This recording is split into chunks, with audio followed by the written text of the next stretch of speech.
Chapter 988. As a result, no one dared to act rashly. Of course, the bag of silver was tempting, but this young ranger with a sword and a horse didn't look like someone who would be easily killed. Seeing that they weren't moving, the ranger squeezed his horse's belly, and the horse's hooves gently stepped on the ground, heading towards the bag of silver. At that moment, a wooden spear flew out at high speed, and the sharpened spear was aimed at the ranger's chest. The person who threw the spear was a tall and sturdy young man. The young man's spearmanship was trained by killing countless cunning gerbils. Naturally, he stabbed wherever he pointed, and his accuracy was impeccable. Unfortunately, the ranger didn't know how to move the wooden spear. He turned the tip of the spear around and grasped it lightly. Other than the vicious young man who didn't know what to do, the rest of the men and women retreated with their spears, drawing a clear line between them and the young man. The ranger with a sword pierced the money bag with the tip of his spear, and urged his horse slowly towards the young man. The money bag was tightly knitted, and it slid to the middle of the wooden spear before stopping. The horse's hooves weren't heavy, but they hit the hearts of the refugees. The young man who was tempted by the money didn't wait for death. Instead of retreating, he charged forward, facing the man and the horse. He didn't run in a straight line, but like a snake slithering in the sand, the agile young man swept past the horse's head, and with a twist of his toes, he fiercely slammed into the side of the horse's belly. The ranger casually reached out, grabbed the young man's head, and threw it up high, the tip of his spear aimed at the young man's belly. At that moment, a wail came from behind the men and women, and a skinny little girl staggered out of the human wall. The ranger frowned, and the spear drew half an arc in the air. The young man fell heavily to the ground, escaping the fate of being pierced by his own spear. He shook his head, and after trying his best to stand up, he shielded the skinny little girl behind him and stared at the ranger with a wooden spear on the horse's back. The ranger threw the wooden spear, and it was nailed into the yellow sand a few steps in front of the young man and the little girl. His gaze leaped over the young man's head, and he glanced at the group of refugees. Only then did he pull on the reins and turn around to leave. The little girl, who was so skinny that she couldn't even get frostbite, sobbed as she hugged the young man who was dependent on her for survival. The young man who survived the disaster pulled out the spear with trembling hands and pulled the heavy money bag onto his hand. He untied the knot and poured out a small piece of broken silver. Then, he handed the money bag to the elders in the village to divide the spoils. It was not that the young man was poor and generous. It was just that even if he took a little more than that, he would be beaten up badly. But this time, the young man was greatly surprised. None of the 30 or so men and women in the village came forward to take the money bag. The young man wasn't stupid. He remembered the glance the ranger gave him before he left. It was obvious that the Jianghu expert had made these people not dare to touch the silver. The young man didn't have any elders in his family. Even if he hadn't studied for a day or learned a word, he had still been taught the ways of the world. He used the money to buy a pitiful amount of dried meat and coarse grain from those people.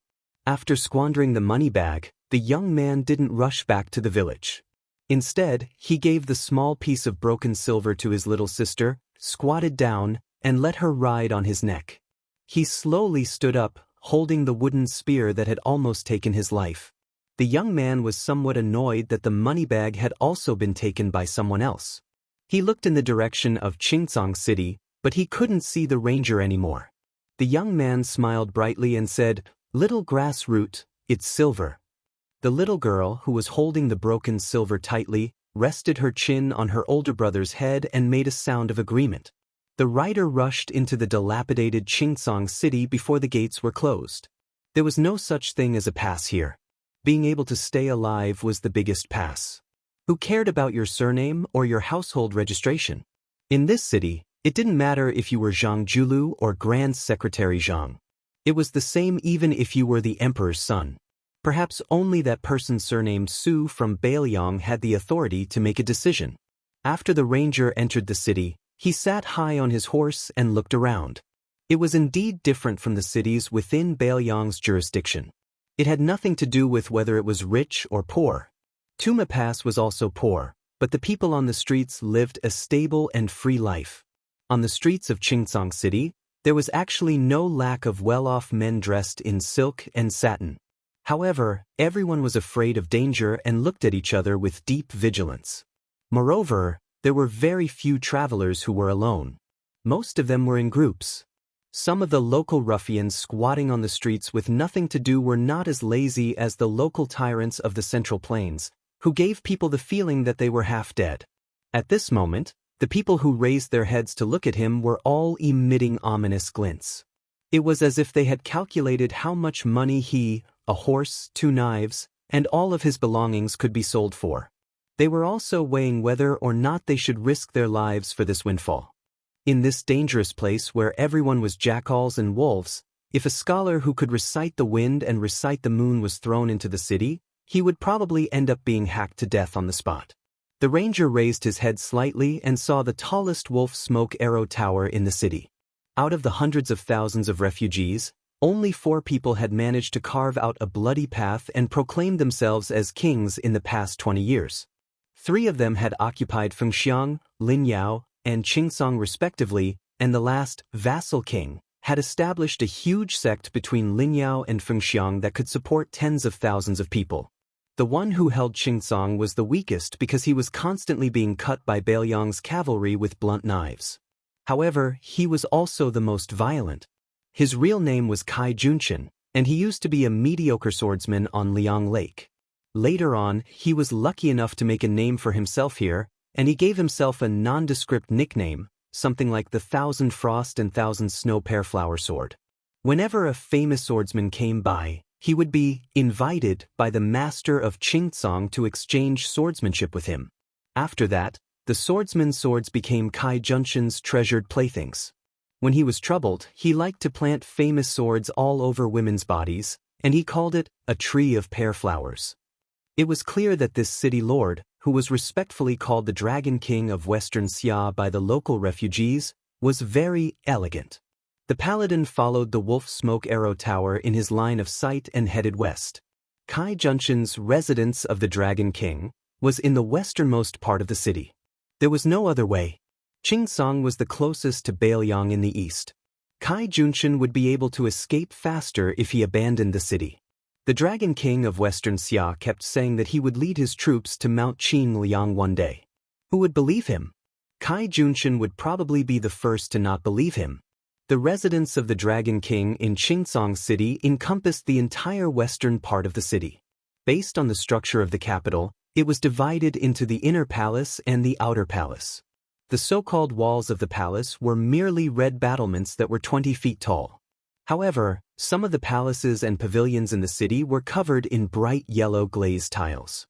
It was not easy for them to have a little bit of the spirit of an imperial family, but they were all ruined by the arrow towers of different heights. Every time there was a rebellion in Qingsong, the palace walls would be easily flipped over. Then, it would be these porcupine-like arrow towers that would do the work. However, this kind of rebellion would at most number 200 to 300 people. It was not even comparable to the chaotic battles of horse bandits in the land of refugees. When this rider was still 100 feet away from the gate of the palace, he was intercepted by a group of leather-armored foot soldiers who were holding a rarely seen shiny iron spear.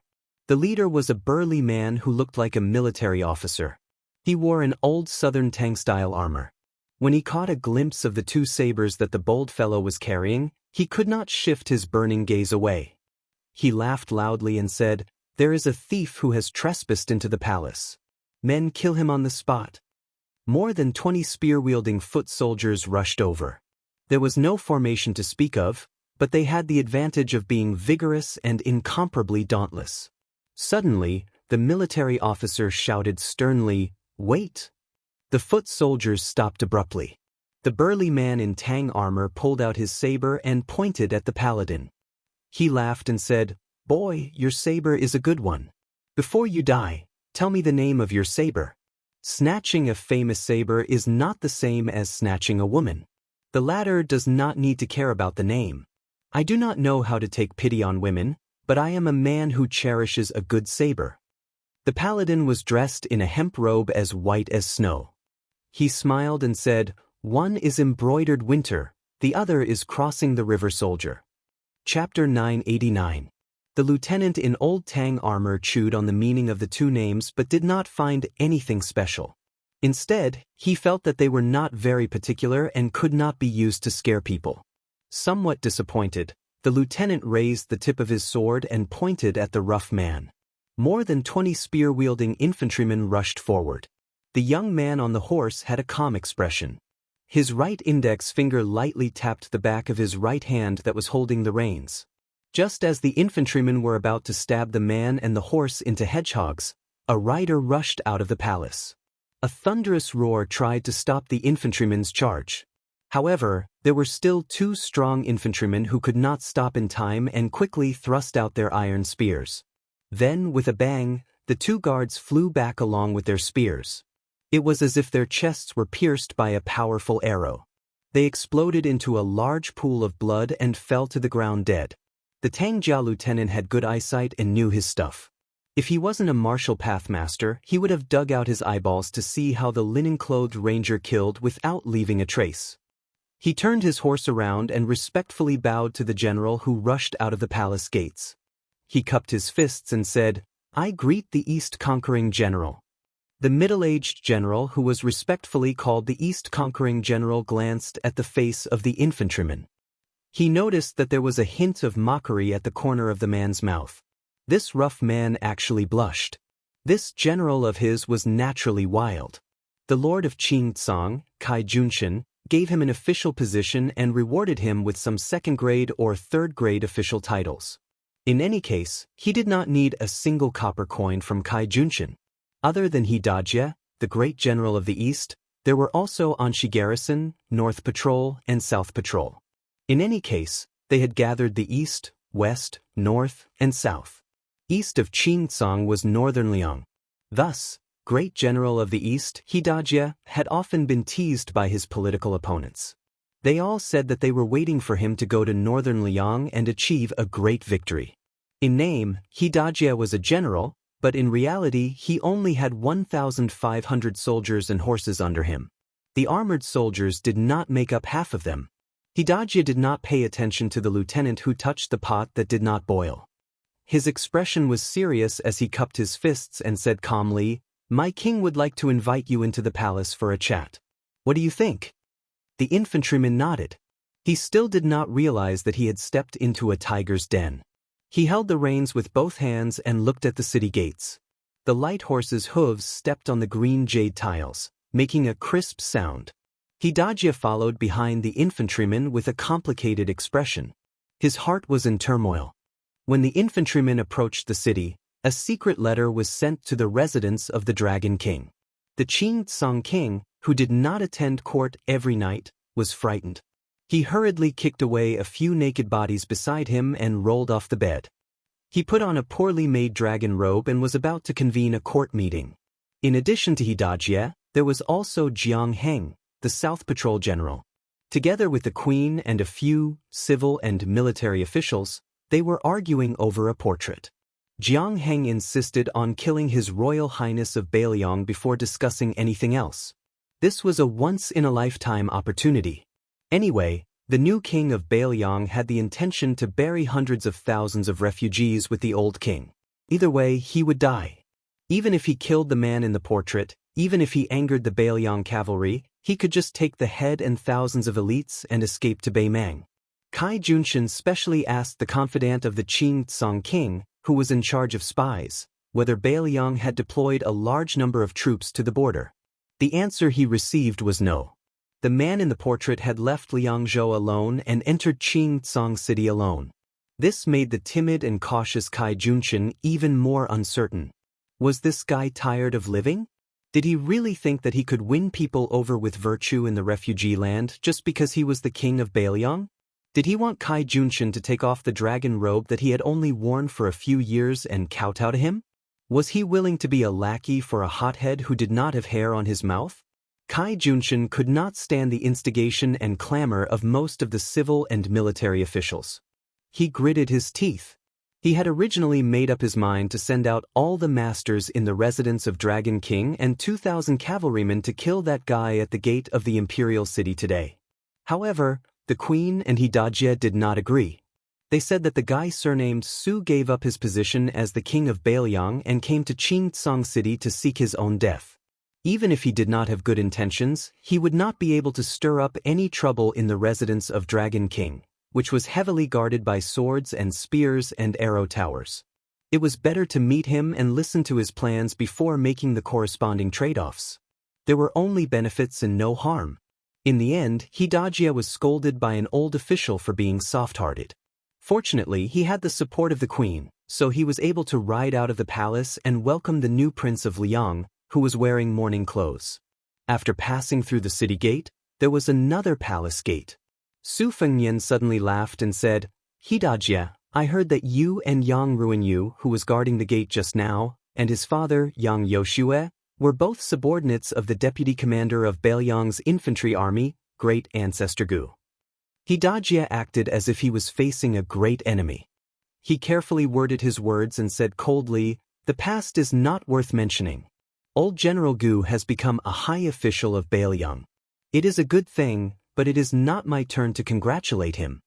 Su Fengnian laughed softly and said, "The deputy commander of Bailiang's infantry army is only of the second rank. Only Yan Wenluan and Yuan Zhuozong have the same rank as you, Great General Zhendong. Speaking of congratulating, it should be Great Ancestor Gu who should congratulate you." Hidajia, who was ridiculed to the extreme, snorted coldly. The palace gate opened and a dozen people walked out. The official embellishments were either red-crowned cranes, golden pheasants, or unicorns and lions. The one in the middle was not Kai Junshin, but a noblewoman wearing a phoenix coronet and a red robe. It was hard to say what kind of motherly style she had, but the thumb-sized pearls hanging all over her body were very valuable. If this group of aggressive fellows were in Liang, their entire family would have been exterminated just based on their overbearing attire. There were 2 arrow towers built inside the palace wall. Soon, someone drew their bow and shot an arrow, giving Su Fengnian a show of strength. It was the long-lost Shishu chain arrow, the mother and son linked heart arrow. The 2 arrows were of different lengths and were shot at Su Fengnian's face. The mother and son linked heart arrow was only an entry-level archery skill in the Shishu chain arrow. Su Fengnian flicked his sleeve and caught the 2 arrows. He held them horizontally in front of his chest and broke them inch by inch and threw them on the ground. He saw the Southern Patrol General Jiang Heng, who was known as the #1 master of Qingtsang, pull out his saber, walk down the stairs and swagger towards him. Su Fengnian turned to Hidajia and laughed. "Is this how you treat your guests in Qingtsang?" Hidajia said with a straight face, "Whether it is a toast or a punishment depends on your ability." Chapter 990. Su Fengnian smiled and dismounted from his horse. Jiang Heng was like a wild horse that had escaped from its reins. He charged straight at Su Fengnian with his saber. His momentum was overwhelming. However, when he was 10 feet away from the young lord of northern Liang, everyone saw an incredible scene. General Zhang's saber art was like a rainbow. It was beautiful and murderous. It was obvious that he had gained the upper hand by showing his strength. However, before he could even touch the rough guest's body with his saber, streams of scarlet blood began to emerge from his body like fountains. This was the miserable scene of a warhorse crashing into the Mo saber formation. The bystanders felt baffled, but the Southern Patrolling Grand General himself felt as if he had fallen into the clouds and mist, complaining incessantly. He hastily stopped the saber momentum that was tantamount to suicide, and was about to decisively retreat to evade the edge of the saber.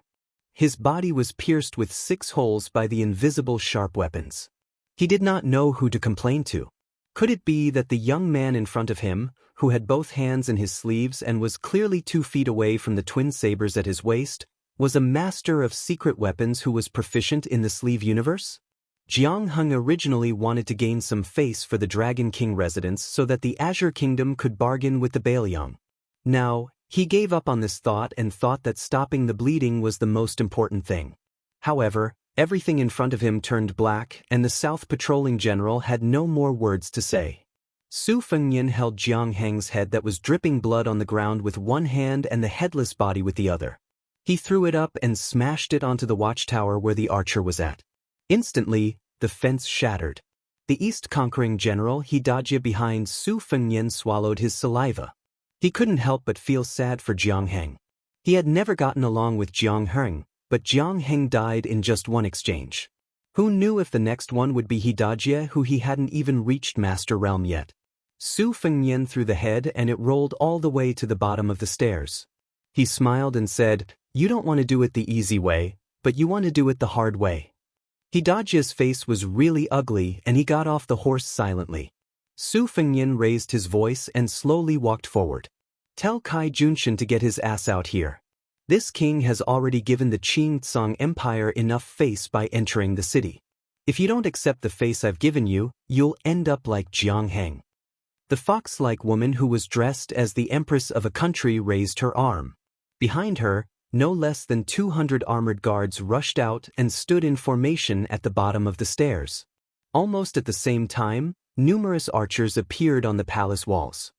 There were also more than 10 old men who looked like they were guarding beside the woman. The elites of the residence of Dragon King had all come out. Su Fengnian looked around. The gate of the royal palace had been closed. Outside the gate, hundreds of soldiers with spears swarmed into the city. It seemed that they had made up their minds to close the gate and beat the dog. The woman pushed away a squire who was carefully guarding in front of her and glanced at the head at the bottom of the stairs. She raised her head and smiled coquettishly. "King of Bailiang, Qingtsong's hospitality is not small, is it? If you can still take it, I respect heroes the most.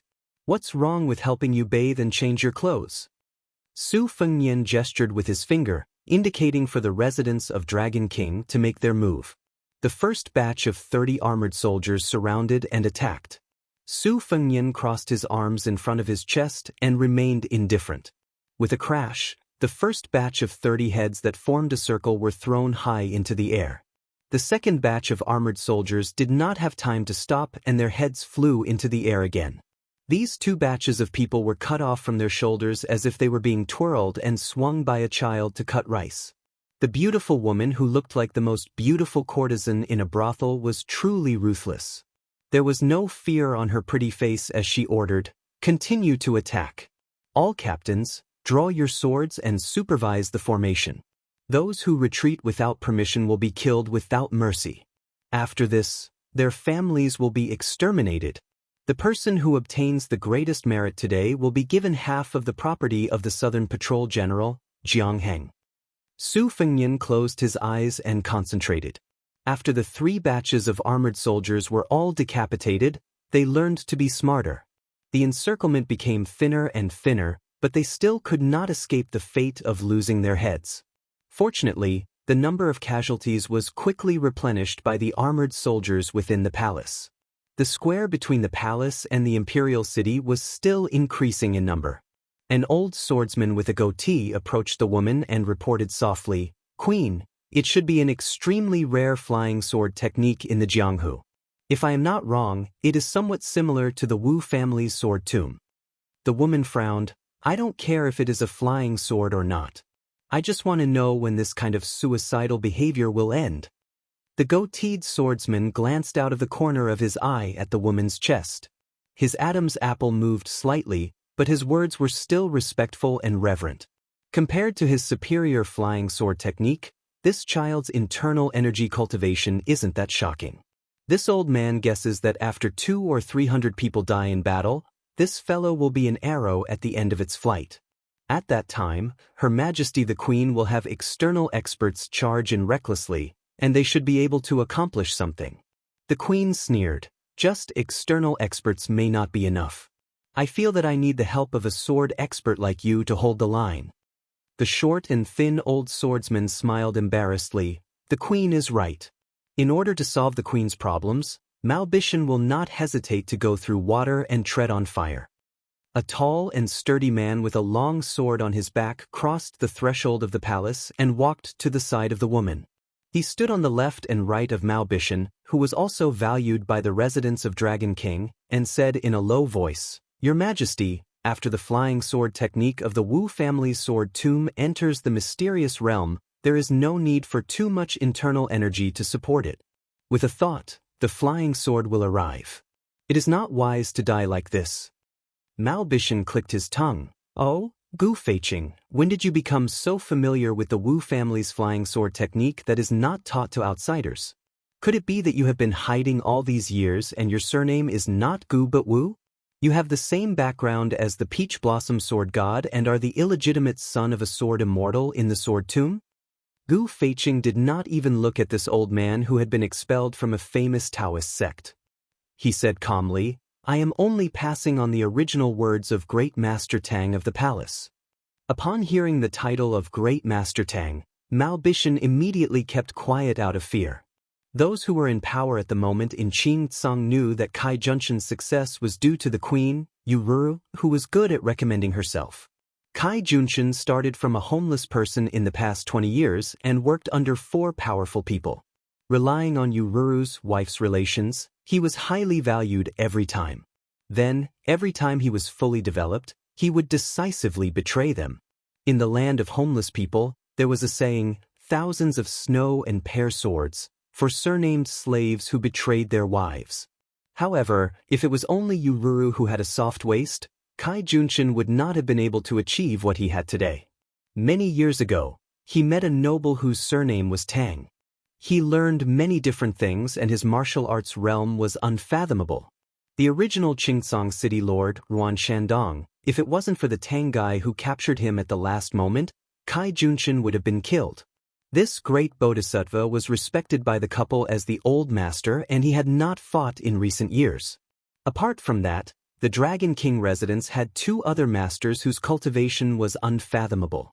For example, Mao Bishan was close to grade 2 master. Every time he saw the 3 of them who were of different ages, he would feel fear. Su Fengyan opened his eyes and reached out. He used his qi to grab an iron spear. He had lost his patience and wanted to break into the palace. In the land of homeless people, only knowing how to kill people could not accomplish anything. However, if one did not know how to kill people, then one could not do anything. Chapter 991. When Su Fengyan walked towards the palace gates with his spear, the soldiers below the steps breathed faster. Fortunately, the mistress of the residence of Dragon King, Queen Yururu, did not let them die. She smiled gently and said, since the king of Bailiang wants to enter the palace, then I will make way for the king of Bailiang. Mao Bishan and the other Jianghu lackeys all carefully protected the queen and made way for him to enter the palace. Su Fengyan walked up the steps and crossed the threshold. Yururu looked at the back of the handsome man and smiled.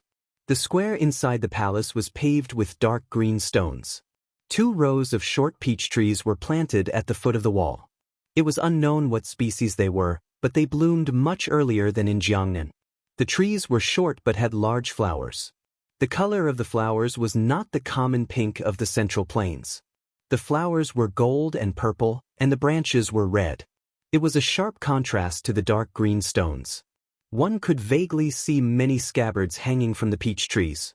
When Su Fengyan walked into the square, the Mother of Heaven Queen was sitting on the threshold. She leaned against a pillar, her long skirt dragging on the ground. She turned her head and smiled at the new Prince Liang, who could be called a hothead. Mao Bishan and Gu Feiqing looked at the queen's posture and were surprised. They did not believe that the residents of Dragon King would bow to Bailiang like this. Although the 2 of them were guests of high status in the residence of Dragon King, they rarely came into contact with confidential matters. However, this was not strange. Even Mao and Gu Feiqing felt that it was natural. The head of a family spent money to buy a dog to guard the house, not to involve it in the housework. Su Fengyan walked to a large stone in the center of the square and used the bottom of his spear to knock on the stone. The sound was sonorous and powerful. Only a tall old man in a goat fur hat walked out of the throne room. Su Fengyan still did not see Kai Junshan's figure. He looked up at the empty-handed old man and said, Tanghua Embassy, Liang Zhaogo, a top spy. Proficient in qi training and sword formation. I heard that Ruan Shandong died at your hands. The exposed old man looked at Su Fengyan and said in a loud and clear voice, Ruan Shandong was only a spy placed in Qingcang by Bailiang's aide, Li Shan. He deserved to die. A cluster of gorgeous peach blossoms shook violently and a person fell heavily from the tree. This slovenly burly man sat on the ground. He accidentally pulled a scabbard and scratched his head with the scabbard. He used the scabbard and scratched his head, and then cursed in a half-baked refugee dialect, Tanghua Embassy. What? Are you making like old people? I hate you like old. If you want to fight, hurry up. Su Fengnian glanced at the middle-aged man and frowned. It was not difficult for the man to recognize him. However, the spies from Bailiang had not obtained any accurate information about this man. Su Fengnian still guessed his identity. This made Su Fengnian feel that it was a bit troublesome. During the trip to Beimang, Tuoba Chunsun made Su Fengnian suffer a lot. However, the person who left the deepest impression on him was not the youngest son of Tuoba Bodhisattva, but the son of an aristocratic family called Zhongtan. At that time, there was a woman from the princess tomb who pretended to be his personal maid. Su Fengnian had experienced her bold steel writing skills. Zhongtan's father was Zhong Shuntong, one of the 12 great generals of Beimang. His uncle was Zhong Liang, one of the 10 great devils of Beimang whose true strength was second only to Luo Yang. Zhong Shuntong would not give up his position as a great general and come to Qingsong City to make a small fuss. Therefore, he could only be Zhong Liang, who was ranked high and low in the Jianghu of Beimang, depending on his mood. Zhong Liang was a famous romantic figure in Beijing. He was unrestrained and unrestrained. On the path of martial arts, he could easily win against the top experts of the 10 great devils. However, he also dared to lose to some of the soft persimmons, who were ranked at the bottom. The great devil in front of him was 70 to 80% similar to his nephew Zhong Ge, who was killed by Su Fengnian. However, he was more similar to his nephew Zhong Tan. Luo Yang had once said that among the 9 devils behind her, only Zhong Liang could enter her eyes. Su Fengnian turned around and looked at the tall and sturdy man with a thick beard. He smiled and asked, "Zhong Liang?" The man made a sound of surprise and did not deny it. "How do you know me?" The man patted his head and suddenly realized. "Zhong Ge was actually killed by you when you went back to Beimang last time? No wonder I felt something was wrong when I looked at that girl who was not married yet." When the two of them were talking about how others could not understand the heavenly book, Elder Tang of Qingsong City and Zhao Go of Liyang squatted down silently in the hall of Tanghua, with one hand on the ground. Su Fengnian was lost in thought and turned a blind eye to the movements of the hall of Tanghua.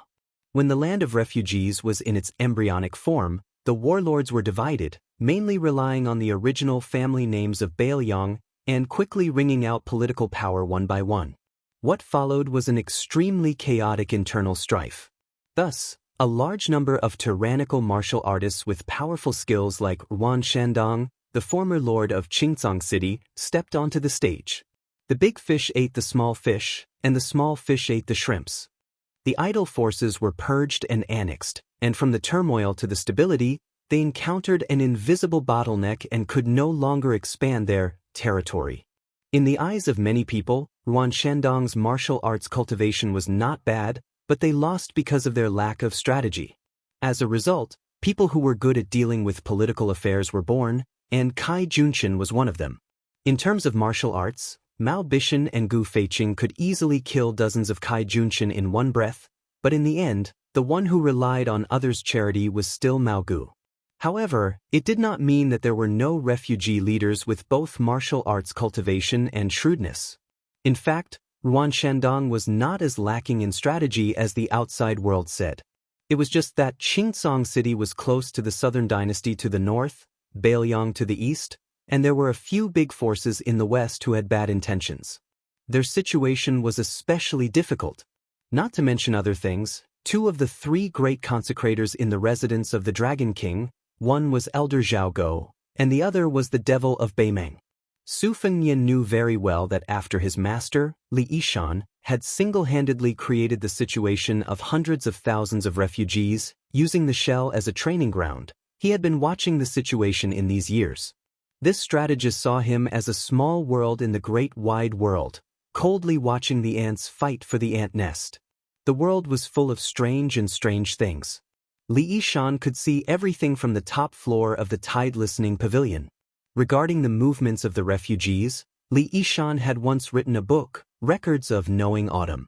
It described in detail the rise and fall of people, gains and losses, so that Su Fengnian, a scholar, could know autumn with a single leaf.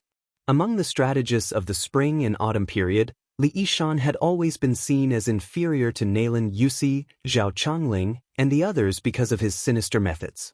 He received the nickname of Poison Scholar. Many Baoyong old generals even blamed the fact that the general was not willing to establish himself as the emperor and rule on Li Yishan's short-sightedness after Zhao Chongling's death. As to the truth, probably only people like Huang Longshi, Yuan Benshi, and Nailan Yusi could see through it and have the qualifications to make a conclusion about Li Yishan. Su Fengnian felt slightly emotional. After the spring and autumn period, the elusive Huang Longshan set his eyes on West Chu. Yuan Benshi, who had the right time, place, and people, set out to set up the two Liao regions. Nailan Yusi, who had no worries, took care of the barbarians in the south. Li Yishan, who was besieged on all sides, let loose hundreds of thousands of refugees. It would probably take a few more years to see which of the four was better at strategizing. This was a true fight between immortals. Zhong Liang's voice interrupted Su Fengnian's thoughts. Su, be careful. Old Tang is trash in close combat. However, if you are 100 feet away from him and he uses the falling flower sword technique, even I would find it difficult to deal with him, much less a finger-profound realm expert. Zhong Liang quickly smiled and said, "The reason I am telling you is because I am afraid you will accidentally die early. I do not have the face to take your head back and ask for a reward from Her Majesty the Empress." In the Battle of the Reed Marshes outside Xiangfan City, Wei Shuyang of the Way of the Nine Pecks of Rice had once used a Daoist sword formation to break through the red armor of the Talisman Generals. Even Ancestor Lu had called this an interesting matter for those who wanted to not open a cave. Naturally, it could not be underestimated. Su Fengnian exhaled softly, waiting to see what would happen. Chapter 992. It was easy for Zhong Liang to pretend to be a good person without spending a penny. However, Su Fengnian did not dare to take it lightly. If the sandpiper and the clam fought, the fisherman would benefit. As long as the big devil of the Zhong family could kill him in Qingsong City, it would be a great contribution to Beimeng, no matter what method it used. Therefore, Su Fengnian not only had to pay attention to the qi-controlling sword formation of Tang Huaguan, but he also had to pay attention to Zhong Liang, who might take advantage of the situation. Moreover, there was still a consecrator of the residence of Dragon King who was unwilling to show up. Tang Huaguan pressed one hand on the ground and slowly pulled it up. Then, the sword hanging on the peach tree began to shake. Without exception, the tips of the more than 40 unsheathed swords hanging on the branches all pointed at the uninvited guest in the center of the square. Tang Huaguan's free hand began to make sword gestures. The gestures were so fast that it was dazzling. Since Su Fengnian had personally experienced the skills of the group of immortals from the Guanyin sect of the South Sea in Yuan Mountain, he had been paying attention to the path of training qi. Tang Huaguan's method of condensing qi to kill ghosts at this time should be the ancient Taoist unique skill of the Earth Lung Mountain, Silent Thunder. Purple lightning lingered around Tang Huaguan's 5 fingers. Although it was naturally much weaker than the thunder pool that Master Lu Hao had created, it was more than enough for him to be a consecrator in Qingsong City. Logically speaking, qi cultivators were like catapults used to attack a city. The power of long-range attacks could be said to be invincible. The right way to do it was to find a chance to fight with them in close quarters. If he just took a beating, he would only be exhausted. Su Fengnian's calm posture made Yu Ruru and the others on the other side of the door sneered at him. They regarded him as a fledgling who only had cultivation but did not know the depth of Jianghu. It was just a layman watching the fun. Experts like Zhong Liang who knew the ropes did not have any sarcastic smile on their faces. This made Queen Yu, who was best at observing people, somewhat uncertain. Mao Bishan and Gu Feiqing were both swordsmen who had made a name for themselves in the scarlet blood of the refugee land. Compared with the swordsmen in the Central Plains, they were much more genuine. At this time, they saw the strange scene of Consecrator Tang's fingers twirling thunder. They could not care less about the scheming in the past.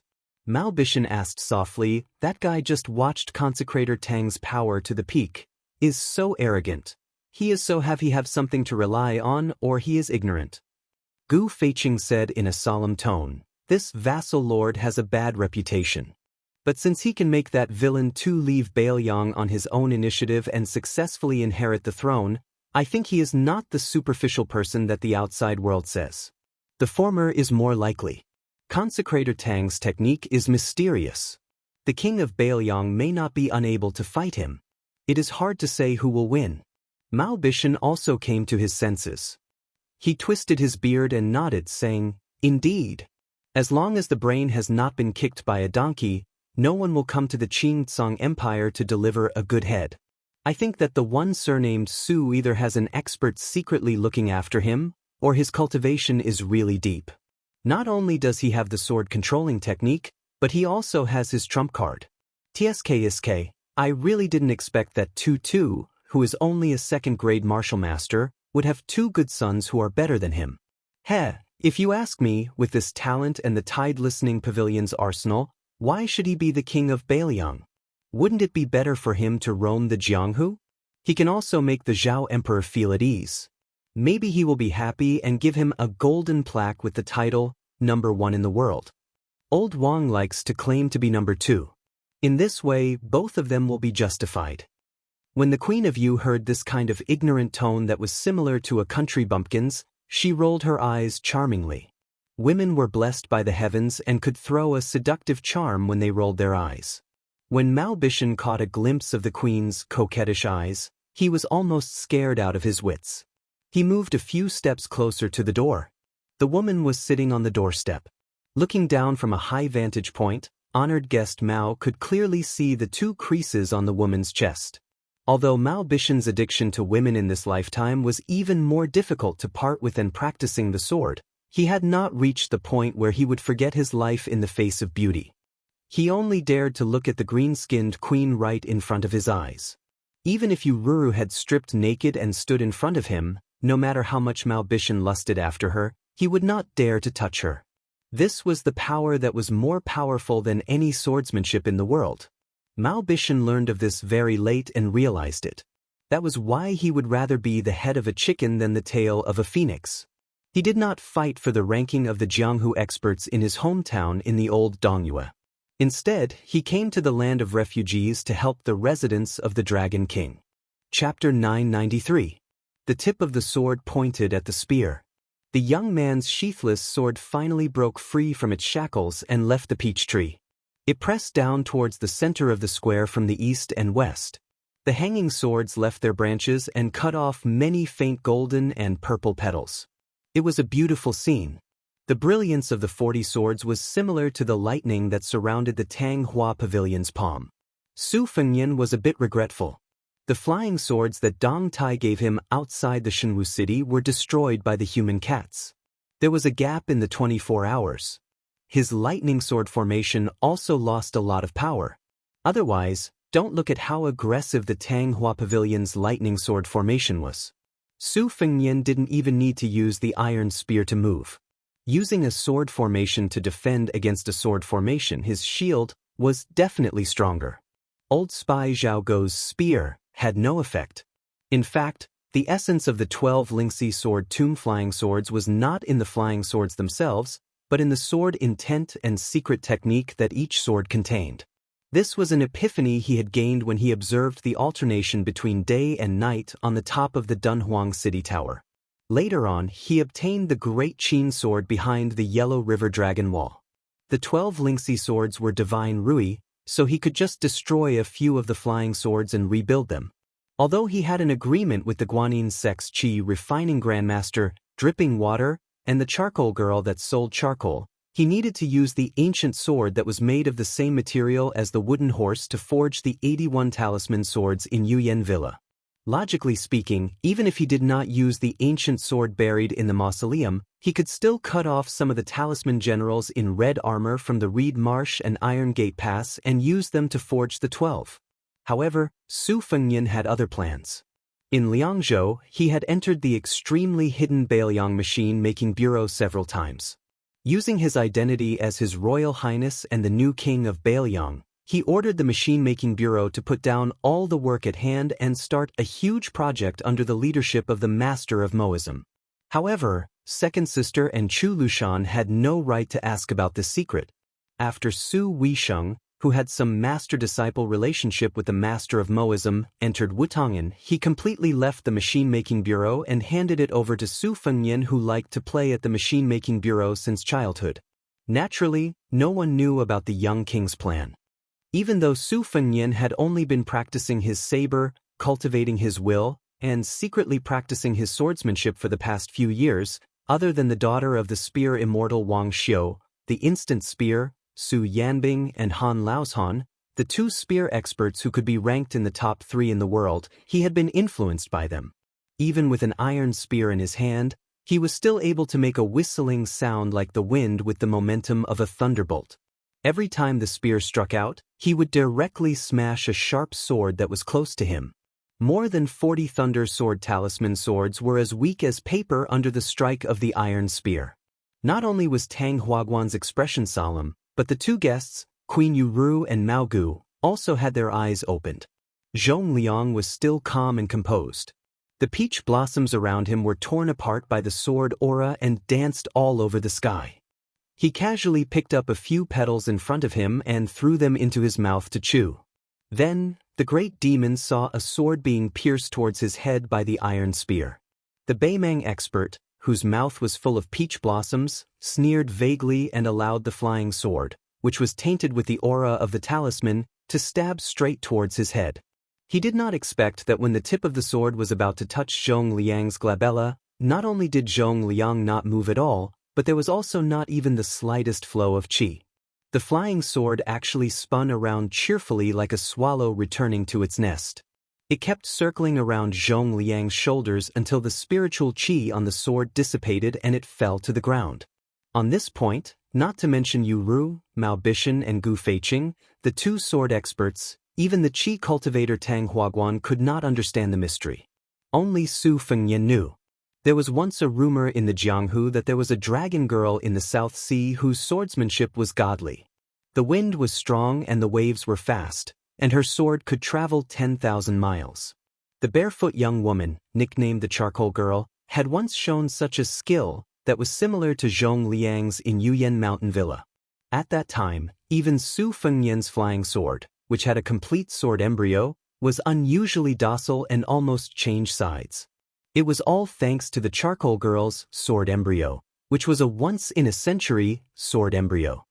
She was born to make famous swords feel close to her, as if they were meeting an old friend. Su Fengyan's original intention was to test the situation slightly and roughly confirm the strength of the demon. He did not expect Zhong Liang to be so honest and openly reveal his sword embryo talent. Tang Huaguan's lips moved slightly as he silently chanted a spell. He pressed down with both hands and the second wave of flying swords flew out from the depths of the residence of Dragon King. There were only 50 or so swords.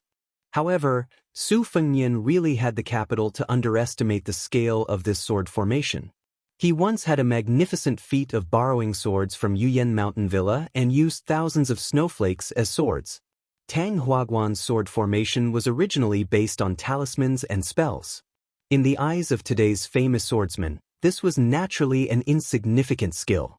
Su Fengyan's underestimation was one thing, but he did not forget to secretly learn the falling banner loathing and impeachment technique from the demon-slaying platform of Mount Longhu. However, at that time, the great immortal Qi Xianzhu had used the sky thunder as a banner to suppress several sky demons in Mount Zhulu. Tang Huaguan's loathing and impeachment technique was just a copy.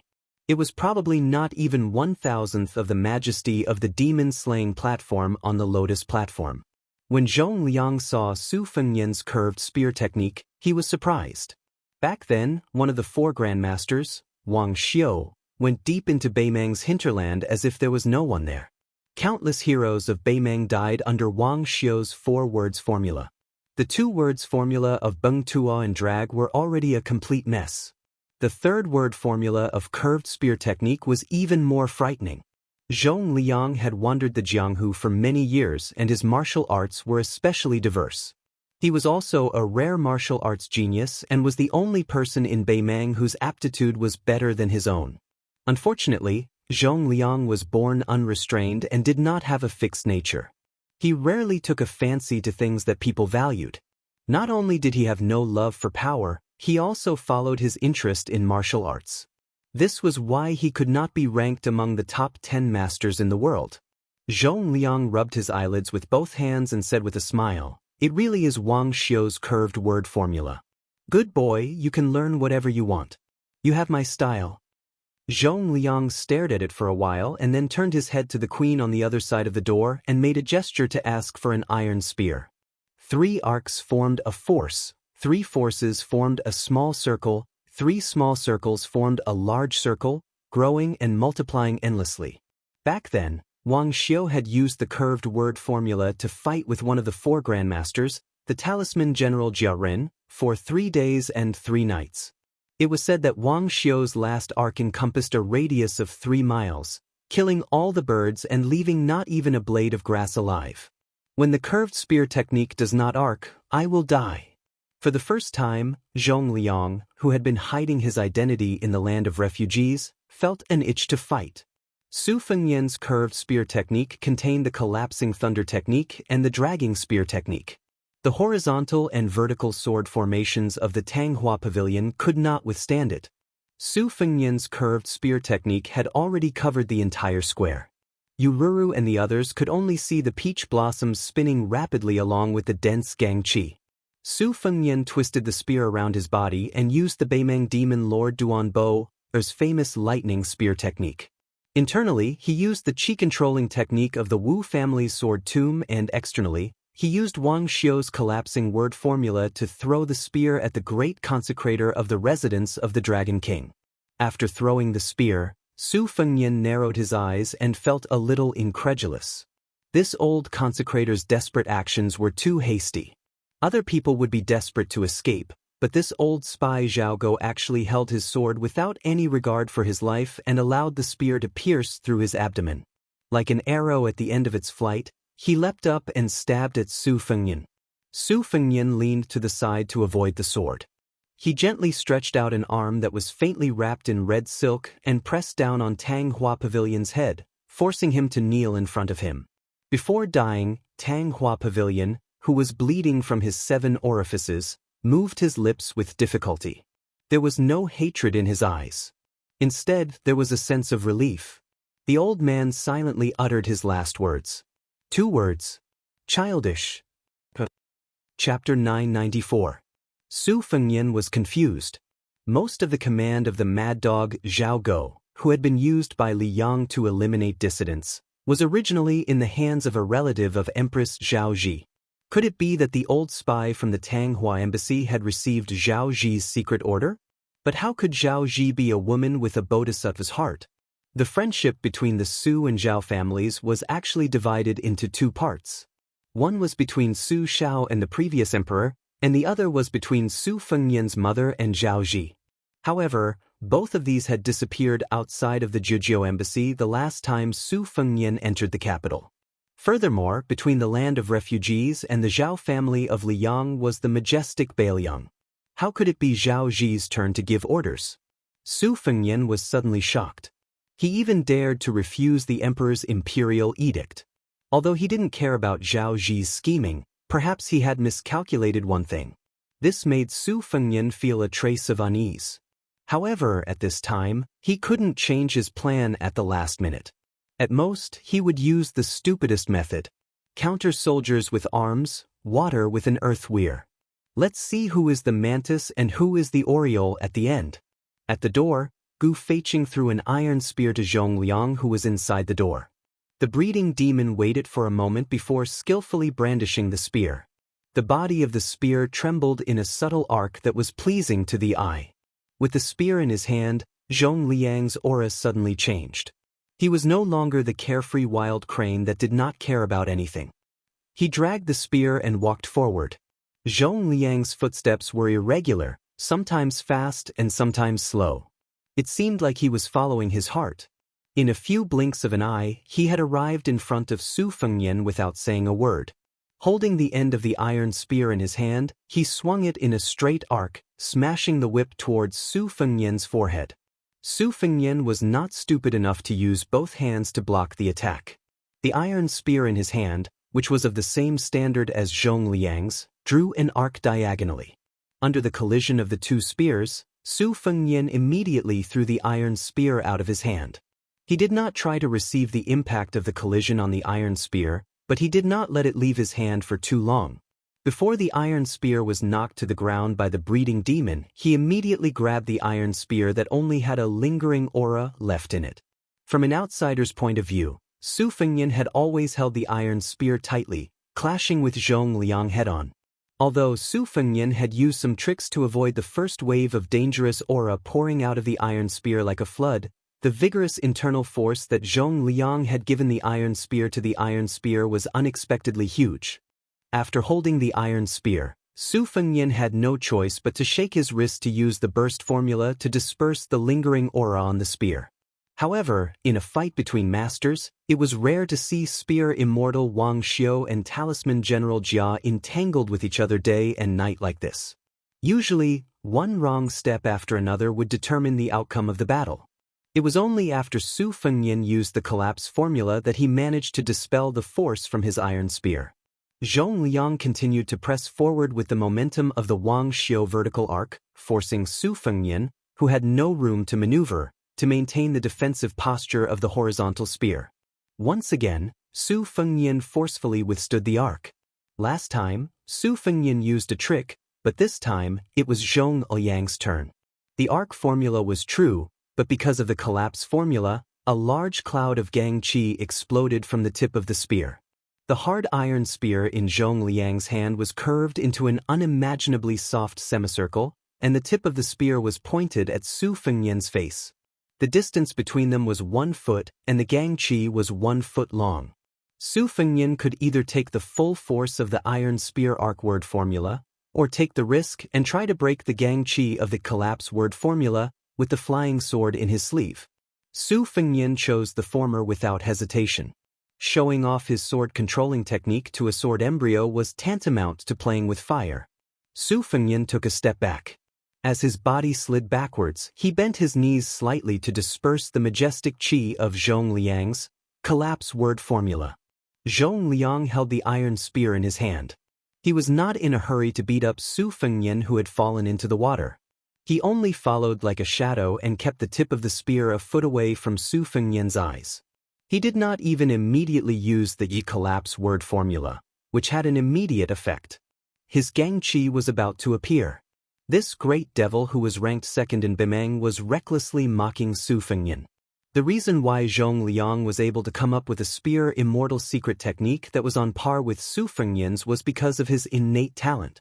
More importantly, he had a high-profile battle in Beimeng 2 years ago.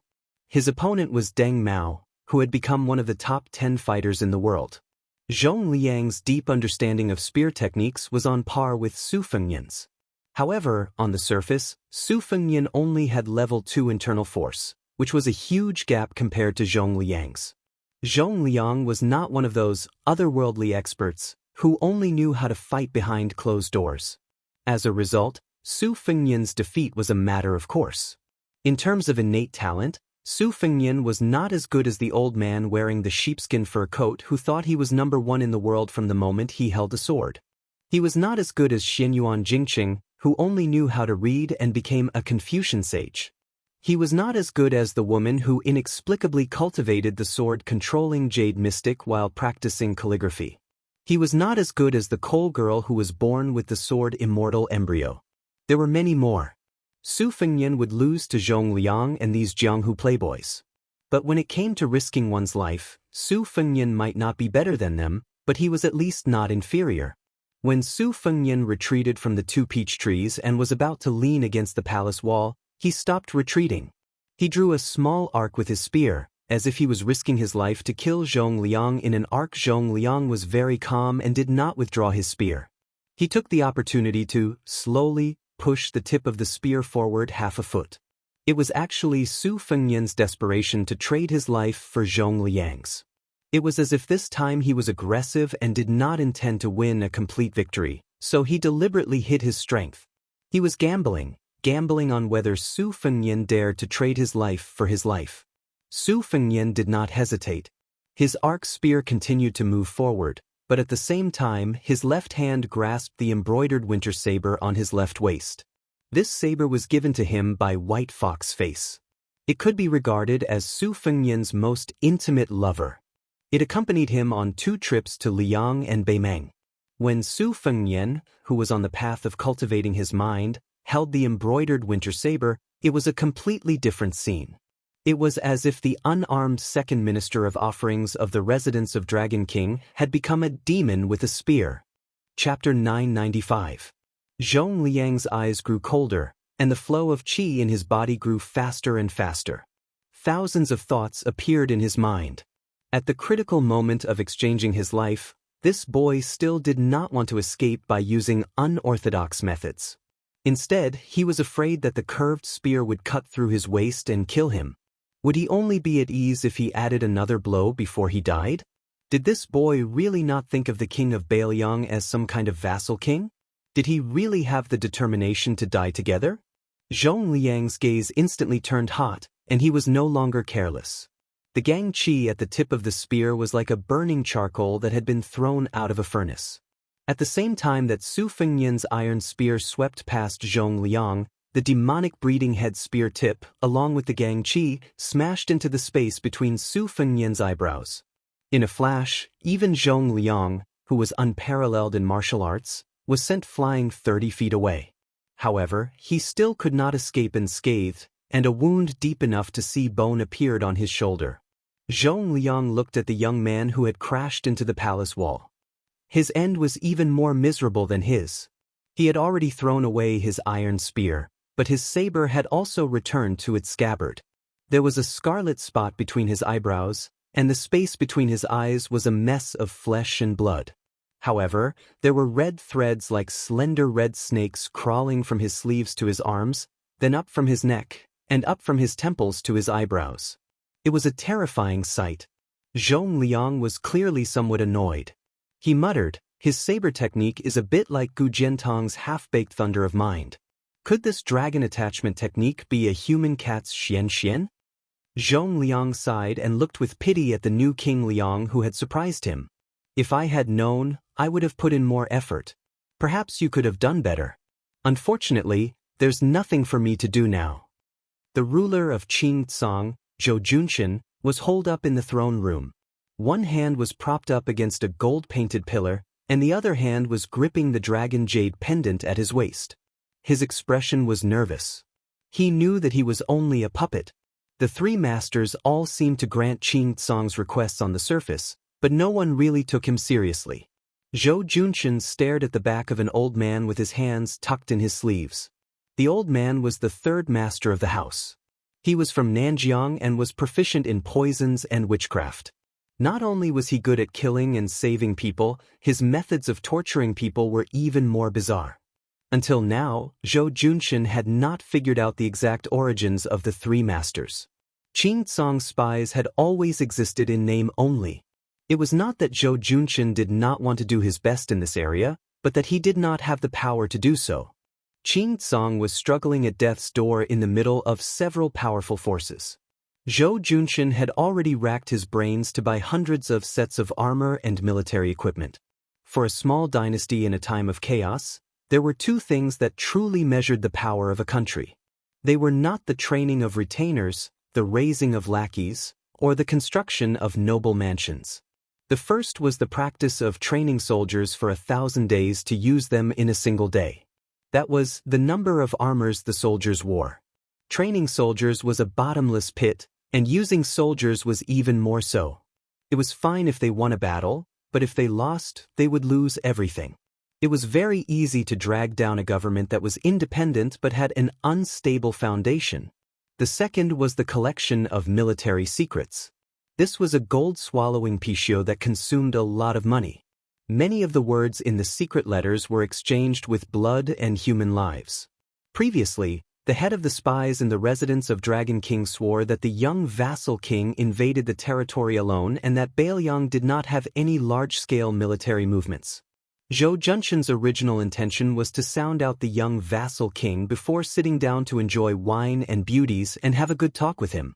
If the young vassal king of the Liang dynasty was sincere, Zhou Junshan did not mind being a provincial governor under Bailiang or even a general with real power. If he was not sincere, it would not be too late to shed all pretense of cordiality and kill him. Unfortunately, first, the old man from the Tang Hua Club insisted on using the talisman matrix that was the most expensive item in the residence of Dragon King. Then, the third minister of offerings and Jiang Heng, the general of the cavalry troop, agreed. The second minister of offerings, Liang Zhong, who claimed to be a remnant of the spring and autumn period but spoke with a Beimeng accent, chose to stand by and do nothing. This completely ruined Zhou Junshan's wishful thinking. He could only hope that the Su Fengnian outside the palace was dead. It would be best if the Bailiang was in turmoil and collapse. Otherwise, he could only flee to the more barren and desolate western region with a group of bodyguards. Zhou Junshan sighed and turned back to look at the golden dragon throne. He then turned his head and stood on tiptoe to look at the scenery outside the hall. He was lost in thought. Then, Zhou Junshan felt his scalp tingle. He turned around with difficulty and saw 3 men and a woman he had never seen before.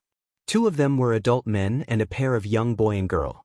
The young boy was a little fat and was rolling around on the spacious dragon throne. He seemed to be enjoying the feeling of rolling on the dragon throne.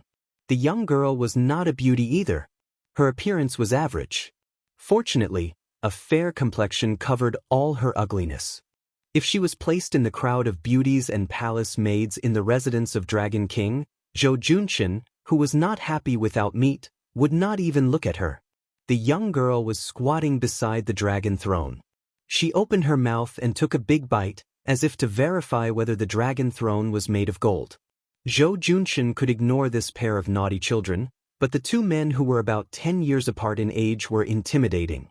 The slightly younger man had a majestic figure and was born with a vision of having eyes but no pupils. It was not accurate to say that he was blind. A short man dressed in the attire of the Northern Mang Northern Dynasty stood beside the majestic man, leaving Zhou Junshan with a rough side profile. He extended a hand and stroked the dragon throne. His stroke was extremely slow, as if he was yearning and ridiculing. Zhou Junshan, who was dressed in a yellow dragon robe, swallowed his saliva. He did not even dare to breathe loudly, let alone scold him. The short man smiled and did not look at Zhou Junshan. He asked softly, "Is this dragon throne bigger or smaller than the one in the throne room of Liang?" Zhou Junshan knew a little about the Beimeng language and replied cautiously, "It's much smaller." The man nodded and withdrew his hand that was stroking the dragon throne. He turned to face Zhou Junshan. Half of his face was covered with scars. He rubbed the scars on his face with his thumb. Seeing this scene, Zhou Junshan remembered a rumor and was shocked. He staggered back a few steps. When the northern Liang cavalry went the furthest north, there was a young military genius from the northern Mang who was born in the northern dynasty's imperial family. He pushed the roaming cavalry's invasion and plundering to the extreme, and with a small number of troops, he beat the 2 great generals of Liang who were still alive on the eastern front until their faces were covered in grime. In the end, he dared to rush to the western front to provide assistance, and had several direct confrontations with the northern Liang cavalry that were like a hot knife through butter. Not only did he not fall into a disadvantage, he even had a slight advantage. This continued until he was at a place called Pure Gold, where he was set up by Li Yishan to the point of death. He was entangled by a fatty surnamed Chu who was also adept at lone troops and roaming cavalry. Both sides had 3,000 cavalry each. They circled around each other and attacked each other, slaughtering each other for an entire 800 li. In the end, this northern Mang sect's general did not have a single soldier left, and the one surnamed Chu was not much better off, only having 80 or so cavalry left. That battle to the death that shook the millions of troops on both the eastern and western fronts was not enough to make the final decision, but it was enough to make all the generals sigh in admiration. At the same time, this ordinary-looking man was the most proper descendant of Beimeng.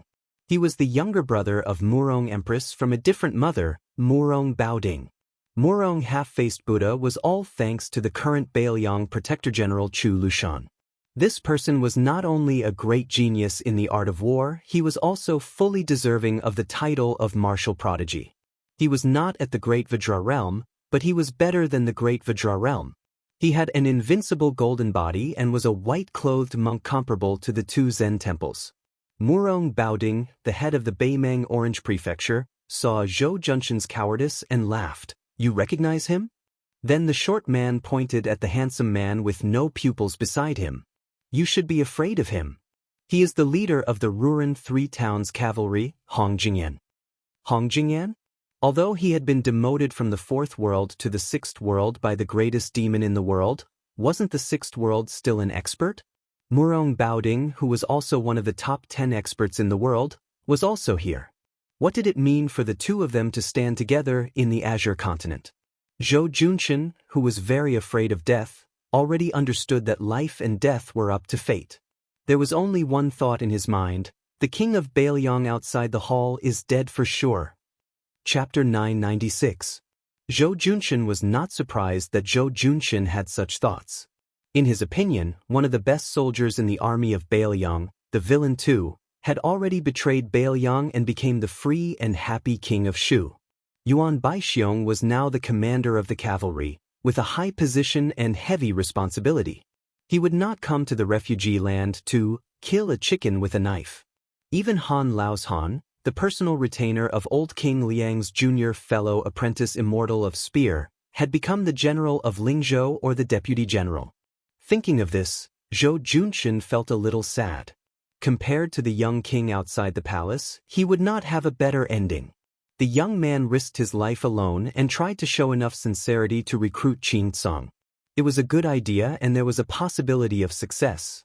At least, Zhou Junshan believed that he would be tempted by a provincial governor or a general. However, Zhou Junshan reckoned that there must have been a fatal flaw in one of the espionage segments and the northern Mang knew about the heavenly secret.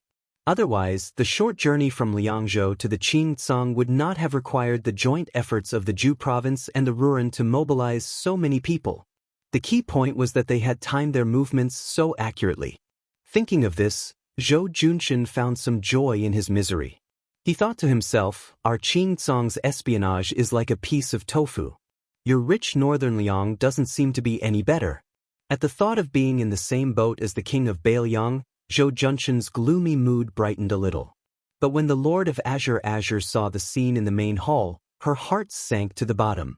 After the dragon chair was bitten by the girl like a hungry dog, she lost interest and stood beside Beimang Baoding, holding a delicately woven silk food bag and stuffing pieces of pastries that she bought from Beimang's Nanchao market into her mouth. The little fatty was like a money grubber with a brain problem, crawling and rolling on the dragon chair, pinching and pinching, his eyes shining. After jumping off the dragon chair, he wanted to carry it away. But how could a dragon chair that weighed 1,000 pounds be so easy to carry? The young man was obviously very angry. With his back facing Zhou Junshan, he spread out his hands and suddenly pressed them on the dragon chair's two dragon heads. The golden dragon chair that was shining with a golden light instantly melted into a large pool of golden liquid at an astonishing speed, as if ice and snow were being roasted by a raging fire. The golden liquid that was used as a cushion on the steps was burned into a dazzling fire. The little fatty's boots and trousers were burned into nothing, but he himself was not injured at all. The young man fiercely fell to the ground with a plop and grabbed a handful of golden liquid, his eyes greedy. When the golden liquid flowed down the jade steps, it was originally going to pass by where the girl, Murong Baoding and Hong Jingyan were standing, but the girl coldly snorted, and then with her as the center, the boiling golden liquid froze into a circle of gold in the blink of an eye. The girl's body was shrouded in mist, revealing a hint of frost. The girl was still angry, probably because she was angry that the fatty of the same age was obsessed with money. She ignored the golden liquid under her feet that did not decrease in temperature and directly took a series of small steps, one foot stepping on the young man's butt, causing him to fall into the boiling golden liquid. The young man turned his head to glare at her, but he quickly turned his face back to the ground, his hands cheerfully continuously hugging the golden liquid above his head. The girl's cheeks were puffed up as she chewed on some stiff pastries. She stepped on the fat boy's fat and ugly buttocks one by one, splashing a large amount of golden liquid. The golden liquid condensed into golden ice cubes of different sizes in midair, falling into the golden liquid and melting again. Seeing this, Zhou Junshan's face turned pale as if he had seen a ghost in broad daylight. Where did Beimeng find such a pair of water and fire freaks? Murong half-faced Buddha and Hong Jingyan were enough to turn Qingcang City upside down. With the addition of this pair of demons of unknown origin, not to mention the small Qingcang City, they could even kill their way in and out of the heavily guarded prince's mansion in Mount Qingliang several times. Murong Baoding walked down the steps and came to Zhou Junshan's side. He laughed softly and said, "If Bailiang knew that their new master had died in your house after only a few days of succession, what would you do?" Zhou Junshan's mind turned quickly. He carefully responded with his awkward and unpleasant northern Beimeng dialect, "Is there a place that will take me in?" The governor of Beimeng, who was half a head shorter than Zhou Junshan, smiled and slowly said, "Beimeng is far from being as rich as Liang's central plains, but there are still many fertile grasslands. Compared to the land of refugees, it is still more suitable for living. This King's Orange Province is one of the few rich places in Beimeng. What's so difficult about taking in a few Zhou Junshan? However, if you, Zhou Junshan, want to go to Beimeng and continue living the life of a local tyrant, it won't be easy. The key is that under the leadership of the residents of the Dragon King, there will be tens of thousands of refugees in Qingcang who will migrate to Beimeng. This king has come to the south this time to kill the king of Bailiang. However, if you, Zhou Junshan, can make a contribution to this king can also go with you to the empress to ask for a reward. It might even be possible to get a purple goldfish pouch. I'm sure you know that there are less than 60 purple goldfish pouches in the entire Beimeng. Even Hong Jingyan, who holds the Ruren army of 3 towns, only received one recently." Zhou Junshan looked troubled. The difficult part of governing a land of refugees was that the refugees here never believed in propriety, justice, integrity, or shame. They especially didn't know how to write the word loyalty. Here, brothers turning against each other was common. Even father and son turning against each other and killing each other wasn't rare. In order to control the refugees, one could only use force to subdue them. There was no such thing as using virtue to subdue them. Whoever had more soldiers and horses and brighter armor would be able to defecate and piss on the heads of others. Zhou Junshan's jurisdiction was centered around the ancient military town of Qingcang, which had a population of 20,000. The influence of the residents of the Dragon King, the Zhou family, would begin to decline sharply once they left the city. If news of the residents of the Dragon King being destroyed were to spread, as long as the refugees outside the city knew that it wasn't an imminent disaster, they would just pick their noses and continue with what they were doing. They couldn't be bothered to care about whether the residence of the Dragon King was surnamed Zhou or something else. In addition to the less than 2,000 dragon-scale army under Zhou Junshan's command, he didn't have the confidence to bring more people to Beimeng, even if it was the 4,000 or 5,000 bodyguards under the command of his trusted generals. For the refugees, life in this world was like this. No matter how hard it was, it couldn't get any harder. They were used to being frogs at the bottom of a well in the land of refugees. They didn't even want to wander elsewhere.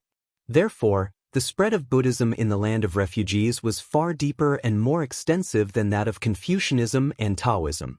Since they couldn't pin their hopes on riches and honor in this life, they might as well endure more hardships and endure all the hardships in their next life in hopes of being reincarnated into a good family in their next life.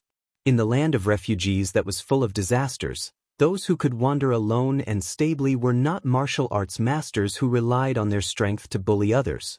Only those ascetic monks who were as poor as the refugees. Zhou Junshan didn't dare to make a promise on the spot. Murong Baoding obviously knew the unique circumstances of the land of refugees, so he didn't make things difficult for Zhou Junshan. He laughed softly and said, "You have your difficulties. This king can understand. In the eyes of ordinary refugees, even if they went to Beimeng, even if they ate and drank well for a while, they might have to work for Beimeng someday. Once the War of Liangmang starts, the first batch of people to die will be them who defected. In other words, if you rely on Bailiang, it's the same logic. The only difference is whether you will die under Beimang's arrows or under Baoyang's horse's hooves. Since that's the case, it's naturally better to continue hiding in the land of refugees. Beimang, Baoyang, they won't go anywhere. There's a saying in your country that it's better to live than to die. It's referring to the hundreds of thousands of refugees who can get on their horses and fight. Zhou Junshan smiled flatteringly and said, "The commandant has already seen through the affairs of the world. If the military power of Beimang is in the hands of the commandant, the imperial court of Zhao can only bow and obey." Murong Baoding said calmly, "Although you're flattering against your will, you're right about this king's thoughts. Tuoba Bodhisattva's so-called god of war is only a talent in military affairs. He's just a mediocre talent. Dong Zhuo is more capable in military affairs. But no matter how capable he is, no matter how well he mingles, it's just the fate of Liang Sushao. It's a pity that Dong Zhuo's rise came too late. The great generals of the Southern Dynasty who were ranked before him can still hold on for many years. Fatty Dong may not be able to smoothly reach the day when his meritorious service is so great that he can't be conferred the title of emperor." Zhou Junshan's scalp tingled. With a bitter face, he said in a low voice, "The commandant doesn't need to tell me these heavenly secrets. I'm short-sighted and my knowledge is shallow. Anyway, I don't understand." Murong Baoding, whose half-face was ferocious and terrifying, twitched the corner of his mouth. He patted Zhou Junshan's shoulder with one hand and said, "Don't worry. The current situation in the land of refugees is very delicate. The gains and losses of both sides of Liangmang have to be calculated by double. This king has recruited Zhou Junshan, so Baoyang will have one less Zhou Junshan. In the future, they will have to face General Zhou, who has a purple gold fish bag around his waist. This kind of business where even women and children know the pros and cons, this king won't be so muddle-headed as to let his emotions affect his decisions. When this prince was young, I once said that I wanted to pile the corpses of all the refugees on Mount Qingliang. At that time, I was young and impetuous, so I never cared about the general trend. I always thought that I could single-handedly turn the tide and suffered a lot." The young man and young woman had unknowingly run to their side. Most of the fat boy's clothes had been destroyed by the golden water. He directly took off the clothes on his back and made a skirt. He tied it around his waist, barely covering his crotch and white buttocks. The young man looked at Zhou Junshan, who was incomparably fearful, and asked with a smile, "Sir, do you have any money or treasure?" Zhou Junshan's face stiffened as he untied the suet jade that was said to have been obtained from the top of Mount Kunlun. Unexpectedly, the young man whose chest was stained with golden water only glanced at it and was greatly disappointed. He hurriedly asked, "It has to be like that chair. It has to be golden and shiny. Otherwise, it's worthless." Zhou Junshan looked helplessly at Murong Baoding, but the latter ignored him and moved away to whisper to Hong Jingyan. Misfortune never came alone. Before one wave had subsided, another wave arose. The average-looking young woman also walked in front of Zhou Junshan and coldly threatened, "Do you have anything to eat? If not, I'll turn you into an ice corpse." A money grubber and a foodie? Chapter 997. Zhou Junshan, who was still the emperor of Qinzang yesterday, was at a loss. He almost begged the two children to stop torturing him. When Hong Jingyan was talking to Murong Baoding, he looked at the young man and woman who were secretly regarded as national treasures by Beimang. The Qi cultivators of the Central Plains were divided into the north and south.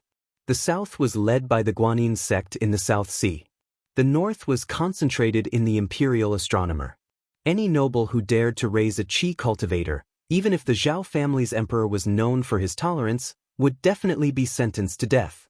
Li Mixi had once learned that the dragon-seeking Qi cultivators of the northern sect had been working for the celestial phenomenon cultivator Lu Hao all these years. But he did not know if they were helping him enter the Saint Realm or building some kind of formation in Great Peace City. There were not many Qi cultivators in the northern Mang. At their peak, there were only about 100 of them. Their numbers might not even be comparable to the Guanyin sect. Now, 9 out of 10 of them were dead. This tragedy was due to Murong Baoding finding his biological brother and sister. The two of them were given the surnames of Yelu and Murong respectively. One was called Yelu Kaiyin, while the other was called Murong Kaing. They were the living knife gui bait, recorded in the secret manual of the Qi cultivators. It was said that if one ate one of the two, they could either enter the heavens or the underworld. However, Murong Baoding had never believed in such things. At that time, he had offered it to his sister, the Empress of the Northern Mang. The latter had also scoffed at the Daoist talk of immortality and ascension. As for the ownership of the brother and sister, she had jokingly said to his younger brother, "If you don't take what is given to you by the heavens, you will suffer a calamity instead." She had even given it to the Orange Prefecture. The Empress had even used the power of the entire country to allow the brother and sister to become Qi cultivators of the Northern Mang by chance. Yelu Kain was good at controlling fire, while Murong Kayang could make the summer river instantly form a long bridge of ice. Murong Baoding smiled and asked, "Do you think Zhong Liang can kill that young man?" Hong Jingyan said calmly, "Zhong Liang is frivolous and doesn't know how to cherish his talent. At most, his state is similar to that of the fifth raccoon. In a one-on-one battle, Zhong Liang has a high chance of winning. However, it doesn't necessarily mean that he can kill."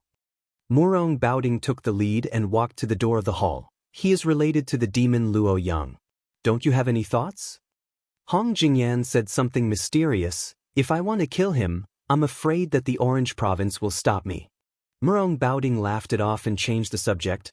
Bei Meng, Liang and Bailiang, a tripartite balance of power. Originally, as long as Su Shao did not die, the other two sides would have to obediently follow Bailiang's orders. At that time, Liang wished that the young heir apparent would die prematurely. They carried out many assassinations, hoping that Bailiang would die the second time. Later, beyond everyone's expectations, Bailiang quietly settled the general situation. Su Fengnian's hereditary succession could not be stopped. Then Chen Zhibao entered the capital. Following his resignation as the Minister of War, he was conferred the title of King of Western Shu.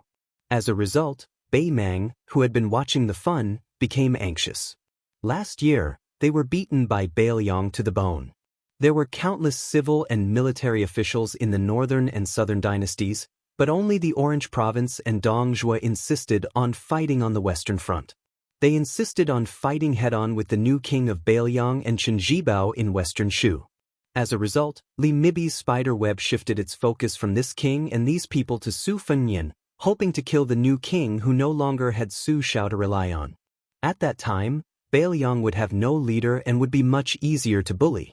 Since it was more or less certain that Su Fengnian would not rebel, Liang's Xiaogo would have to pinch his nose and risk his life to protect Su Fengnian from dying at the hands of Bei Meng, so as to avoid missing the northwestern gateway. It was really a big joke. With Bailiang's 300,000 cavalry being used up against the southern court, and with Chen Zhibao glaring at Western Shu, it would be much more difficult to carry out the Peace Edict's plan of East-West confrontation. Even if it succeeded, according to the Peace Edict, it would cost more than 200,000 lives. Perhaps this is the power of the man called Yuan Benshi in Great Peace City. Scholars move their mouths, and warriors die on the battlefield. In the current situation of the romance of the Three Kingdoms, Bailiang doesn't move, and Bei Meng and Liang don't dare to act rashly. Unknowingly, 20 years of peace have been exchanged for the common people of the two dynasties. This is all thanks to Li Yishan. It's a pity that this enemy is dead, and there's no way to tell him face to face. This king has a belly full of words, and he can only nag and nag to you, Hong Jingyan. Hong Jingyan smiled. Fortunately, there's still Chu Lushan.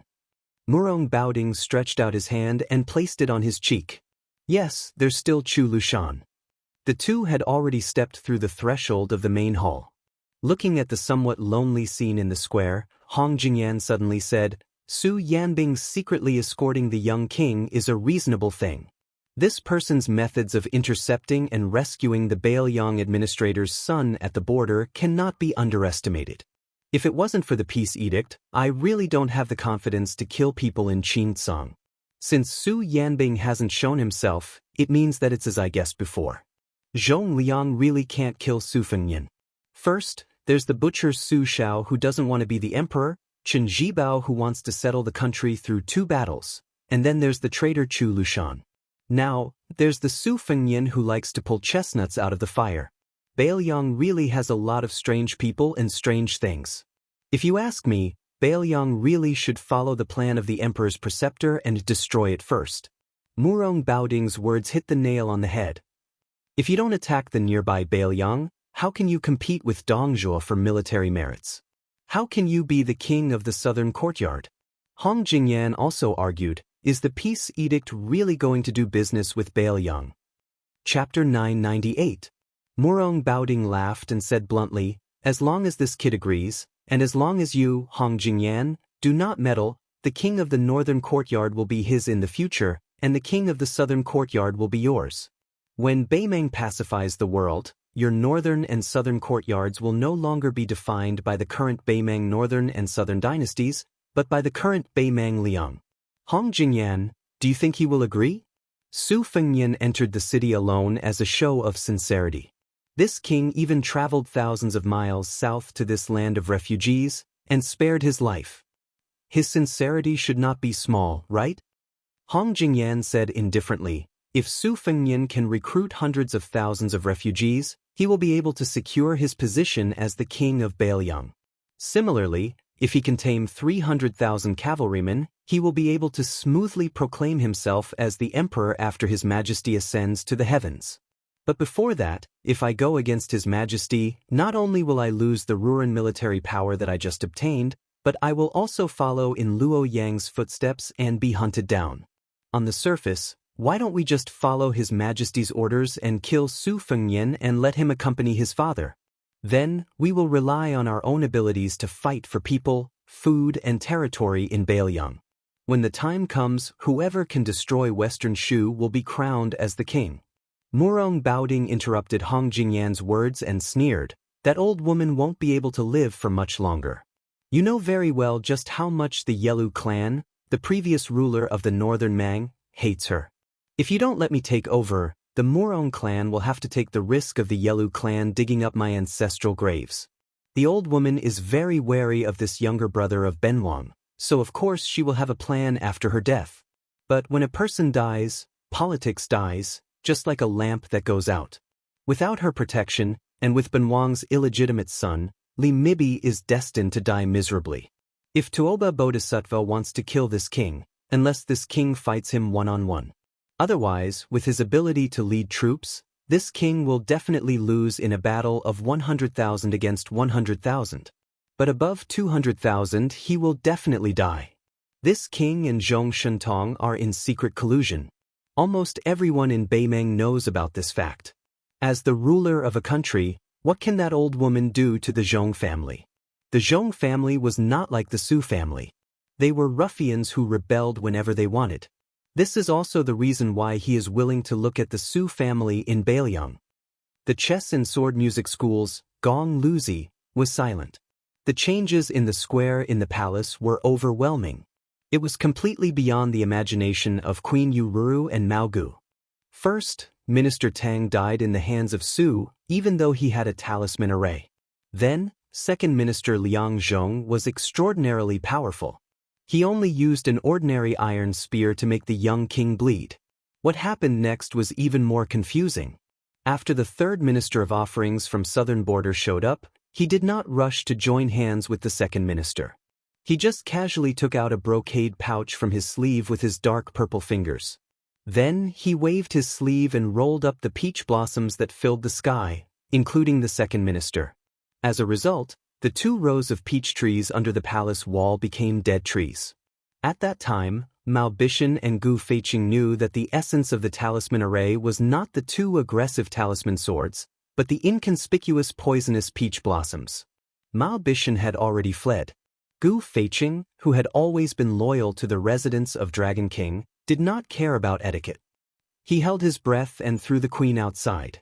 He risked his life to close the palace door, but just after a few steps, black blood flowed out of his chi orifice and he died. Southern Border had an immortal Gu that specialized in killing immortals.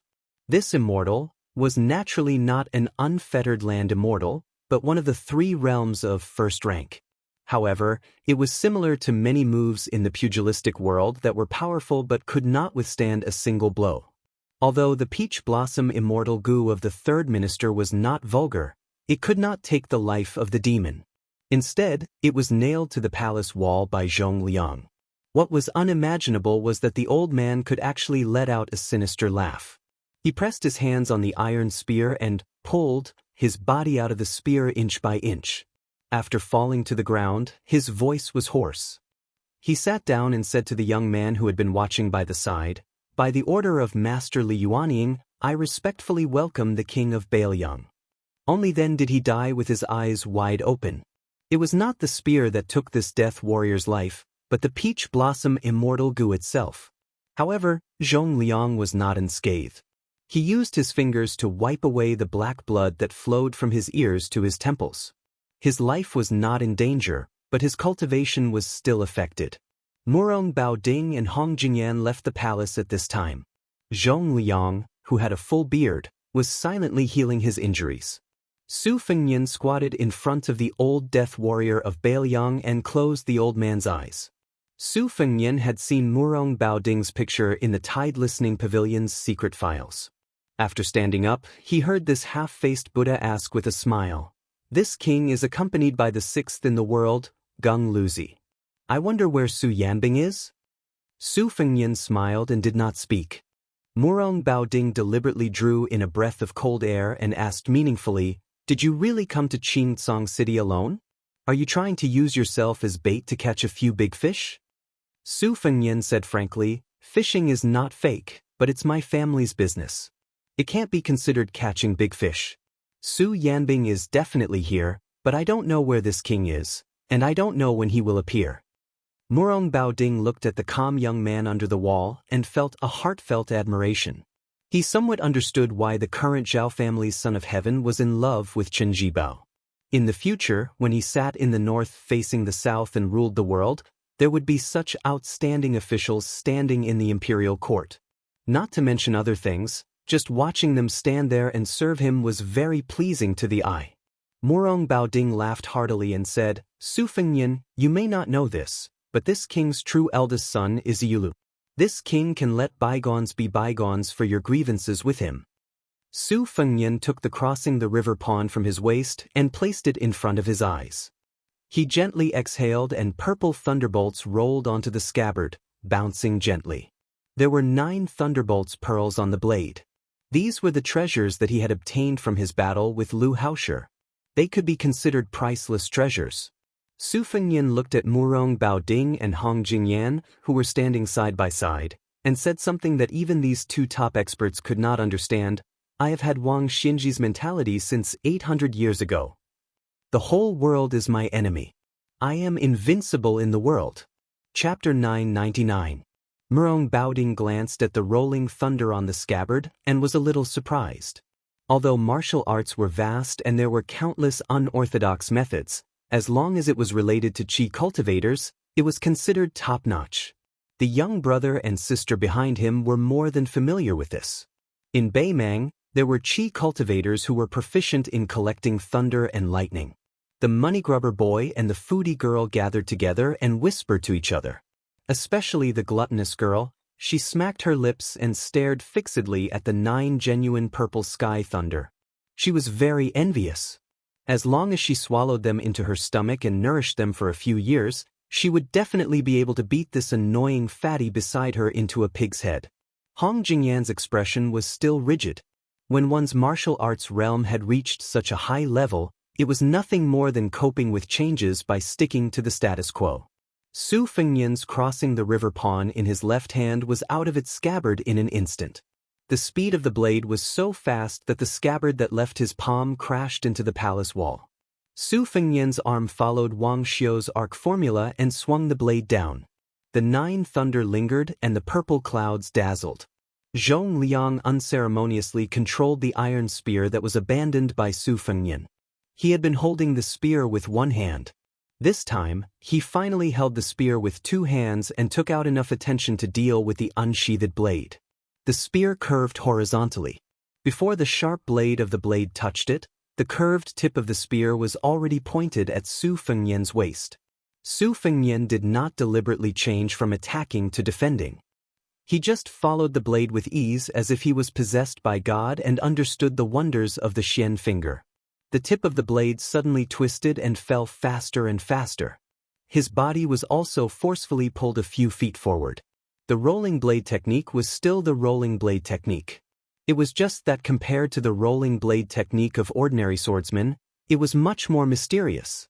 The spear missed for no reason. Zhong Liang's eyes lit up.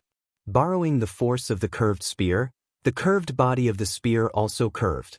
In the eyes of others, one person was following the blade and the other person was unwilling to fall behind. Therefore, the person followed the spear. At first, Murong Baoding had a smile in his eyes. He did not think highly of the kid's rolling blade technique. However, when he saw that Su Fengnian's bladesmanship seemed to be disorderly, but it was just right. Every blade was chopped 4 feet away from Zhong Liang's face. This somewhat surprised half-faced Buddha. Zhong Liang, who kept dodging, frowned. He was not angry that this kid was taking revenge on him for pointing the tip of the spear at his glabella. It was because he had never heard of such a ridiculous rolling blade technique. Of course, Zhong Liang did not know that there was an old swordsman from East Yu named Song Yanqing. When he went out in Jianghu for the last time, he had 14 swords and 14 moves. The only sword with a sword tassel was called Zhao Dan, which meant that he was carrying a lamp to illuminate the mountains and rivers. It was such a walking sword that he walked all the way to the side of the white-robed Luo Yang. Every time Su Fengnian's rolling blade finger, a purple thunder was suspended. After 9 times, he suddenly clenched his right hand. There were 9 flying swords hidden in the 9 thunder, which condensed into a formation and trapped Zhong Liang. Su Fengnian did not look at how the breeding demon was going to deal with it. He randomly patted the void with one hand, which was the 18 strokes of the hujia played by the blind female zither player in the battle in the rainy alley. His finger tapped on the soldiers crossing the river, which was the finger sword secret skill of the young female chi trainer on the lake of Yuyen Mountain Villa. Many of the abandoned talisman swords that were left behind in the square jumped up from the ground and stabbed fiercely at Zhong Liang with distorted trajectories. Together with the domineering thunder pool flying sword and the unpredictable hujia paddle, it created a magnificent scene. The 3 arcs of the arc formula formed momentum. At this time, Su Fengnian's 3 arcs were secretly learned from Song Yanqing, Xue Songguan, and the Chi trainer from the South Sea. They seemed to be unrelated, but they were fused together and vaguely appeared to be in the great Grandmaster realm. Murong Baoding chuckled softly. It looks good and is quite practical, but it's a bit too messy. There's still a long way to go before returning to the original state of celestial phenomenon. Zhong Liang was exhausted dealing with the 3 arcs in the formation. It was easy to deal with the barbarian clapper that came out of nowhere. With his Vajra physique, even if he was hit by it, it would be nothing more than a flesh wound. It was just a small matter of losing face. He didn't know how the boy controlled the dozens of talisman swords, but it didn't matter. With Zhong Liang's Xian finger comprehension, he could deal with it easily. In the past, with his rare talent, he didn't even need to dodge. However, he was afraid that if he didn't dodge, he would fall into a trap. Moreover, the flying swords of the sword tomb, which were wrapped in purple thunder as clothes, were no longer close to him, a natural sword embryo. Each of the 9 kinds of sword chi had its own killing intent, which was the real trump card. The iron spear that Zhong Liang held with both hands had its spearhead cut off by the purple thunder. From the moment the guy unsheathed the saber in his left hand until now, Zhong Liang hadn't been able to fight back even once.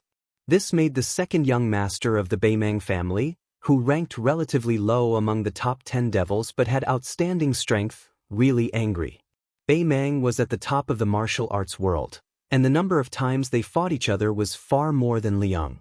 They never liked the martial arts fights that didn't hurt each other's feelings. If old monster Wang from the martial emperor city didn't go to Liang Jianghu to be a whetstone, the number of people in the martial arts ranking list might not even be equal to the number of people in Beimang. In Beimang, heroes didn't matter where they came from. Many people were nameless one day, and the next day, they became the distinguished guests of the general. Zhong Liang didn't rely on his identity as Zhong Shentong's younger brother to stand out in Beimang's Jianghu. He relied on being hunted and being hunted again and again. When he was young, he provoked the Dragon King, who was also one of the top 10 devils, and was hunted for nearly a month. It was because of that escape that made Zhong Liang finally become a level 1 master. The reason why Zhong Liang deliberately showed mercy before was not only because he wanted to humiliate the young king, but also because he couldn't stand the kid's attitude of not taking out his saber when he practiced. How dare he put on airs in front of Zhong Liang? Only now did he know that the young king of Bailiang had learned a variety of skills and was not inferior to him at all. After he took out his saber, his momentum was even more imposing. Zhong Liang had to restrain his contempt and treat him as an opponent that he could fight with all his strength. Zhong Liang certainly knew that the young man standing 5 feet away from him had many tricks up his sleeves. Other than the thunder-wrapped flying sword, he must have a more powerful trump card. Zhong Liang guessed that it must be the second saber on the right side of his waist. Zhong Liang had heard that Su Fengyan, who was once a disciple of Li Chungang, used the mind cultivation technique to cultivate his saber. On the grassland, he used his saber to kill the colorful python demon beside Taoba Chunsun. Zhong Liang dealt with the talisman swords that were undulating with the rhythm of Su Fengyan's rhythm. Of course, there was the more troublesome purple thunder sword formation. When Su Fengyan made a move, Zhong Liang countered it. It seemed complicated and long, but in fact, it only took a few blinks of an eye for the talisman swords to be broken and fell to the ground. Zhong Liang's iron spear had also been cut by more than half, and the spear had become a long saber. Fortunately, Zhong Liang's talent was so high that no matter what he learned, he could easily go further than many famous experts who studied for their entire lives. The broken spear in his hand knocked against the purple thunder flying sword. The sound was loud and clear, like the sound of a 1,000-pound bell. It could be heard clearly outside the residence of Dragon King. Every time the spear knocked against the sword, Zhong Liang's perception of each thunder-flying sword increased. When the expressionless young man holding the saber finally moved his right hand, Zhong Liang's pupils shrank.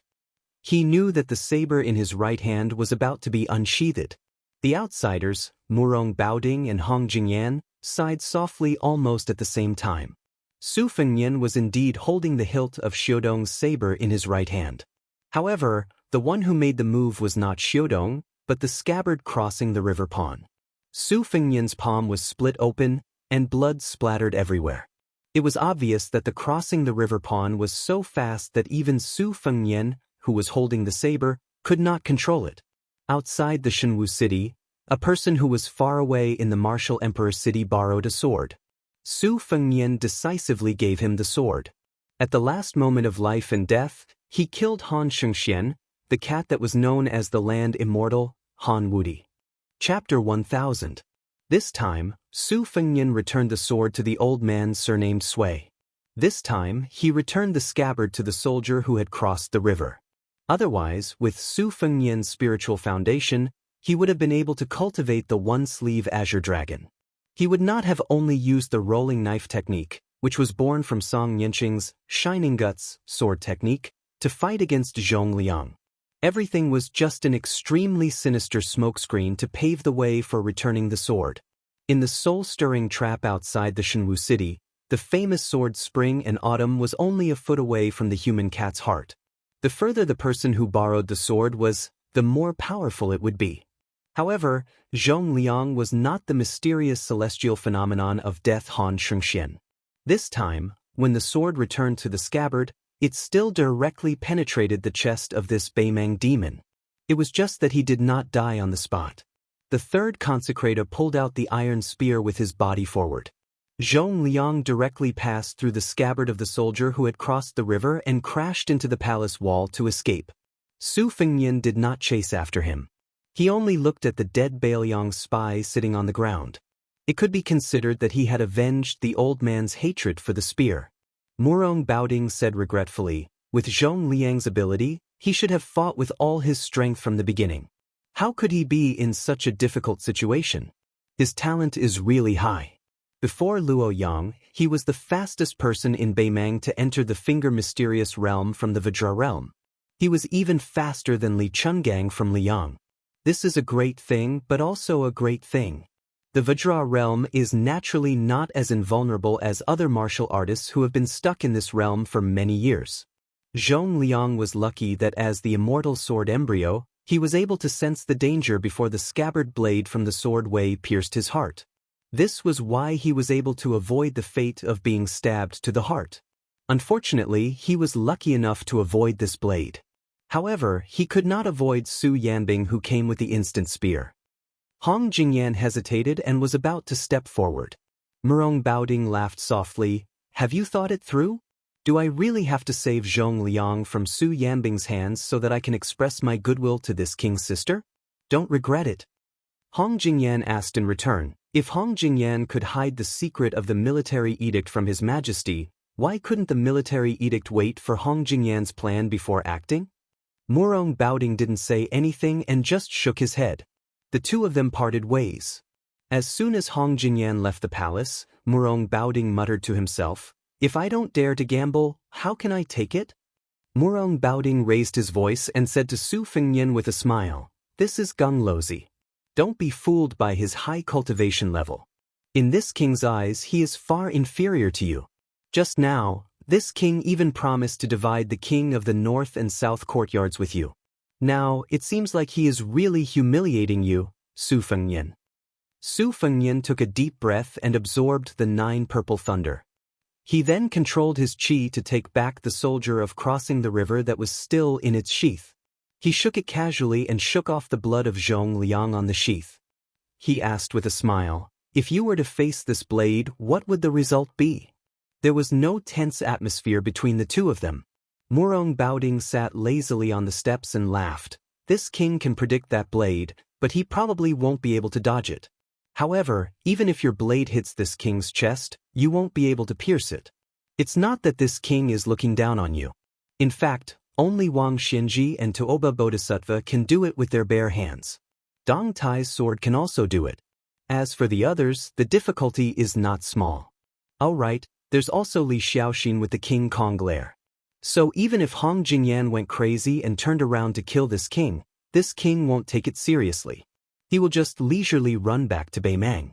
Who knows, he might even be able to chat with you guys. The martial arts evaluation released by Beimang asserted that as long as Wang Xinji was willing to join forces with Tuoba Bodhisattva, they could kill all 8 people behind them. No matter how much the world discussed, there was no way to know what these 8 people were thinking. At this time, there were 2 people in the residence of Dragon King. One was the 6th in the world, while the other was the 8th. They had a drink and chat on their journey to the south. Hong Jingyan, who stood at a higher position, admitted this, but Murong Baoding denied it. However, the reason why he denied it was not because he was conceited about his cultivation, but because he felt that Dong Tai, who was going to visit immortals after borrowing the sword, would have a chance to surpass Tuoba Bodhisattva's realm and be on equal footing with Wang Xianji. Su Fengnian asked, "Even Su Yanbing's instant spear can't do it?" Murong Baoding thought about it seriously and said, "Firstly, this king's true strength is unknown. Secondly, if he says that he can't do it, you will only think that he is bragging." Su Fengnian smiled and said, "If Su Yanbing doesn't want to fight with you, there will naturally be someone else who will." Murong Baoding said in a low voice, "No room for discussion? Do we have to fight and kill?" Su Fengnian shook his head and said, "When Su Shao was alive, he was too lazy to pay attention to you guys. In this life, I will not do business with Beimang." Murong Baoding stood up with a face full of regret. He stretched and said, "It turns out that you are much more stupid than this king thought." Su Fengnian smiled and said, "I'll return the same words to you. The spy leader of Qingcang was actually a pawn planted by Beimang. After lying to Zhou Junshin about the military situation, he had already disappeared. He said that Su Fengnian had entered the land of refugees alone and that Beiliang did not have a large army. In fact, he was only half right. Other than the young king of Beiliang, who was supposed to be the son of a rich family, there was also a mighty cavalry of 1,000 men. However, there were less than 100 men in armor. The remaining 800 to 900 men were wearing kasayas. Their bald heads were very eye-catching. It was actually a scene of a large group of monks heading west. There was only one carriage. Nearby, there was a huge black tiger running around. From time to time, it would stop and turn its head, waiting for the carriage. The cavalry on both sides were all heavily armored. Even the ignorant and inexperienced people in the land of refugees could tell at a glance that this was the Longxiang army that had destroyed 3 important towns of Beimang last year. They were the elites of Bailiang's elite cavalry. It was the 30,000 dragon elephant cavalry that had trampled half of Gusai state into pieces. Who in the southern court was not afraid of the black-clothed youth's invincibility? Bailiang had always been close to Buddhism, especially after the Liyang imperial court destroyed Buddhism. Countless monks and monks fled to Bailiang Taoism, which seemed to be the only worry-free pure land left in the world. Then, the new king of Bailiang suddenly ordered all the monks in Liangzhou to enter the land of refugees to preach Buddhism. He also promised that there would be armored cavalry to protect them. Most of the foreign monks were afraid that they had just left the wolf's den and entered the tiger's den. For a while, they took a wait-and-see attitude. Fortunately, the king of Bailiang did not make things difficult for them. He only ordered the 600 local monks in Liangzhou to gather and head west, without any resistance. However, there were more than 300 foreign monks who still had the idea that if they did not go to hell, they would die. In addition to Liangzhou, there were also monks from Yuling and Liangzhou who set off quickly. Many monks who chose to give up the risk regretted when they learned that the Black Tiger, who had listened to the great immortal Qi Xuanzhen scripture, was also in the cavalry.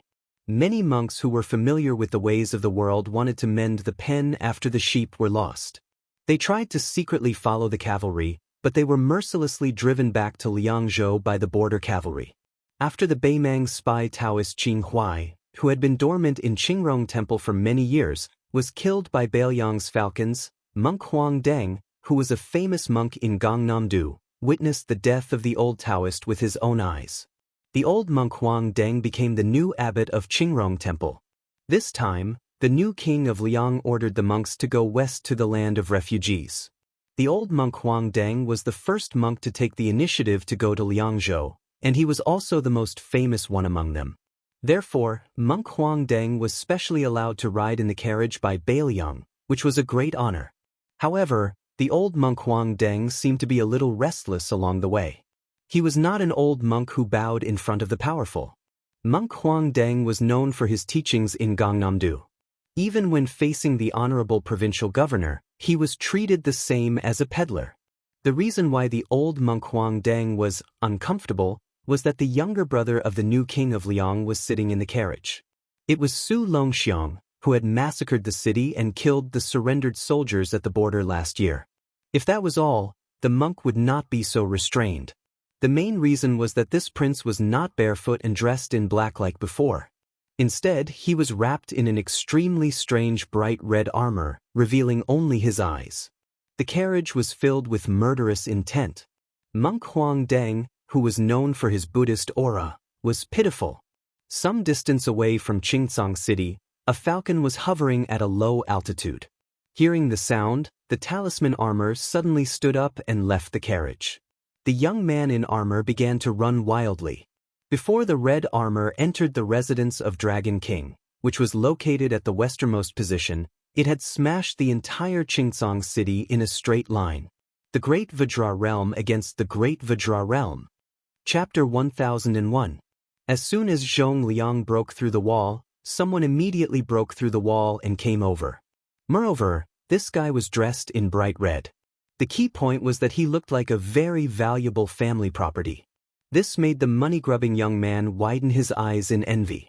He felt that if he had this outfit, he would be very impressive. The foodie girl, who was more talented than her brother, was no exception. She hid behind Murong Baoding and stuck her head out, staring intently.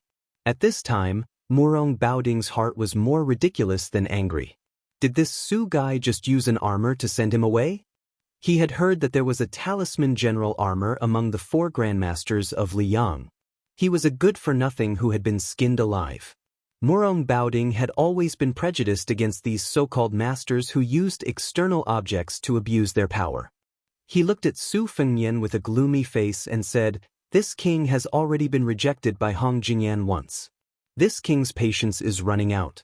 Su Fengnian, I advise you not to take advantage of him." Be careful that you don't become the second Zhou Junqian. Su Fengnian seemed to be in a good mood. He walked to the side of the red armor and patted it here and there.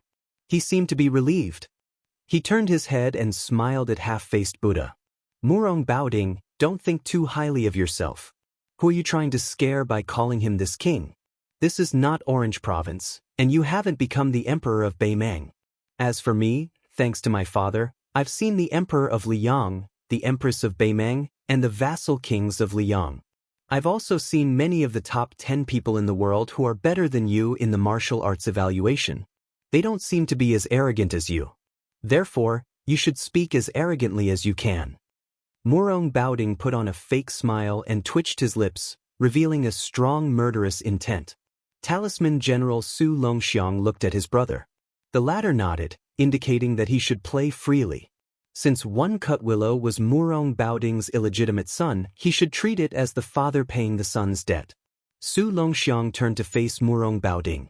He didn't know if it was because of the talisman armor's tight concealment or if it was just a bluff, but Murong Baoding didn't feel any abundant chi flow. This made the governor, who had high vision, very puzzled. Where did Su Fengnian come up with such a joke? Wasn't he afraid of disgrace?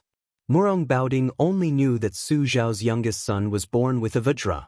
He was barefoot and dressed in black. He led the cavalry of Dragon and Elephant and bullied the 3 military towns of Gentleman's Hall. They were like 3 virgins who had no power to fight back. His son's exquisite murderous sword chi couldn't kill him. Naturally, the governor of Orange Province didn't expect that Su Fengnian would make an unnecessary move and let his younger brother wear the Talisman General red armor. Su Longxiang's 5 fingers stretched and clenched into a fist. His body moved and he instantly punched Murong Baoding's chest. The chi flow was vast and mighty, and the square shook. Although Murong Baoding's body only swayed slightly and seemed to be motionless, the invisible mirror between Su Longxiang and the governor rippled violently. The 2 palace walls on the edge of the mirror were torn apart, and the peach trees near the foot of the wall were crushed into powder in an instant. Murong Baoding stretched out his hand and rubbed Murong Caiyang's head behind him.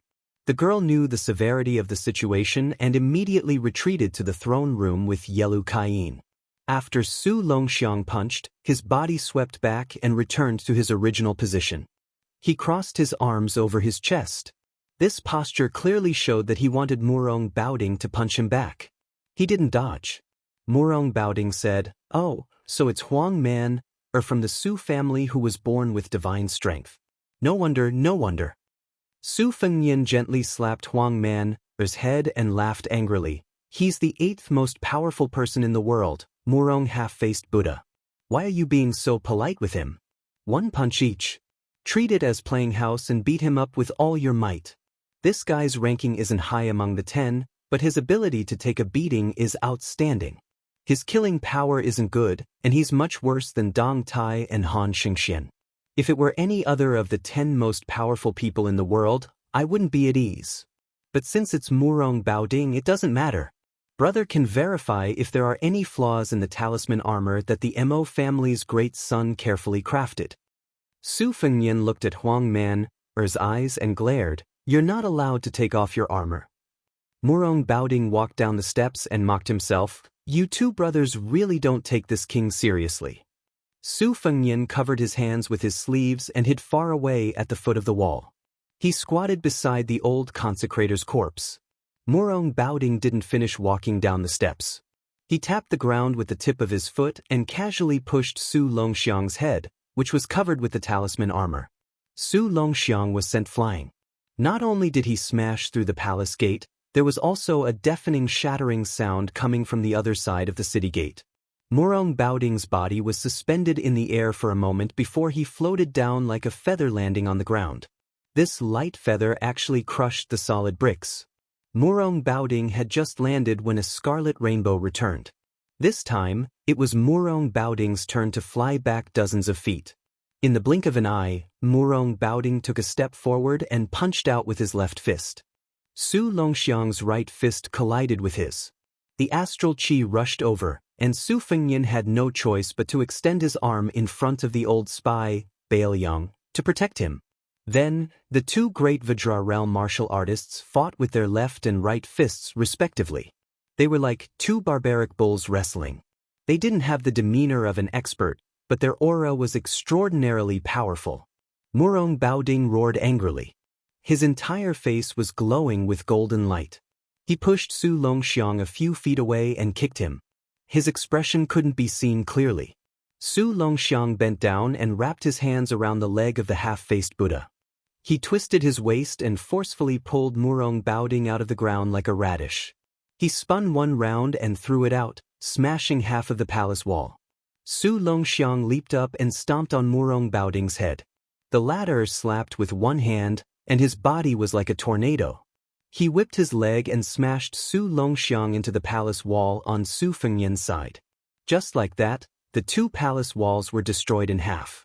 Su Longxiang stood up from the dust and slapped his palm on the chest of the talisman armor. His chi flowed in layers and dispelled the accumulated dust on the talisman armor. The red armor was still bright and didn't have any flaws.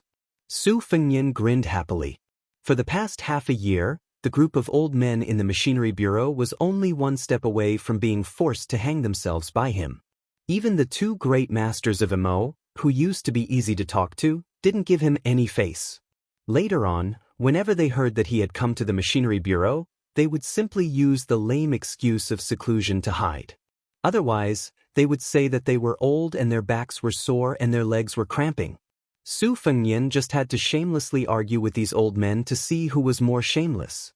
Fortunately, this talisman armor, which involved materials, Daoist talismans, Buddhist incantations, and other vast problems, was finally completed on time. In fact, later on, the old men were addicted to studying it. When Su Fengyan said that he wanted to take it out for a walk, the two great masters of Imo looked at him with resentment as if he had stolen their wives. They even threatened to fight the king of Baoyang to the death if it was damaged in the slightest. Fortunately, Su Fengyan threw out a huge bait. He said that no matter how much manpower, material, and financial resources Baoyang had to build the talisman armor to the level where it could withstand heavenly thunder. He even provoked them by asking if they dared to go against heaven's will. This made the eyes of a large group of old men immediately light up. They turned around and ran to draw the blueprint. They really ran, the kind where they ran away like a wisp of smoke. Su Fengyan looked up and saw that the throne room was still fine. The palace walls had already disappeared, but Huang Manor had somehow wrapped his hands around Murong Baoding's head and tucked it under his armpit. The two of them bumped into each other like this. After they bumped into the palace walls, they went to find trouble with the palace walls. Su Fengyan returned the favor.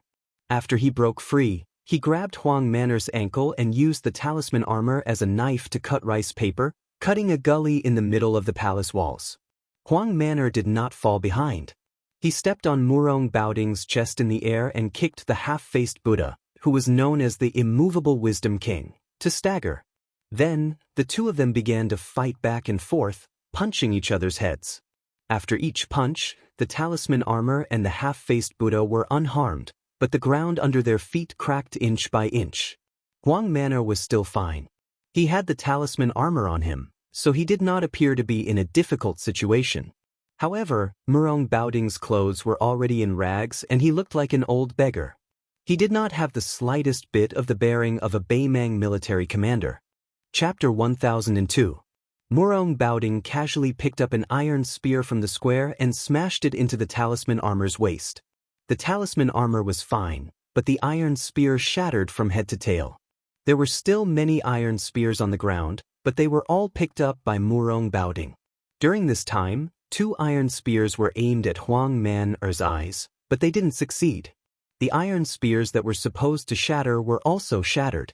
Without the palace walls blocking his view, Su Fengyan's line of sight was still quite wide. When he saw this scene, he couldn't help but tremble with fear. He had intentionally looked down on Murong Baoding, who was the 8th most powerful person in the world. However, the half-faced Buddha's methods weren't as powerful as the other 9 people's. However, that was only when compared to Wang Xinji, to Oba Bodhisattva, and Dengi.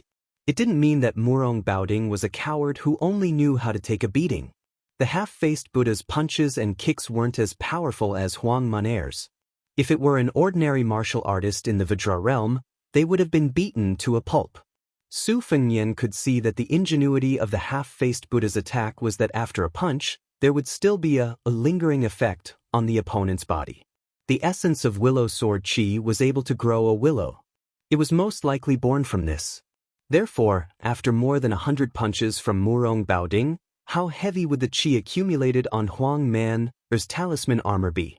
Therefore, when Huang Man was pushed to the wall by Murong Baoding, before the talisman armor could touch the wall, a huge hole was blasted in the wall by the red armor's crazy chi.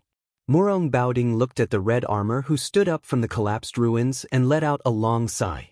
Their clan had the custom of worshipping Buddha. When Murong Baoding was young, he liked to follow his elders to the temples to worship Buddha. Moreover, he would often raise his head to look at those gilded Buddhas, and he would often look at them for several hours. As he grew older, especially after the Murong Empress usurped the throne, the Murong clan became extremely honored. Murong Baoding did not neglect to focus on practicing martial arts and learning the art of war. Whenever he had free time, he would travel and visit famous temples to look at Buddha. This had practically become a strange hobby that everyone in the northern Mang and northern dynasties knew about. During the war between the two countries, Murong Baoding was good at raiding and killing the enemy with a small number of elite cavalry. He became famous early on, but he was much slower in martial arts. After the defeat, Murong Baoding went on a long trip alone and saw a big Buddha enlightened him. He learned the Vajra invincible sitting Buddha. After he opened acupoints, he opened Buddha. And he opened Buddha's Vajra's body. Standing. Murong Baoding slowly raised his left palm in front of his chest. His right hand was about to press against his chest like a monk. Standing Buddha between heaven and earth. Su Longxiang turned his head and looked at Su Fengnian who was squatting in the distance. He took off the rune armor helmet with both hands and threw it at his feet. He wanted to follow the method that his brother had asked him to memorize. He wanted to knock on a few points of the array and take off the red armor in one go. However, Su Longxiang hesitated and only took off the helmet. He did not take off the armor completely. Su Fengnian saw this and sighed. He did not say anything. Su Longxiang was much taller than when he went to Mount Longhu to cultivate with the old celestial master Zhao Shiguan. His face was sallow and emaciated, but the biggest change was that his eyes were less confused and more stubborn. It was this young man who slaughtered the soldiers of the 3 towns of Beimang. He personally led the cruel act of killing the surrendered soldiers after the spring and autumn period. Su Longxiang twisted his neck and punched the palm of his left hand with his right fist. Then he bent his knees slightly. Su Longxiang looked at the half-faced Buddha whose body was overflowing with golden light. The corner of his mouth twitched. With Su Longxiang as the center, not only did the fist power that Murong Baoding left on the rune armor suddenly disappear, the atmosphere between heaven and earth seemed to be absorbed by the young man. The young man was like an ancient ferocious beast. If God blocked him, he would kill God. If Buddha blocked him, he would kill Buddha. Su Longxiang began to run. Step by step, he stepped on the ground with the momentum of 1,000 horses galloping thunder. Then he jumped up lightly. His 10 fingers intertwined and formed a fist, smashing down on the head of the standing Buddha. When Murong Baoding's invincible golden body was smashed into the ground, his hands were tightly pressed together and there was a gap. Su Fengnian stood up. He knew that the situation in Qingsong City was settled. Su Fengnian did not stop the young man and woman from leaving quietly. Although Murong Baoding's body was broken by Huang Man'er's fist, if both sides were to fight to the death, Su Fengnian might not be able to gain anything. Su Fengnian looked at Huang Man'er's back. He probably felt that if he took off the rune armor helmet, he would be scolded by his older brother. He looked into the pit for a long time. When Su Fengnian did not appear, he ran to squat down and put on the helmet. He always had his back to Su Fengnian and just squatted like that. Su Fengnian did not know whether to laugh or cry. He just lightly carried the old spy's corpse and walked into the very small throne room. Dressed in a dragon robe, Zhou Junshin bent down hard and called out to the king of Bailiang. He said a lot of mushy and flattering words. Su Fengnian placed the old man's corpse beside the dragon pillar. He did not say anything and just glanced at Zhou Junshin. The latter quickly shut up. He realized that the young vassal king in front of him who had seen many storms was not like the previous vassals he had relied on. Not only was his eyes shallow, but he was also soft-hearted. Zhou Junshin lamented in his heart. Half an hour ago, he was still waiting for his subordinates to tie this guy up and bring him to the throne room. He hoped that he could enjoy an audience with the dignified king of Ling. Now, the battle outside had turned the world upside down. Not only had the Ruren Mountain Lord, Hong Jingyan, even Murong Baoding had to personally lead the battle. Thinking of this, Zhou Junshin bent down even more. Su Fengnian went straight to the point and said, "Originally, I wanted to rely on my status as the Northern Liang Prince to talk business with you while drinking. However, as the Azure City Lord, you really put on airs. All right, we can settle the old and new debts together. Ruan Shandong is from Northern Liang, and so is your third consecrate. They all died because of you, Zhou Junshin. Your head isn't worth much, so you can't pay for it. When I came in, I estimated that you would have to use 20,000 loyal refugees to pay for it. Jiang Heng and He Dajie have about 3,000 bodyguards. Shen Kongwu, who is not in the city, has another 1,600. In addition, there are more than 1,000 dragon scale guards from the residence of the Dragon King. These are not included in the 20,000 people. Just take it as a gift for our first meeting." Zhou Junshin cried and wailed, "Your Highness, I don't have the ability to turn beans into soldiers. Winning over 20,000 refugees is harder than ascending to the heavens, let alone making them loyal. It's not that I don't want to do my best for your Highness, but I really don't have the strength to do it."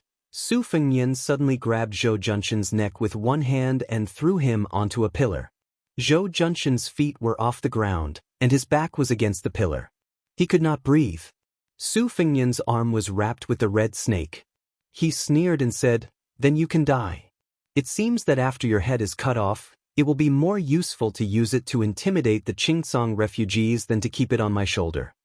Zhou Junshin tried his best to grab Su Fengnian's arm with both hands, making a final struggle. He had only heard that this young man, who was still His Royal Highness last year, was undisciplined and lawless. He did not know that he was so unwilling to drag things out and would take someone's life without a word. Zhou Junshin was smart, so he knew to wait for a good price to sell himself at a fair price. He did not want to sell himself too cheaply to Bailiang. It seemed that the king of Bailiang did not like smart people. If he had known this earlier, even if Zhou Junshin had the courage of a bear and the courage of a leopard, he would not have dared to hide his shrewdness. Su Fengnian reached out and pulled out the crossing the river pawn. He tilted the blade and gently pressed the tip of the blade against Zhou Junshin's forehead. He smiled and said, "If I stab the blade into your skull, I will probably be able to nail you to the pillar.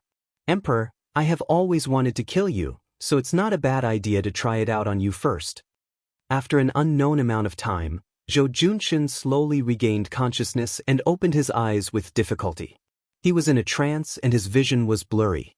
Could it be that he had arrived in the netherworld, or was he still walking on the road to the Yellow Springs and had not crossed the Bridge of Helplessness? Zhou Junshin subconsciously touched his forehead. It seemed that there was no wound left behind. Zhou Junshin wanted to curse that person surnamed Su for being vicious and merciless, but his throat felt as uncomfortable as if a piece of burning coal had been stuffed into it. He reached out and touched his forehead. It hurt so much that his body trembled and he broke out in a cold sweat. He suddenly opened his eyes wide and raised his head. He saw a snow-white hemp robe and a young face that made Zhou Junshin fear to the bone. Su Fengnian looked down at the local emperor, who was sitting limply on the ground. The corners of his mouth twitched. "Zhou Junshin, you owe me another life. Tell me, how many refugees do you want to pay off your debt now?" Zhou Junshin, who knew that he had escaped death, had learned his lesson. He hugged the king of Bailiang's leg and cried out in a hoarse voice, "Your Highness, if you say tens of thousands, it will be tens of thousands. This humble one will listen to your Highness. If this humble one dares to say no, your Highness will reward this humble one with a knife. Your Highness, you don't even have to lift a finger." Su Fengnian kicked Zhou Junshin aside and walked out of the hall. Wang Man was still squatting there. The short youth was dressed in red armor and looked like a tall building. There was a red building between Bailiang and Beimeng. If he wanted to kill Prince Liang, he had to pass through this building first. Chapter 1003. Su Yanbing had not returned yet, so they still had to eat. Zhou Junchen, who had just escaped death, did not dare to flaunt his wealth with lavish fish and meat. He had the imperial kitchen carefully prepare a vegetarian feast. Queen Yuru accompanied him from the side, in charge of holding a bottle of rice wine. Zhou Junchen had tactfully taken off his dragon robe and changed into the brocade robe of an ordinary wealthy family. Naturally, Yuru followed her husband. Although she did not wear the phoenix coronet and robe, she still put some effort into it. She wore a yellow crown made of green and red velvet. It was inlaid with pearls and inlaid with jade, and it was a foot high. It was like a straight-neck goose head, making her slender white neck even more attractive. Huang Manor wolfed down the food and took a general with real power from Qingsong City to arrange for the monks to stay in the west. Zhou Junchen carefully glanced at the king of Bailiang, who was chewing slowly, and made up his mind to accompany him to eat, drink, and smile. As for sleeping with him, he was a man, but he was powerless. That was the skill of the queen of Qingsong City. Su Fengnian ignored Yuru's flirtatious glances and asked Zhou Junchen to tell him about the situation of the two kings of Bailiang. The spies of Bailiang were not immortals. They could not be meticulous in all aspects. Zhou Junchen was one of the 4 leaders in the land of refugees. The news from his mouth was not low. Ma Lioka, the king of Phoenix Soaring, was once an unknown metalworker in Yangzhou. The way he made his fortune was somewhat similar to Zhou Junchen's. Both of them first worked for other powerful forces, but they were nothing more than advisors. Later, his old master died in an assassination attempt. The nominal king of Phoenix Soaring was young and ignorant, so Ma Lioka was able to control the emperor and command his vassals. Little by little, he accumulated a substantial amount of wealth. However, Zhou Junchen said that this person had some fateful encounters with Mount Lantuo in the western region. Since last year, he had been sheltering hundreds of monk soldiers. According to Northern Liang spies, the prince of Linyao, Kai Anshan, who came from an aristocratic family in northern Liang, was harsh and merciless. He was a person who shared weal and woe but could not share riches and honor with others. However, in Zhou Junchen's mouth, Kai Anshan was actually described as a rather heroic old man. Su Fengnian felt that Kai Anshan most likely had some ability to convince the vile Zhou Junchen wholeheartedly. As for the gang between Linyao and Fengxiang, they were all horse bandits who relied on plundering for a living. They turned their backs on each other and were experts in taking advantage of each other. Over the years, the 3 military towns had suffered quite a bit. Moreover, this group of horse bandits were often bold enough to cross the border and plunder from Northern Mang's southern court. Once, one of Northern Mang's great generals, Lu Gui, was alarmed. Not only did he personally lead an army to suppress the bandits, he also specially instructed a fatty surnamed Dong to keep an eye on this area. It was only after this incident that the horse bandits at the border of Gusai province were reduced by a lot. This lawless gang was stationed at Stone Mountain. Zhou Junchen said that the gang leader was a coquettish woman in the prime of her youth. He revealed the heavenly secret and reminded Su Fengnian that although this group of horse bandits was not on good terms with Northern Mang, both he and Kai Anshan privately felt that it was merely a ruse to injure themselves to gain the enemy's confidence. In reality, they were spies that Northern Mang had planted in the refugee lands. Su Fengnian sorted out Zhou Junchen's words bit by bit and did not find any big loopholes. He asked, "The 3 old military towns and the horse bandits have a total of 170,000 to 180,000 sinners. About half of them are in the prime of their lives. They can fight on horseback and farm off horseback. They are a source of soldiers that even Beimeng covets. I don't expect to get all of them in one go. You see, Fengxiang, Linyao, and Stone Mountain, there are only about 20 people in power in these 3 places. How many of them are willing to be appeased and recruited?" Zhou Junchen hesitated for a moment. He gritted his teeth and said, "I'll risk my life to tell you the truth. As long as they don't really starve to death, they would rather be hungry than eat the leftovers given by the Bailiang. Take my Qingsong city as an example. It's easy to guess that Xin Kongwu and his 1,600 people would take advantage of this opportunity to either establish their own family or to rely on Kai Anshan in Linyao City. They would rather die than run back to Qingcang City. No matter how high the position you give him, it's useless. When he was 6 years old, he saw with his own eyes that the heads of his family's elders were chopped off one by one. Then he was driven to this desolate land of refugees. Even in his dreams, he was thinking about how to kill his way back to Beiliang for revenge. Fengxiang and Linyao also have many people in their prime who are irreconcilable with the Beiliang. They hold military power. Firstly, I'm not from the Beiliang noble family that was destroyed back then. I have no grudge against the Beiliang. Secondly, I admire the ability of the prince from the bottom of my heart. That's why I'm willing to do anything for the Beiliang. Su Fengnian put down his chopsticks and said calmly, "If you were in my position, how would you recruit the refugees? No matter how difficult it is, you still have to do it. If you can tell me the truth, I'll give you a great merit, and the Qingcang Empire will still be in your pocket." Zhou Junshin was about to pretend to be trembling in fear when Yu Ruru, who was holding the bottle, coughed lightly.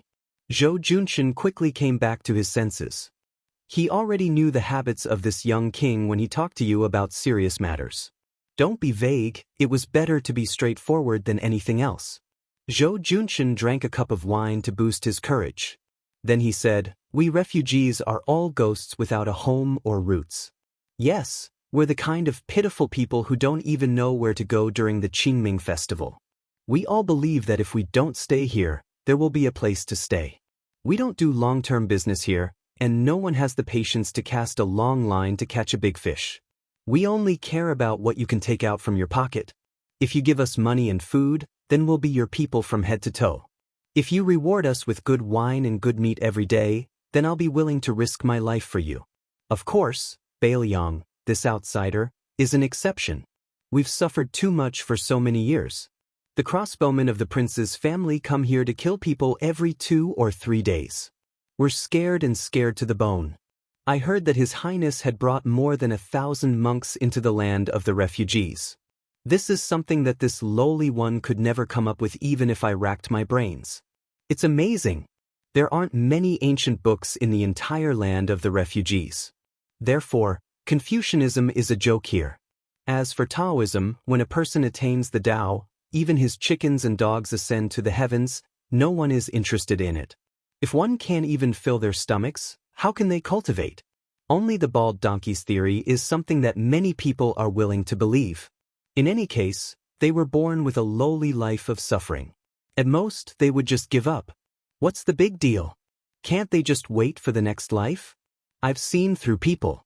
As long as they have the slightest desire to stay, they will start to fear death. Take me, Zhou Junshin, for example. When this lowly one heard that His Highness wanted to keep me alive in Qingcang, I couldn't help but become excited. Once the monks arrived, they would pray for blessings for the refugees day after day. Although the refugees might not be grateful, at least they would have something to think about and wouldn't give up so easily. They wouldn't think that killing one Beiliang soldier in this lifetime would be considered as breaking even, and killing 2 would be considered a profit. However, Zhou Junshin secretly believes that just having the monks to give us something to think about isn't very useful. We need something more practical, especially something that can fill our stomachs. In the past, even the residents of the Dragon King in Qingcang City was struggling to make ends meet. We really don't have the capital to attract people's hearts. However, with His Highness's Beiliang backing us, we don't need a lot. As long as we can place 10 or so large pots at each of the 3 city gates every day, I don't believe that no one will take the bait. If no one comes for a day, then there should be at least one in 10 days or half a month, right? As long as someone takes the lead, then we won't be able to stop the refugees from flocking to us. Perhaps everyone has a little bit of backbone, but there's also a distinction between what's important and what's important. Some people are more important, and there's no lack of people who are more important than their lives. However, there are still more people who are less important. Yu Ru timidly lowered her eyes and softly interrupted Zhou Junshin. If no one dares to come, we can let the weak Qingcang soldiers pretend to be refugees. Zhou Junshin glared at her and said, "Woman, shut up. Chapter 1004. Su Fengnian waved his hand. He did not comment on Yu Ru's strategy and signaled Zhou Junshan to continue. The latter, who was full of evil tricks, drank wine to moisten his throat. His face was flushed red. It was obvious that he was in a good mood. If we only use the Bailiang cavalry to crush the 3 towns, the refugees will definitely not be able to defeat them. They can hide in the western regions or even Beimang. If they scatter like birds and beasts, then they will ruin His Highness's grand plan. If they were forced into a corner by the northern Liang Iron Cavalry, there would definitely be people who would defect to the northern Mang's southern dynasty in a fit of anger. I heard that in the western capital of the southern dynasty, there were indeed some important people who wanted to recruit the refugees for their own use. However, many of the policies to pacify the people were all bark and no bite.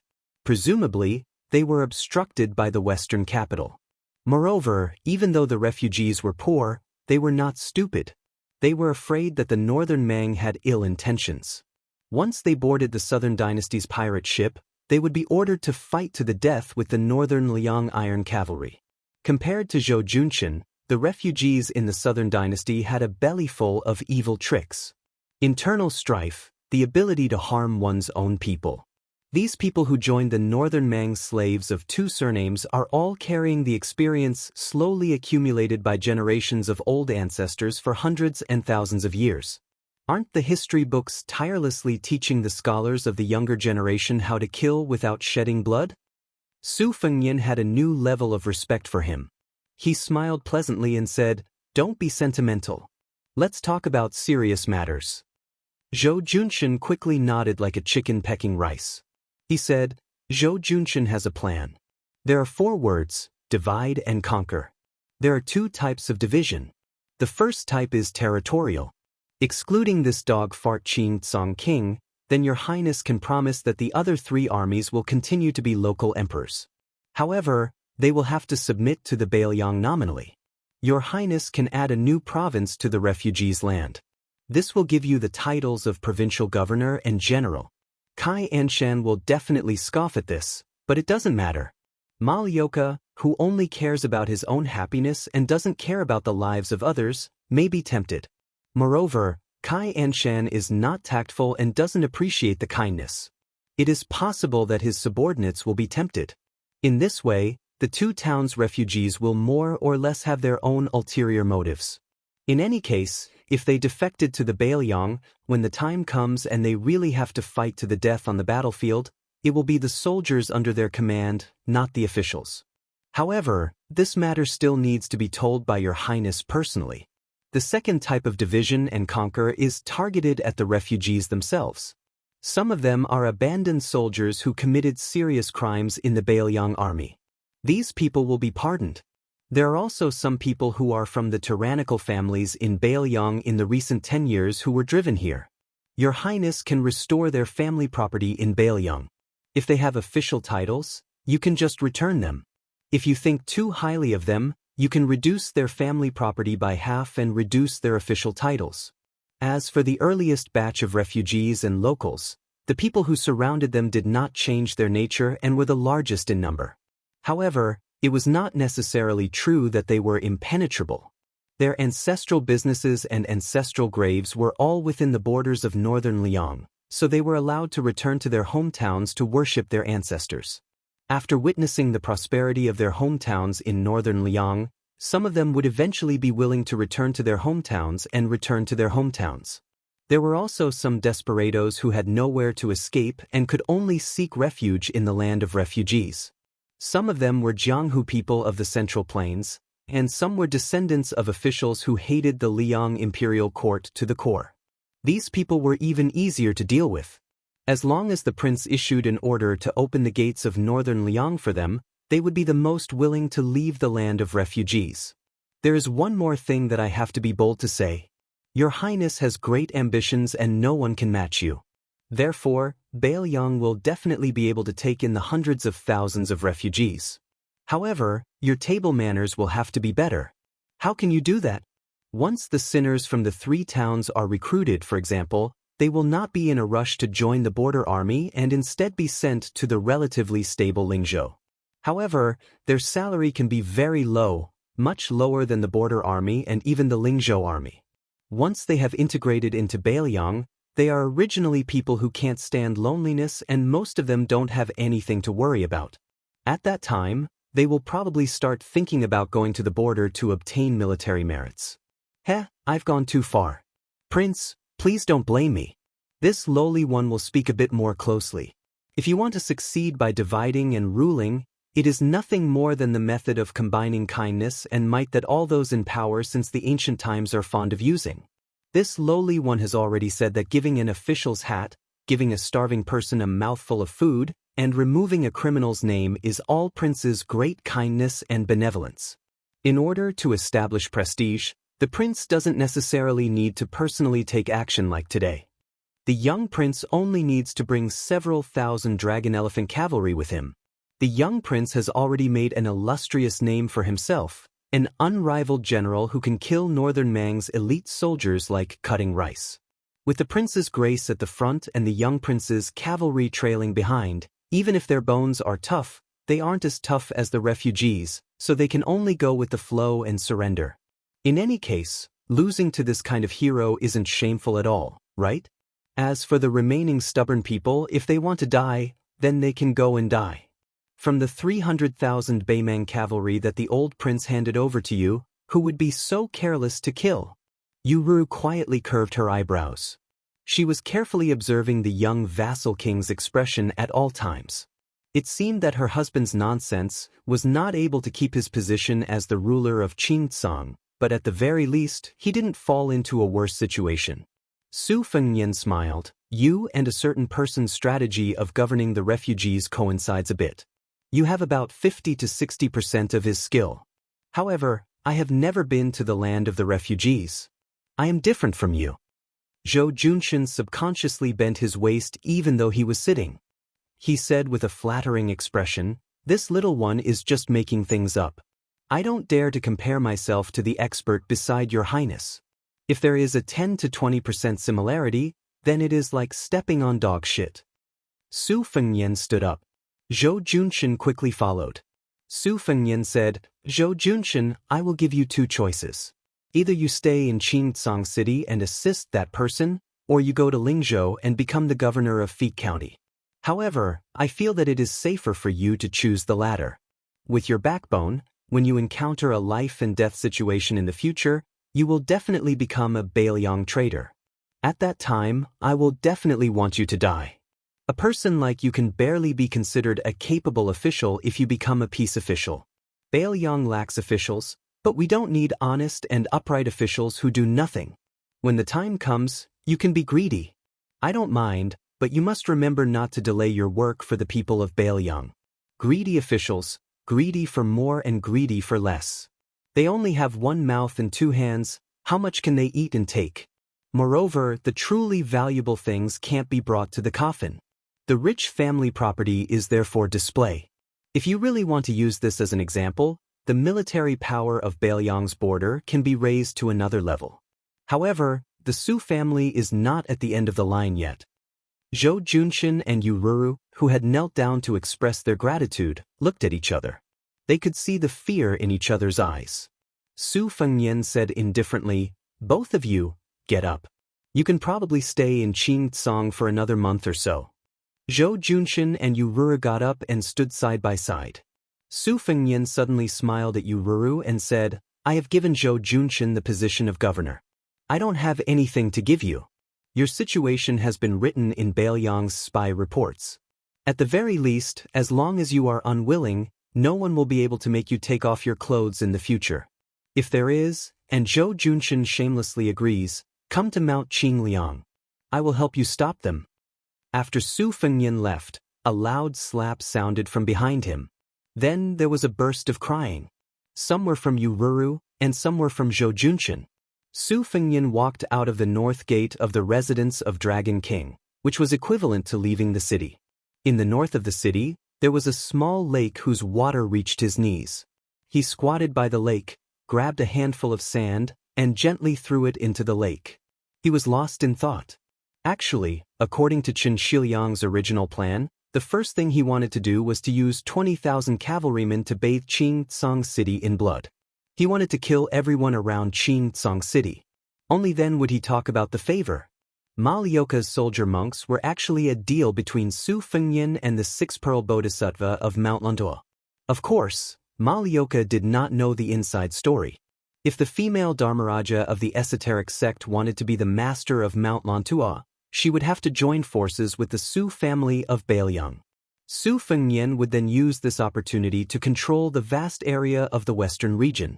Of course, there was also an urgent need, which was to form a military situation that would suppress hundreds of thousands of refugees from east to west.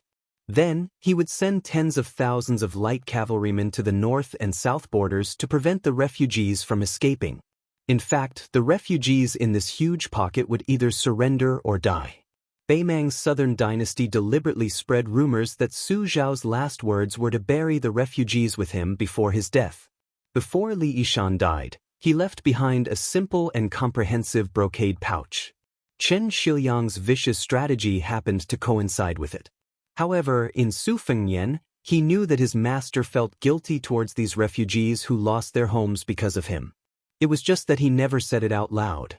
Instead, he wrote it down on the tip of his pen. His master died without a grave and his ashes were scattered at the border. When one was born, one had someone to rely on when one was old, and one had someone to bury when one died. These were the three blessings of life that the withered man mentioned. The hundreds of thousands of refugees on this piece of land did not seem to be able to enjoy any of them. Li Yishan, who wrote the 20-year history of the refugees, Records of Knowing Autumn, called himself Water Margin Mountain Ghost in his old age. Water margin in the wilderness. Wild ghosts by the water. Maybe it was because in his master's view, he was not the same as Zhao Chongling who brought thousands of servants to join the Su family. He was not the same as Chun Qiu-yang who wanted to conquer the world. Li Shun had never walked into a temple, had never knelt before anyone. In the end, he was just like these homeless refugees, a wandering soul by tide-listening lake, a wild ghost on clear cold mountain. Su Fengyan leaned back and closed his eyes. He lay on the yellow sand, his hands behind his head. After eating Master Lu Hao's purple lightning, he ate Qilin's spiritual master Yuan Qingshan's steamed bun. He was a bit full. Chapter 1005. The residence of the Dragon King had been turned upside down, but Qingcang City did not have much of a fuss. To the refugees in the city, there were only a few hundred shiny bald heads. Those who were more informed knew that a cavalry of 800 people had entered the city at night to guard the residence of the Dragon King. This elite cavalry was all mounted on white horses and white armor. They were also armed with swords and crossbows, looking very imposing. It was an established fact that Bailiang controlled Qingcang City. Since they did not massacre the city, instead, resources were constantly flowing into the city. Many rare items that were usually priceless sprouted up overnight in Qingcang City. Most of the refugees just went with the flow and muddled through. It was not that there were no refugees who left the city, but the restrictions were relaxed and there were no obstructions. After a few days, these Qingcang nobles who had some family background quietly looked on coldly. When they saw the peaceful scene in the city, they resentfully returned to the city. Other than setting up pots and delivering porridge at the city gates, the Dragon King's residence had also become the new governor's official residence. Bailiang no longer banned the transportation of salt and iron to Qingcang. Moreover, the governor had begun to set up a household register. It was said that as long as the people of Qingcang passed the inspection, they would be allowed to enter Ling Province, the richest of the 3 provinces in Bailiang, to do business. Zhou Junshin, who had no chance to wear a dragon robe in his entire life, was very happy. The king of Bailiang was very efficient in doing things. The official document signed by the governor of Bailiang, Chu Lushan and Li Gongda, had already been sent to the entire Ling province. If he didn't have to help Governor Chen clean up the mess in Qingcang City, he could have dragged his family and rushed to Huangnam County, which was the granary of Ling province. This governor was a very lucrative position. The previous governor, Song Yan, was now the king of Ling province. It was clearly a good place to get promoted and get rich. Zhou Junshin, who was a fence-sitter, was a very good person. As long as he didn't have to work hard and was given a lot of benefits, he would do his best. He didn't hesitate at all. In the past half a year in the city, he had been serving Governor Chen, who was unfamiliar with this place. It was called working hard without complaint. Originally, he was a local emperor who didn't go to court every day, but these days he didn't have much sleep. In the blink of an eye, he had become a personal soldier of Qingcang. He was resentful and frightened. Zhou Junqin, who was sandwiched between the new lord and his old subordinates, was really a matchmaker and a bride. He was so angry that his mouth was full of bubbles. However, Zhou Junqin, who considered himself a governor, was in good spirits. Most people who had something to look forward to were like this. No matter how short-sighted he was, as long as he could see the future, he wouldn't be afraid of being tired. Before the curtain of night fell, a young man who looked like a scholar, escorted by a group of white horse light cavalry, walked alone up the dilapidated northern wall of the city. He saw a guy with his hair tied into a Wudong Huangting Daoist crown squatting on top of the city wall, with a pair of sabers hanging from his waist, looking far to the north. The scholar followed the saberman's line of sight and looked to the north. In Beimang's Gusai province, last year's one-sided battle seemed to be an unexpected and complete victory for the Beiliang cavalry, but the scholar knew very well that it only hurt Beimang, and it was far from hurting their tendons and bones. Generally speaking, the pros and cons were half. The pros were that Gusai province was crushed until it was riddled with holes, and most of the beacons and relay routes were gone. For the time being, it would be difficult for a large number of cavalry troops to move south. The cons were that Beimang had been awakened, and the generals of the southern court who had distinguished military achievements would begin to re-evaluate the military strength of both sides of Liangmang. When the curtains of the next full-scale battle began, it would be difficult for Beiliang to move north so easily like a hot knife through butter. The young man, the new governor of Qingcang City, stepped forward and said softly, "Greetings, King of Beiliang." Su Fengyan turned his head and smiled. "Xiliang, you've come. You've been so busy these past few months that I didn't even have the nerve to ask you out for a drink." Chen Xiliang smiled and didn't respond. This was probably the difference between him and Su Beiji. Whether it was getting along with His Royal Highness or the new King of Liang, Su Beiji had always ridiculed and rolled his eyes when he should. He had never had the understanding of living under someone else's roof. However, Chen Xiliang was different. He had always kept his place. At that time, His Royal Highness's trusted aides parted ways. Su Beiji was sent to Longqing County, while Chen Xiliang lived in seclusion in the king's mansion on Mount Qingliang. He lived in a side room on the top floor of Tide Listening Pavilion and read all kinds of books. The books he read were all the books and manuscripts left behind by Li Yishan. Today, Beiliang's military strategy, especially the redivision of military officials and the geographical arrangement of 14 future Beiliang's most powerful military officers, came from Chen Xiliang. However, after Chen Xiliang got married, he was given full authority to deal with both the grain supply and the salt and iron official camp. Both were not satisfactory. The former was the provincial governor of Liyang Imperial Court, Tantanan. Huan Wen personally stepped forward to make things difficult for Beiliang. Chen Xiliang did not lose unjustly. However, later in Yuzhou, even though he could order Huang Fucheng, who held the military power in Yuzhou, he was still pushed aside by the salt-eating, tyrannical forces. Until now, the ownership of several major salt ponds was still undecided. This made many high-ranking officials of Beiliang scoff. In private, they laughed at this scholar who was about the same age as Su Beiji of the Beimang aristocratic family and left the mountain at the same time. They said, "Sure enough, a poor family does not have a noble son." Then, Chen Xiliang, who had yet to achieve victory, was urgently summoned back by the new prince of Liang and thrown into a refugee land in the middle of nowhere to fend for himself. The governor of Qingcang City?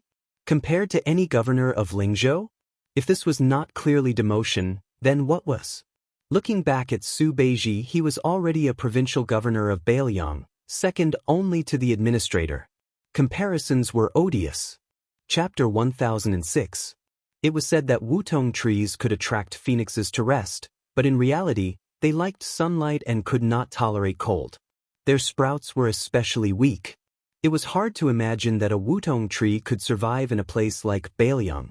However, since it was born in His Royal Highness's private residence on Mount Qingliang, it was equivalent to being born into a good family. Not only did it survive, but it was also abnormally luxuriant. It was just that the wutong trees in the Wutong'an were growing pleasantly, but the courtyard was somewhat gloomy and miserable. Probably because the Qingming festival was approaching, the people underground missed the people above too much. Therefore, there was a silent death in the Wutong'an. It was Cucumber from the Vermilion Bamboo Forest. This second-class servant girl's name had long been forgotten. When His Royal Highness returned from his first trip to Jianghu, the eldest son of the old Prince Liang, who loved eating cucumbers, gave her the vulgar nickname of Cucumber. At that time, she had protested, but later she got used to it and accepted it with hidden bitterness. Cucumber's death was sudden and inexplicable. She died when the new Prince Liang was coincidentally not on Mount Qingliang. Many people were caught off guard. The servants of the prince's residence outside of Wutong'an did not dare to say anything. Even the people in the courtyard kept quiet out of fear. Su Weisheng, who was in charge of all military affairs in the Wutong'an, did not say anything. The funeral was simple and rushed. Su Fengnian returned to the prince's residence from the refugee area with a light carriage. He still did not go to the Wutong'an that he rarely visited.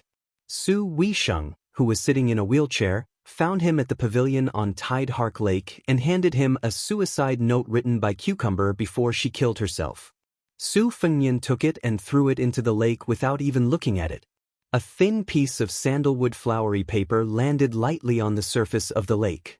After soaking wet, it slowly sank into the lake.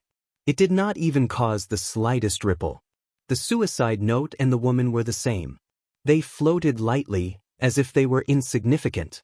Su Weisheng calmly told Su Fengnian that after Cucumber finished writing the letter, she used a pair of chopsticks to stab through her neck in her room. She fell over the table and died in a very strange manner. It was only at dawn the next day that she was discovered by Baijio, who was also a second-rank maidservant and had called her to the main room. Su Weisheng also said that in the letter, Cucumber admitted that she had been a spy planted by the imperial court in Bailiang since she was a child. She had betrayed the imperial court twice in her life. The first time was when she ventured into the refugee area on her own after returning to His Highness. The second time was when she revealed Beimang's whereabouts. At the end of the letter, she said that she hoped that His Highness would come back alive to see her will. She also said that she still wanted to serve His Highness in her next life and that she would never be like a ghost again. Su Fengnian's expression was calm. It was hard to tell whether he was happy or sad. Su Weisheng also said calmly, when the Eagle and Falcon family in Bailiang split up, the spies in Wutong'an and Chulushan were separated into internal and external spies. At that time, I knew that you had already discovered that there was a spy in Wutong'an. I hoped that they would restrain themselves a little and stop while they were ahead. Take it as giving them a chance to live.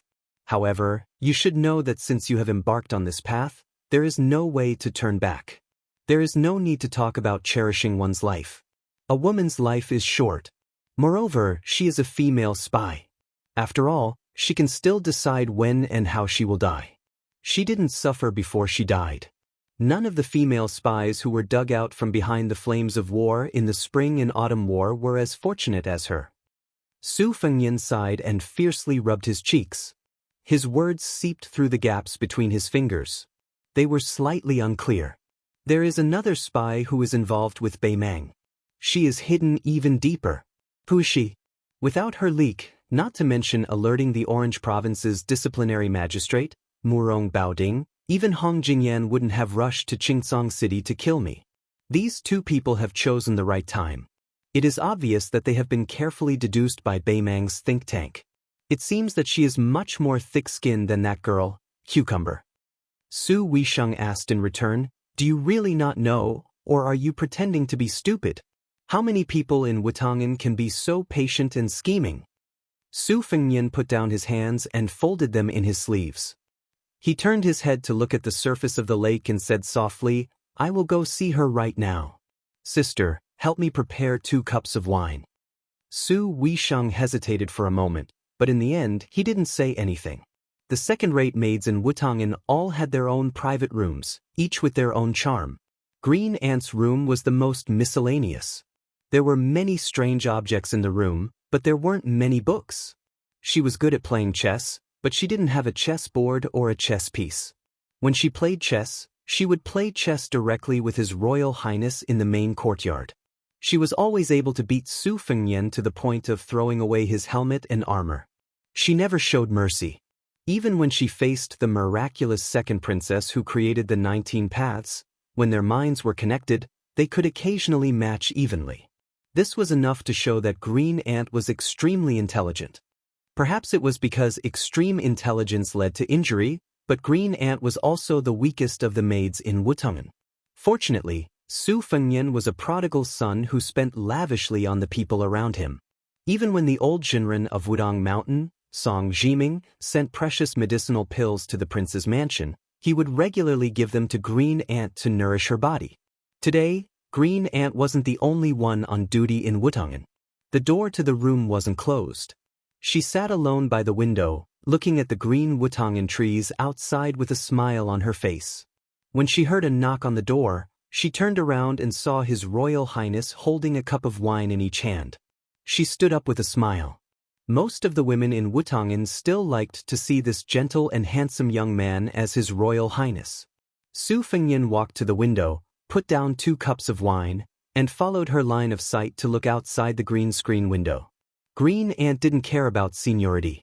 In any case, Wutangen didn't pay much attention to these rules. She gently sat back in her chair, put her elbow on the armrest, leaned her body, and raised her head to look at him. It had been like this for so many years. This man had always been staring at Bailiang, the Jianghu, and the country. She could only look at his side or back. At most, she could only see his front when they were playing chess and drinking. Green Ant smiled gently and asked, "Cucumber is a fool. Your Highness, don't you think so?"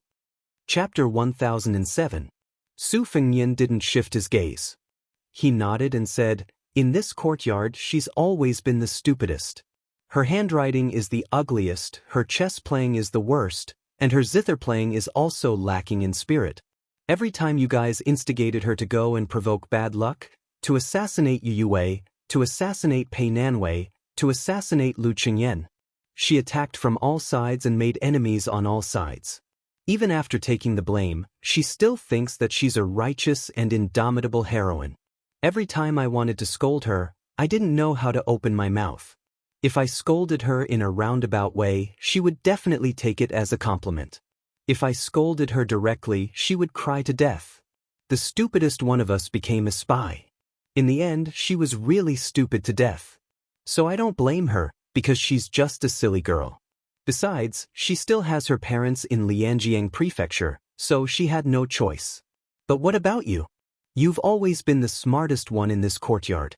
My sister said that you have no relatives or friends in Bemang, so why were you willing to risk your life for the barbarians? For fun? If you had switched sides earlier and been content to be a Bailiang woman, Green Ant, who would have been able to come to Wutangen to kill you? Zhongliang? Rong Baoding? Or Hong Jingyan? The latter two, the top 10 martial art masters in the world, were both called to Qingcang City by you. Didn't they still fail to kill me? I really don't understand. Green Ant said calmly, "Your Highness, why don't we drink wine and chat? Which cup is your Highness, and which cup is mine? Just take it as a farewell for me. I'm braver than Cucumber, and I'm more shrewd. I also hope that your Highness will be able to return home alive, but I want to be able to talk to your Highness again." Cucumber doesn't dare. Not only is he stupid, he's also a coward. Su Fengnian laughed coldly and said softly, "He's already a ghost. It's good that we're here before Qingming Festival." Green Ant shook Su Fengnian's sleeve, her eyes blurred as she looked into his eyes. This beautiful and intelligent woman muttered to herself, "We are both women, why should I be a maid? Why should I call myself a servant when I see your Highness? Why should I only be able to look at you from afar for the rest of my life? I'm not stupid, I dare to kill people, I can even kill people on paper. I also have a name, I also want to get married, I want to be a good wife and teach my children. I have too many ideas, but your Highness, Do you know what my biggest idea is? I remember when His Highness came back from the capital, he drank with me and talked a lot about dreams. He said that the dream of a homeless dog was to have a home. It was said that the dream of a soldier crossing the river was to be able to turn back after crossing the river. It was said that the dream of a swordsman was to enter the Jianghu with a sword and leave the Jianghu with a sword. It was also said that you don't want anyone to die because of you. You don't want to see the people around you die one after another. So my dream is to make you look at me one more time, really look at me just like now. You can only remember me when I'm dead. You can hate me for as long as you live. Su Fengnian shook back his sleeve, not letting her grab it. Green Ant exhaled and smiled sweetly. I'm done talking. I can die now. Your Highness, you can leave now. Don't dirty your eyes. I don't want to make Your Highness feel guilty before I die. Su Fengnian turned and left. Not long after Su Fengnian left the room, there was a slight squeaking sound of a wheelchair outside the room.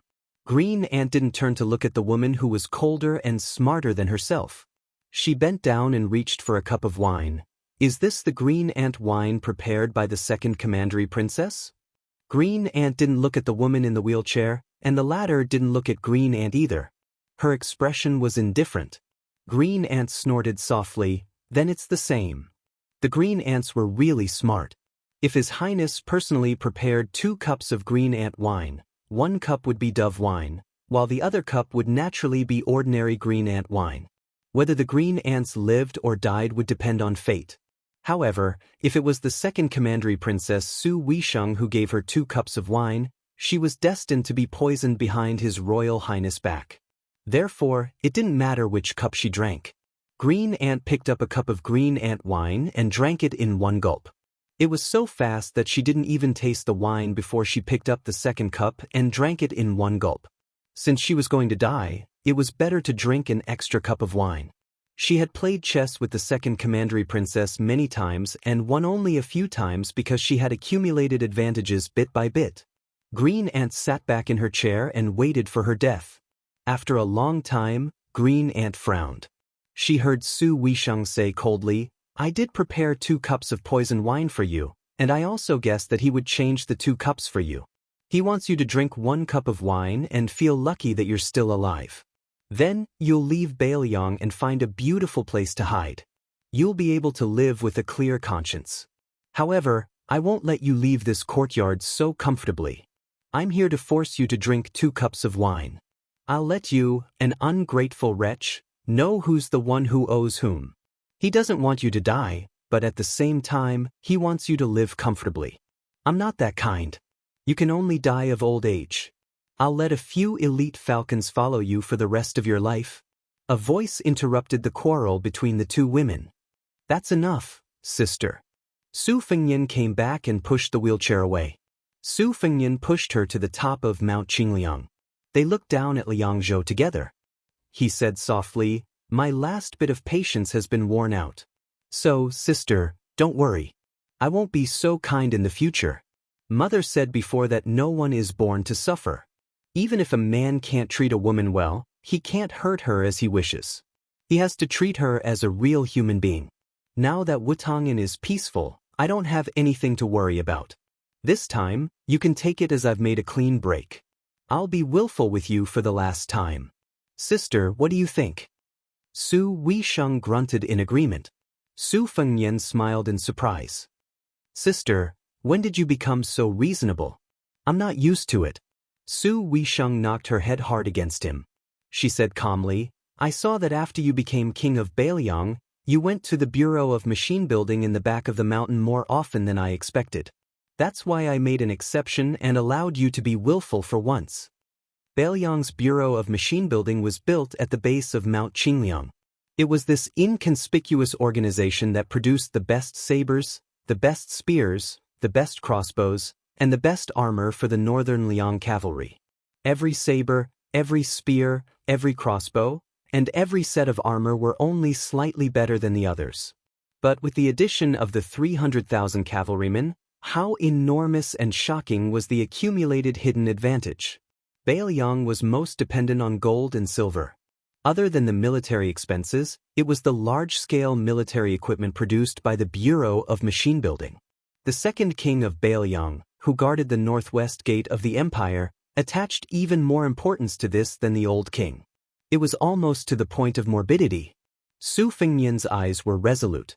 He made a shooting gesture with his hand and said in a deep voice, "I want to talk to Beimeng Liyang about an old principle set by Su Xiao.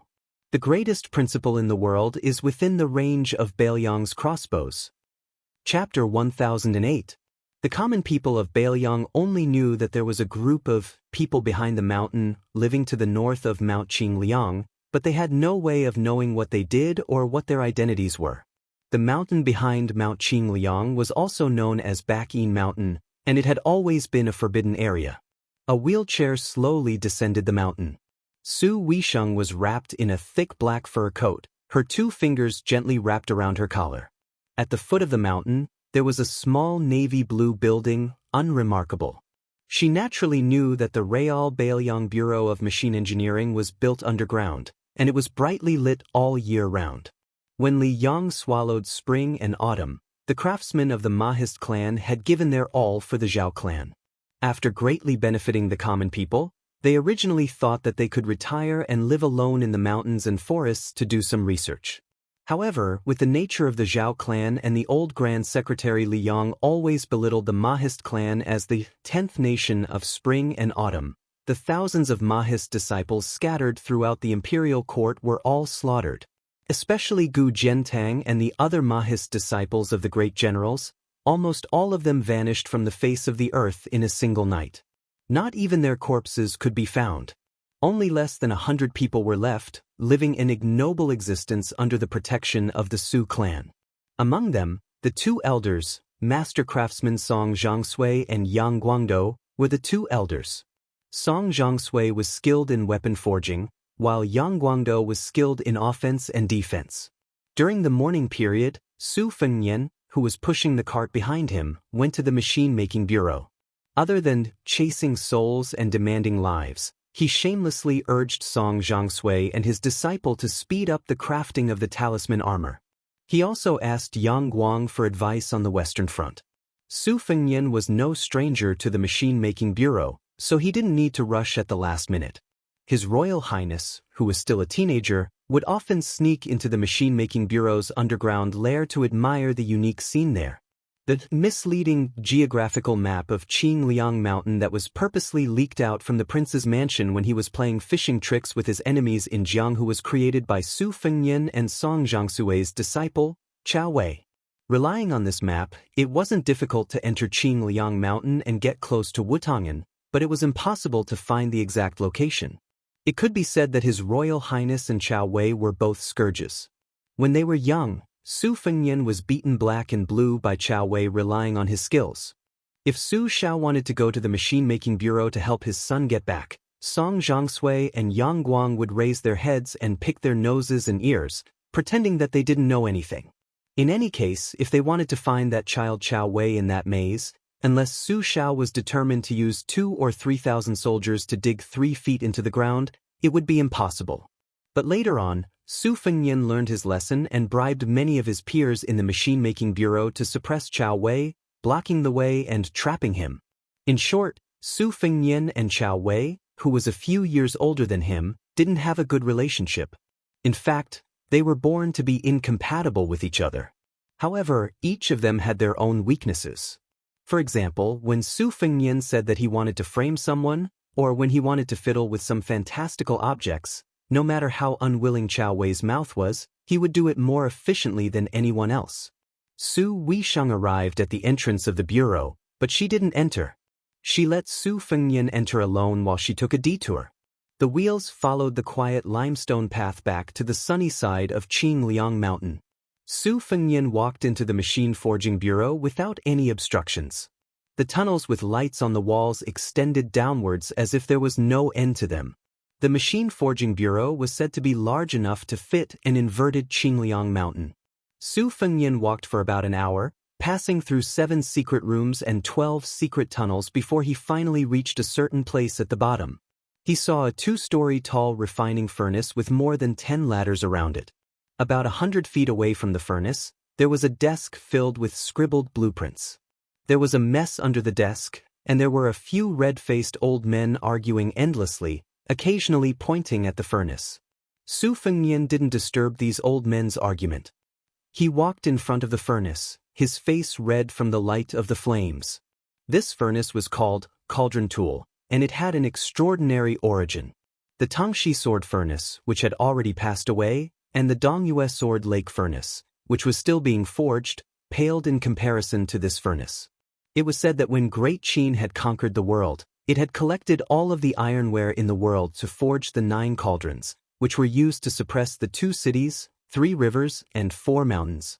Su Fengnian smiled, and just as he was daydreaming, someone jumped up and slapped him on the head. Su Fengnian couldn't be bothered to turn around, so he sent that rude fellow flying with a single slap. Curses immediately sounded out from behind him. Ever since Su Fengnian had started practicing the saber, the fellow behind him had become much more obedient. However, a leopard couldn't change its spots. That Chao fellow couldn't help but provoke Su Fengnian a few times, and this was the result. Chao Wei rubbed his cheeks and stood side by side with Su Fengnian. This young man was short, but he didn't lose to others. When interacting with Su Fengnian, he liked to stand on his tiptoes. Even so, he was still half a head shorter than Su Fengnian. Su Fengnian smiled and said, "I heard that the great-grandson was created by you?" Chao Wei proudly said, "Compared to the sharpest ancestor, the sharpness is a bit worse. Compared to the sturdiest grandson, the firmness is a bit worse. Compared to the lightest father, it's only a bit heavier. Now you know how powerful it is, right?" Su Fengnian poured cold water on Chao Wei's sarcastic face. "They're all just a little bit worse. Which one of them is the best among all the Bailiang sabers?" Su Fengnian and Chao Wei gave the Bailiang saber nicknames. The old ancestor was the first real Su family saber. In the early spring and autumn period, the Su family's troops relied on this first-generation cold saber to conquer the world. It could be said that they were invincible. In the middle and late spring and autumn period, such as the end of the war in western Shu and Xiangfan, they switched to the second-generation saber. It was not as sharp as the first-generation old ancestor, but it was relatively lighter and sturdier. When they took over Bailiang, the third generation of the Bailiang saber, Old Father, made a new choice. Nowadays, the Bailiang saber, Old Father, had been hung by many rich young men in neighboring prefectures of Bailiang. Most of the Bailiang sabers with the most beautiful curves were the son. By the time the grandson generation came, it was already 5 generations. Then in the hands of Chao Wei, it was the youngest, great-grandson. These 6 Zhongliang sabers, unless one was a veteran soldier who was used to weapons, otherwise, it would be difficult to distinguish the differences between them. The 5th generation Su family saber, which was privately called Grandson by Su and Chao Wei, was already recognized by the military masters of Liang and Beimang as the best war saber in both offense and defense. Whether it was on foot, war, or horse, it was the best in the world. It was not that the generals of the southern dynasty of Beimang, Prince of Yanqi, Prince of Liang and Prince of Guangling, Zhao Yi, these famous warriors, did not think of mass copying. It was just that the production of a seemingly simple saber involved the quality of the iron or the efficiency of the iron mining, the temperature of the furnace, the forging process, the design of the mold, and so on. It even had to take into account the size of the soldier using the saber. The knowledge required was complicated and difficult. In addition to the many advantages of the Bailiang's iron or quality and superb craftsmanship, the most important thing was that the Bailiang cavalry had been guarding the frontier for 20 years. Although Su Fengnian's sarcastic remarks about Chao Wei's great-grandson did not sound like much, in fact, he did not need to see the knife with his own eyes and touch it to know that this generation's Su Dao was domineering. It was not the sharpest or the sturdiest, but it was definitely the killing weapon that could exert the most lasting lethality. As expected, Chao Wei, who felt insulted, jumped up and scolded, "You layman, if you have the ability, don't touch a great-grandson in your life." Su Fengnian was too lazy to bicker with him. He reached out his hand and very quickly, Chao Wei's apprentice brothers ran over and presented 3 new knives with both hands. This generation's Su Dao was also a great-grandson, but according to common practice, the cavalry, infantry, and Lingzhou soldiers guarding the rear all had their own subtle preferences. Generally speaking, the Bailiang cavalry, especially the elite heavy cavalry, would be equipped with the most new and outstanding cold knives. As long as a new knife appeared, they would be able to change it almost immediately. On the other hand, the normal guards in Lingzhou, such as those who were not guarding the dangerous Tong Pass, were much slower. Su Fengnian took one of the war cavalry knives. His left hand held the handle of the knife and held it horizontally across his chest. The finger of his right hand brushed across the blade, ignoring the blood that seeped out of his index finger. He narrowed his eyes and knocked on the body of the knife a dozen times. He pricked up his ears to listen to the slight echoes that ordinary people could not recognize. He nodded in satisfaction, and a warm smile slowly spread across his elegant face. The young Mahist disciples who were regarded as traitors by Qiao Wei were relieved of a heavy burden. They looked at each other and smiled. Chapter 1009. Just as Su Fengnian was about to speak, he heard a loud roar. An old man called out, surnamed Su.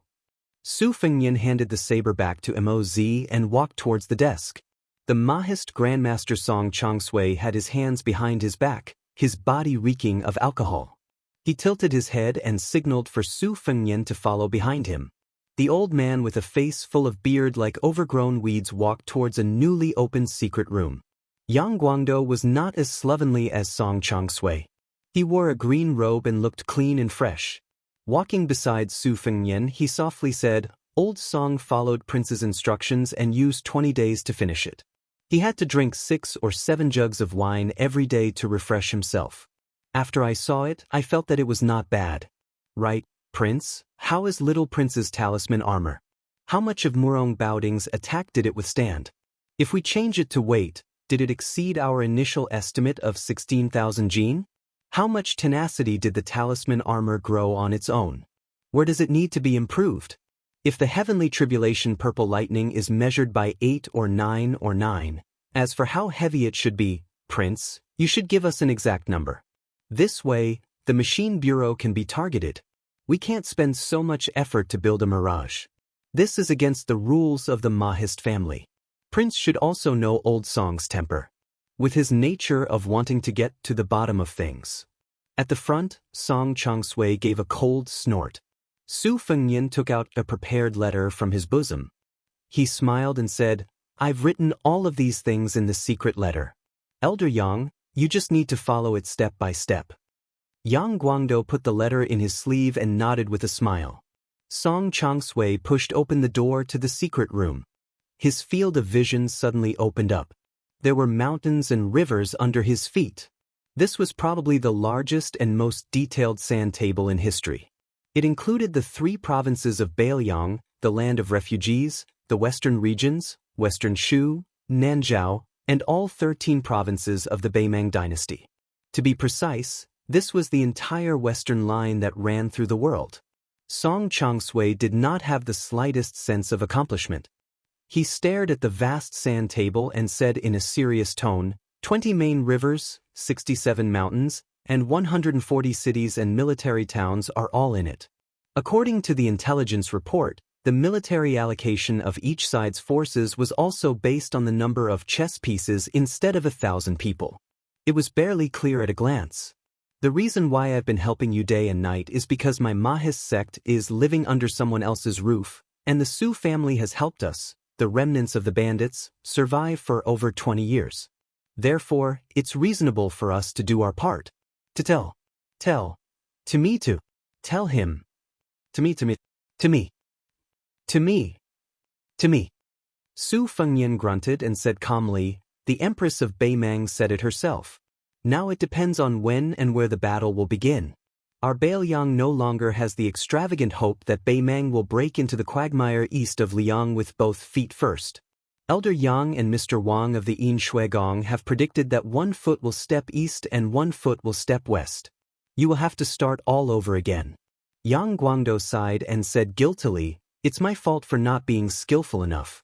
I made a mistake in my plan and misled the great general and the prince.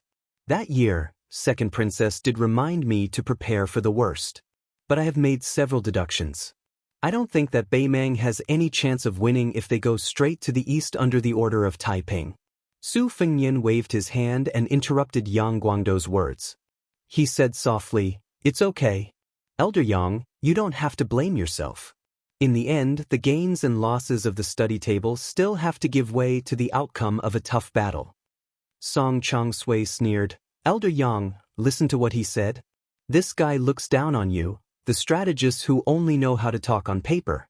He is really of the same origin as Lame Su. He doesn't believe in anything. In the end, he only believes in the knife in his hand." Su Fengnian and Yang Guangdou both laughed it off. Chao Wei had sneaked into the sand table at some point. He walked in an arc and squatted in one place, muttering endlessly. Su Fengnian looked at the guy's back. The two of them were natural enemies. Su Fengnian was very familiar with Chao Wei. This shorty was very cheap. He was the kind of guy who would never stand if he could sit, and never sit if he could lie down. He was very shameless. Those who were not familiar with him would feel that he deserved a scolding after a few words. After getting familiar with him, they would feel that this guy really deserved a beating. Chao Wei was afraid of death and blood, but he wanted to lead troops to war one day. He dreamed of going to war himself. Other people hoped to be conferred the title of Marquis because they wanted a bright future and power. But Chao Wei just wanted to have fun. Before Su Fengnian became the king of Beiliang, Chao Wei was still quiet. They just quarreled when they met. But now that Su Fengnian had become the king of Beiliang, Chao Wei was like a cat who had been injected with chicken blood. He shouted that he wanted to ask Su Fengnian for a few thousand light cavalry and then ran to the western region to hide. In his words, he wanted to directly stab Beimang. Su Fengnian did not pay attention to him at first, but this guy threatened to exchange the sixth generation, Su Dao, for the command of a few thousand cavalry. As a result, his great-grandson really came out. Chao Wei's art of war was unorthodox. Su Fengnian was not sure of his depth, but Chao Wei's style could be described as an example. Just like playing chess, Chao Wei was not willing to sit down and play.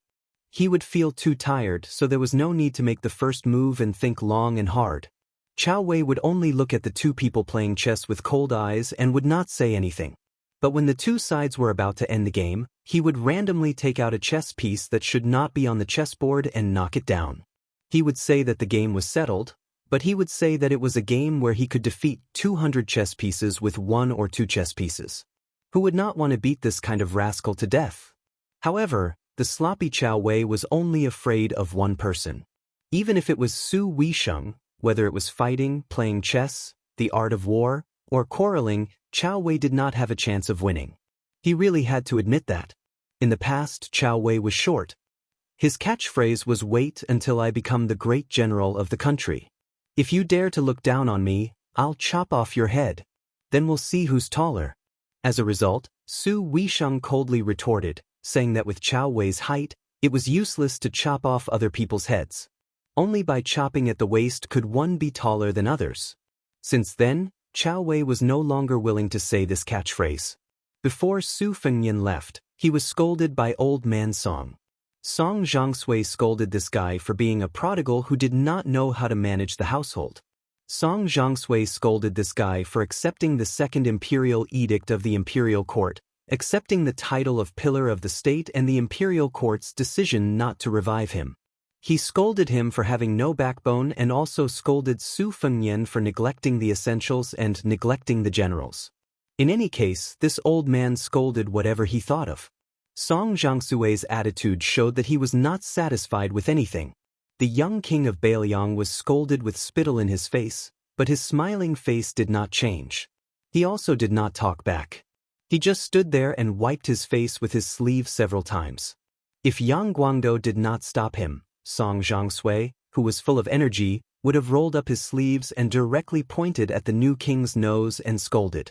Su Fengnian waited until the old man had no more energy to scold him. Then he turned and left with a helpless face. Yang Guangdou stood at the door with a helpless face and said, "Old Song, it's about time. Su Fengnian is the king of Beiliang after all." Song Zhangshui stared and said, "What? Can't I scold him after he became a king?" Yang Guangdou glanced at the young man's back and said softly, "You should at least leave him some face." You and I both know that it is not easy for this young man to become a king. If it was someone else who was scolded by you like this, he would have already thrown a tantrum. Song Zhangshui snorted coldly and said, "He dares?" Yang Guangdou smiled and asked, "Do you really think he doesn't dare?" Song Zhangshui was stunned and smiled knowingly, "This kid won't." Yang Guangdou nodded slowly and said, "That's right." Song Zhangshui sighed softly and said, "I am too lazy to scold others, and I don't want to scold them. Nowadays in Bailiang, most of the old men who can scold him have left. If even I don't scold him, this kid will be really lonely." Chao Wei sneaked behind his two masters and said shamelessly, "The saber has been made. That guy can't not give me a soldier, right?" Song Zhangshui slapped Chao Wei's head and said, "Look at you, go play with your eggs." Chao Wei said angrily, "That guy is so stingy that he won't give me anything. He has no shame. No, give me back my saber." Yang Guangdou blinked and reached out his hand. He turned it over and said with a playful smile, "This number can't run away." Chao Wei was stunned on the spot. Su Fengnian walked back to the ground and carried a new saber from the Su family. He walked along the shady mountain road to the top of Mount Qingliang and sat on a stone bench at the bottom of the building. He pulled out the cold saber from its scabbard that might soon be stained with blood on the border and gently flicked it. Great rivers and mountains, great heads that can never be cut off. Chapter 1010. Feishou City in the south of Lingzhou was the northwest terminus of the Liang transport, while Xiangfan in Qingzhou was at the center of the empire's supply line. Thus, if the imperial court wanted to accurately grasp Bailiang's weakness, they had to have the cooperation of the king of Jing and Zhao Sun. Currently, Tantanon, who was the left assistant of the secretariat, was very satisfied with Xiangfan's actions. For this reason, he asked the imperial court for an exceptional promotion, which was also against the rules. He generously invited Lu Su, who was behind the scenes of Jing and Palace, to the front of the stage and gave him the opportunity to lecture at the Hanlin Academy, which was what the common people called the Dahuang gatekeeper. He also specially allowed him to not go to the capital to take up a post. Previously, Bailiang's Chen Shiliang had temporarily stayed in Feishou City. He had stalled for a full 10 days with the imperial court's deputy minister of grain transport, Gu Desheng. He had used all his tricks, but he could not make the deputy minister relent at all. At dawn, a simple carriage entered Feishou City from the north gate and stopped at Shanhai Pier in the south of the city. 3 men of different ages walked down from the carriage. 2 of them were young men of similar age, and one of them was a thin old man in a green robe. The 3 of them stood on the deserted pier that did not have many grain ships in sight. The short young man had a cold blade at his waist. He kicked a wooden stake that was holding the ship and glanced at the temporary residence of the deputy minister of grain transport. He said unhappily to the gray-haired young man beside him, "Gu Desheng and his father, Gu Ling, are known as the great and small Gu Pishio of the river." Back then, Gu Ling recognized the master of the ceremony directorate as his adoptive father. The father and son were able to hold the post of grain transport minister one after another. It is said that the money they earned was enough to fill a granary. However, Gu Desheng is greedy. Now that the imperial court has old man Huan personally watching his money bag, no matter how bold he is, he would not dare to take a single copper coin from Bailiang. In my opinion, this is a dead end. Why don't we just kill the one surnamed Gu? In the future, whenever a transport minister comes, we'll kill them all. We'll kill them until no one from Liang dares to provoke us. When the time comes, our Bailiang can strut around and privately sell our grain. The grain transport from Feishou City to Xiangfan City consists of 16 canals of various sizes and no less than 50 granaries. There are bound to be places that dare to do business with Bailiang. Even if we take a step back, if we really can't do it, we'll just rob them. Mount Qingliang has raised so many dogs of the Jianghu. Unfortunately, the incognito king of Bailiang and the master craftsman of the Mahist sect, Yang Guangdou, did not agree with him at all. They only strolled along the limestone floor of Shanhai Pier and walked towards the transport minister's residence not far away. The official residence had been built for quite some time and was rarely repaired. Compared to the prefectural governor's residence in the city, it appeared even more dilapidated. It was no wonder that the father and son of the Gu family did not put up a front. If they really overstepped their authority, they would be accused by the imperial censor of colluding with Bailiang to fill their own pockets. That would be a death sentence for them. Even if they had the support of a high-ranking eunuch in the capital, it would be useless. Whoever interceded in this matter would be courting death. The transport minister's residence was surrounded by a fence. The dozen or so armored soldiers felt a little jittery at the slightest sound, and their gazes were fearful. A few naughty and mischievous children who were born locally continuously threw pebbles into the fence. None of the armored soldiers dared to make a sound. They were really bored and could only find joy in the midst of misery. Taking advantage of the absence of the officials, they used their iron spears to pick up the pebbles.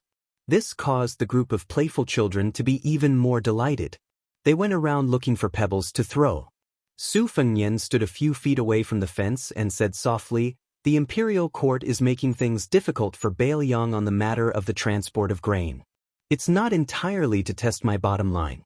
In reality, West Chu's restoration of the country is imminent. When the time comes, although the troops sent to rescue the emperor from all over the country won't dare to demand an exorbitant price, they still have to ensure that they can fill their stomachs. When the time comes, the sound of a crossbow is equivalent to 10,000 taels of gold. In the end, war is still a competition of resources. Otherwise, without money and without food, even if Gu Jiantang has hundreds of thousands of soldiers, he won't be able to survive the new West Chu with Sun Shiji inside devising strategies and Chao Changqing leading the troops from the outside. Many people say that if West Chu had made up its mind earlier and allowed Chao Changqing to take away Yi Baikui's military power before the Western Wall, it would have taken at least 5 or 10 years for Liang to completely pacify the spring and autumn period. Yang Guangdou smiled and said, "I have made countless deductions about West Chu's restoration of the country. It will take some time."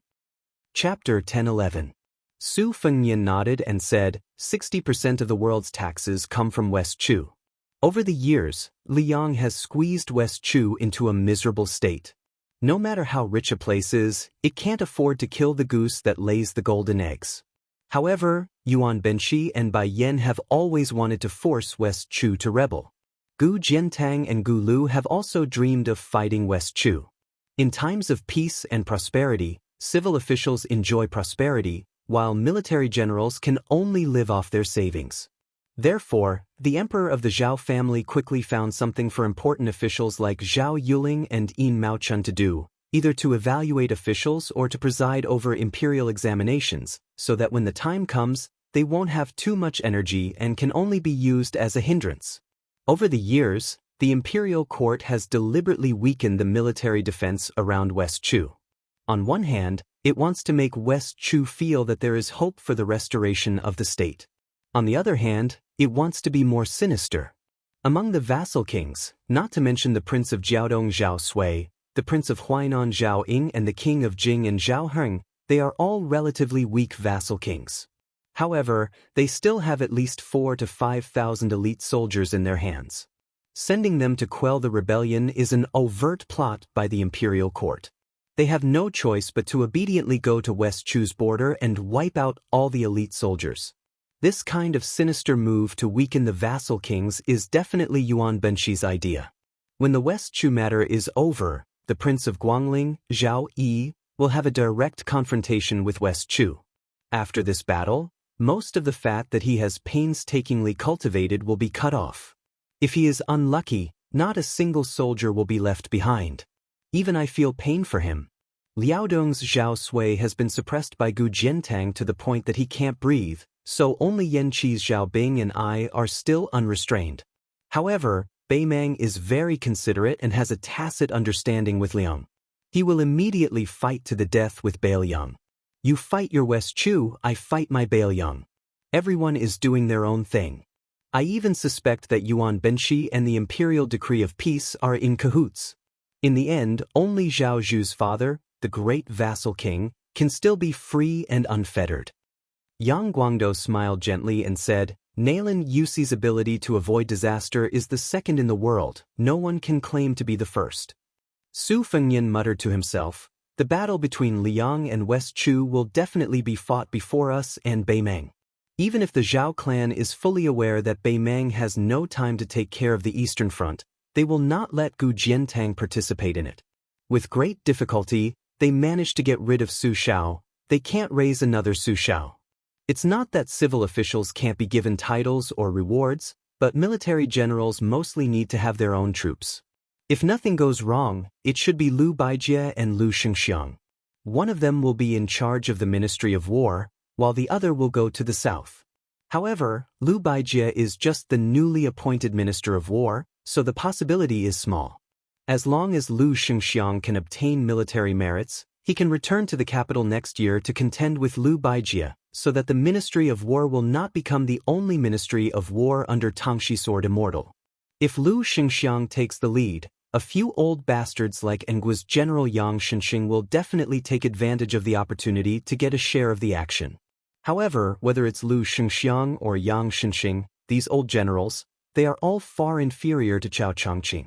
Liu Xingxiang is still fine, he's not bad at commanding troops, but he is bound to be restrained in all aspects. In the early stages, the only ones who can fight to the death in a disadvantageous situation are probably the troops of Prince Guangling Zhao.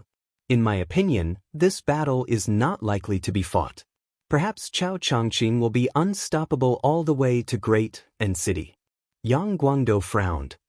After West Chu takes the advantage, they will go up north? Not to mention Cao Changqing, even if Beimeng dares to place the final battle outside of Great and City, their chances of victory are not high. Su Fengnian smiled and said, "I'm just speaking casually." Yang Guangdou laughed and said, "If that's really the case, it will be a great thing for Beimeng. Perhaps Beimeng will suddenly have an idea and decisively give up on the Western Front and turn to attack the Eastern Front. Together with West Chu, they will attack Great and City from the north and south. That will be wonderful. Didn't Gu Jiantang always feel that he lost to the general because of the timing? Now, he has a chance to prove himself. For so many years, he's been building the Eastern Front. He's got both manpower and money. He can get whatever he wants from the imperial court. If he still can't get what he wants, Gu Jiantang should hang himself with some noodles." Cao Wei interrupted and asked, "Is Cao Changqing really that powerful?" Yang Guangdou sighed softly and said, "During the spring and autumn period, the scholars of West Chu were the most prosperous. West Chu's Cao Longli was the most proud. Cao Tu is the best, and he alone is the best in West Chu. This is not a boast. However, the world has been blinded by his magnificent feat of entering the palace. Most people feel that he is an expert in martial arts. When it comes to arranging troops, he and Chen Zhibao are probably the best. Gu Jiantang's strength lies in the fact that in every battle, he wants to take advantage of the geographical advantage. He says that if he doesn't fight, he will win. Overall, compared to Cao and Chen, he is still slightly inferior. However, the timing of the heavens is illusory and can only be encountered but not sought. Gu Jiantang's timing is the general trend of Liang. Cao Changqing's timing is the length of West Chu's destiny. As for Chen Zhibao, he is probably still waiting." Su Fengnian smiled faintly and said, "Chen Zhibao is waiting for Cao Changqing and West Chu to be destroyed together. He is waiting for Beimeng to fight Bailiang and Gu Jiantang until their vitality is greatly damaged. Then, it will be his turn to take the stage. Su shall only flatten the spring and autumn period. Chen Zhibao's ambition is obviously greater. He wants to unify the world with his own hands and forge a vast empire that has never been seen in 1,000 years. As for whether he wants to be the emperor himself, only heaven knows."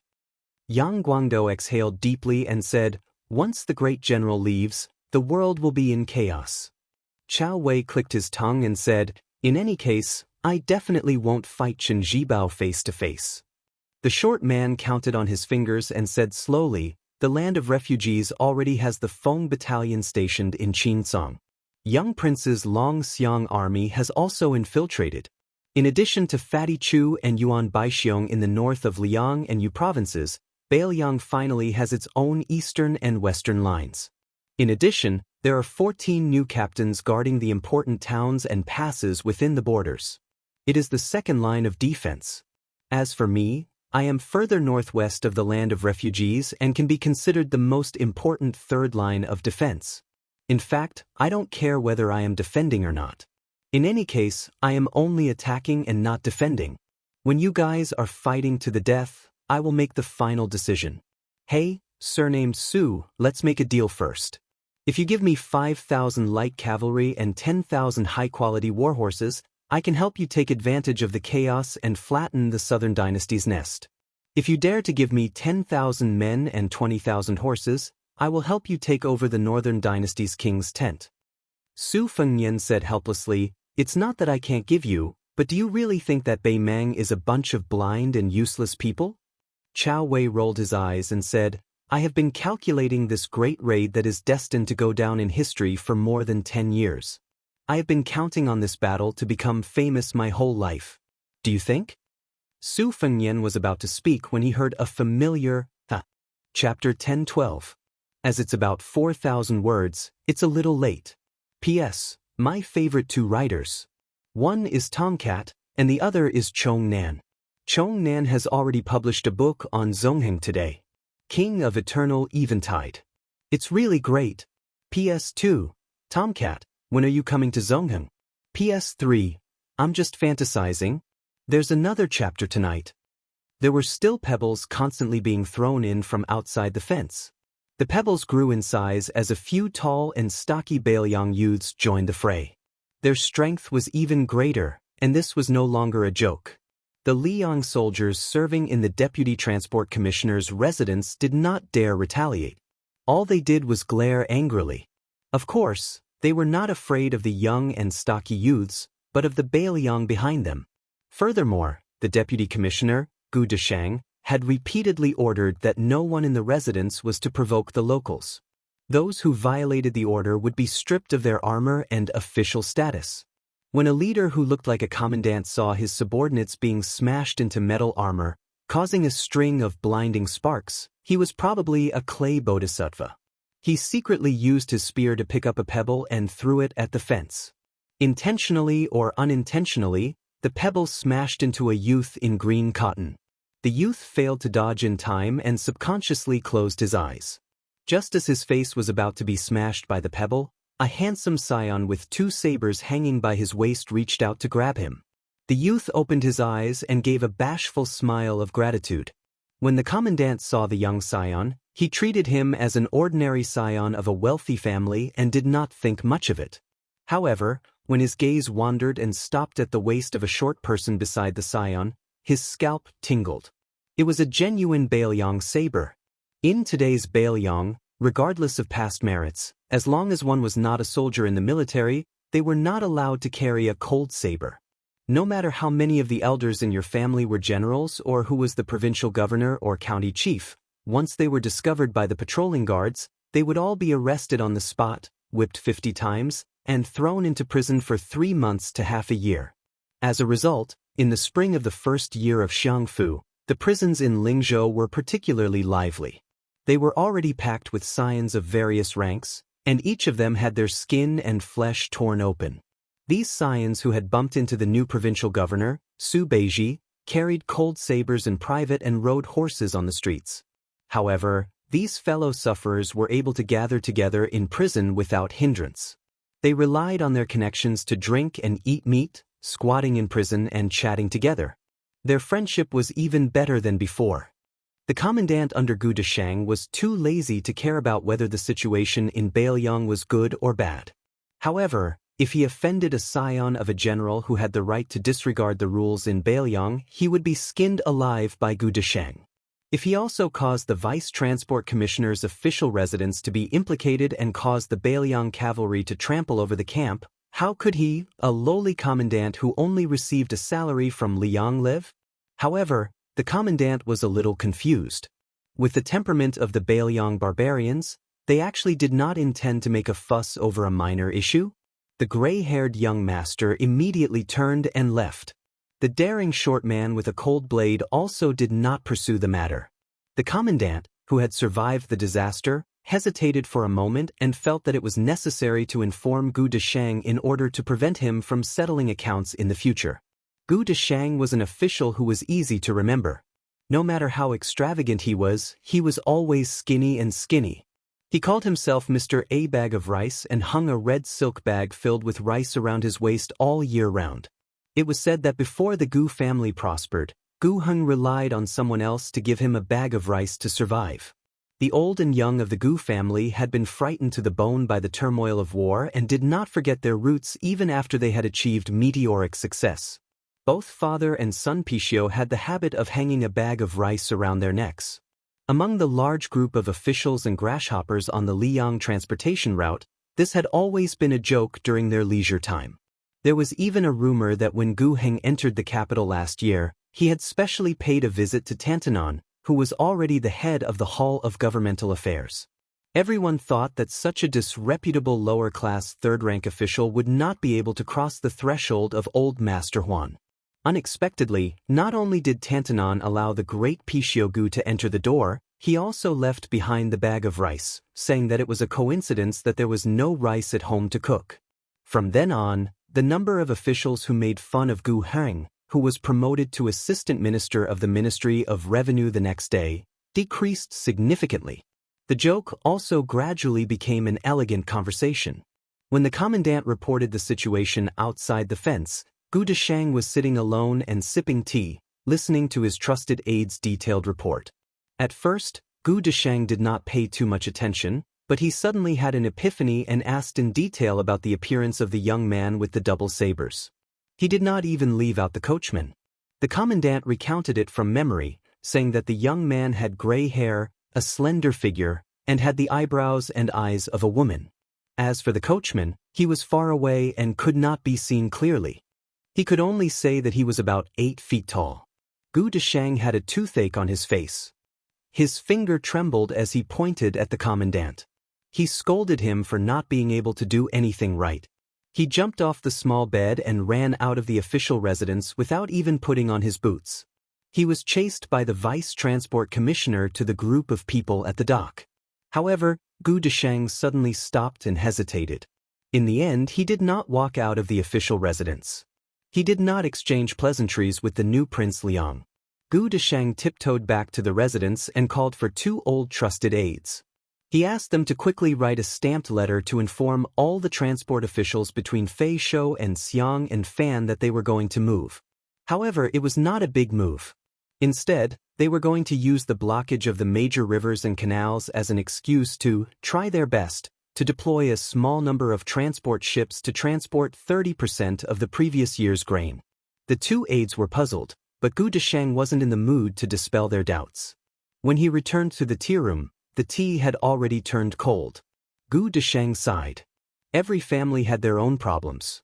He knew his own abilities as an official, and he was good at making money. However, the imperial court had made so many dazzling moves in the past 2 years that he and his father could only see the flowers in the fog. Fortunately, his father went to the capital last time and relied on Old Master Huan. With Tantanon's guidance, Gu Deshang was able to inherit the position of the Deputy Transport Commissioner. In addition to his father's promotion to nobility, the father and son, the son earned money in the local area while the father became a high-ranking official in the imperial court.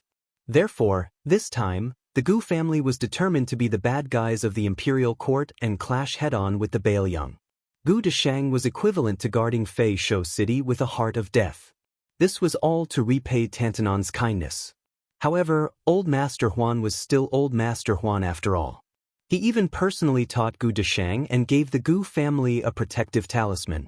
That was, as long as the Su Fengnian himself didn't fly into a rage out of humiliation, he wouldn't be able to do anything. Only when this young vassal couldn't hold back and personally made a move, Gu Deshang would have a countermeasure. Old Master Huan had already spoken to Xiang Fanqing, and when the time came, he could give the Bailiang 30% of the grain. Although Gu Decheng had followed Old Master Huan's instructions and used this protective talisman, he wasn't sure how Bailiang would react. In fact, Gu Decheng had been very uneasy the last time Chen Shiliang was riding a tiger and couldn't get off. Others didn't know how much Bailiang valued this poor scholar. When they had talked at the Huan residence, Tantanon had mentioned several times that this person couldn't be underestimated and that it would be a good thing for him to be able to stand out a day later. Gu Decheng, who wasn't very old, thought of the difficult days he had spent in Fat Longevity City for the past half a year. He touched the bag of rice at his waist and smiled bitterly.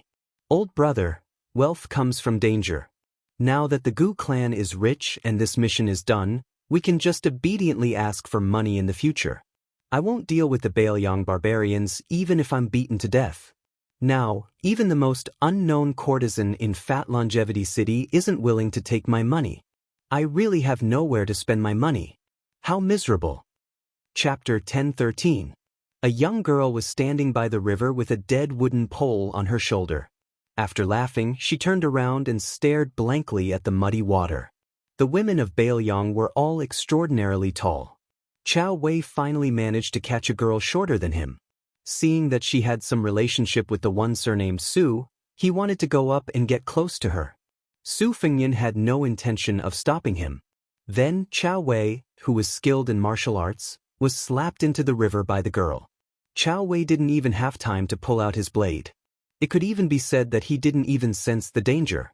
The magnate Yang Guangdou's face was filled with disbelief. Su Fengyan explained softly, during the Battle of the Reed Marsh, Wang Lin, who was ranked 11th in the world, was killed by her in one blow. Later on, Lu Hao escaped from Shenwu City. She should have secretly killed him as well. Yang Guangdou was both shocked and enlightened. Chao Wei, who cultivated in a variety of martial arts, was defeated by her. It was only natural. Su Fengyan walked to her side and asked, "Why have you come to Baoyang now? If I remember correctly, it's not yet the time I promised to meet Huang Sanjia." The young girl was silent. Su Fengyan also didn't know how to chat. He smiled and said, "Then why don't you come with me? But right now, there aren't any experts in Baoyang worth killing. If that wasn't the case, I wouldn't have asked. In the end, you'll be suspected of borrowing someone else's knife to kill someone. I just happened to want to walk around Baoyang. Before I met you, I had already been strolling around Lingzhou for a month. In these 2 years, I've really been thinking about your spiced beef." The young girl, who didn't know whether to call him Jia Jia or Jia Jia Jia, chuckled. Su Fengyan looked at the dried sunflower pole and then looked at her complexion. He reached out and held the young girl's arm to check the flow of qi. He said softly, "Whether it was by chance or Huang Sanjia's divine plan, I have to tell you a piece of good news. Back then, you bore the calamity of old Zhao's luck for me. I already have a 60% chance of solving it for you. Of course, I have to admit that it's also greatly beneficial to me. Right now, other than slowly cultivating Han Xingxuan's remaining red threads, I also have dozens of purple thunders in my body that Master Lu Hao has carefully cultivated for half of his life. In addition, I also have a bun that I earned from Beimeng's Grand Preceptor Yuan Qingshan. I'm still a step away from the combination of Confucianism and Taoism. If I also have the purple gold luck of Mount Longhu left behind by Zhao Xuansu and use it for my own use, then I'll be considered complete. Next, it'll depend on fate to see if I can absorb the essence of Buddhism. When the time comes for the combination of the 3 sects, as long as it forms a small kiliacosm, it'll be justifiable if I don't become an earth immortal. I might even be able to compete with the great demon Gao Shulu who was in the divine immortal realm 400 years ago, or Wang Xinji of the martial emperor city who proved his Dao through strength. However, to reach this step, I don't know how long it'll take. Anyway, I won't hide anything from you. If you don't say anything, I'll take it as you agree." Yang Guangdou was a little surprised. The king of Baoyang really didn't treat this assassin girl as an outsider.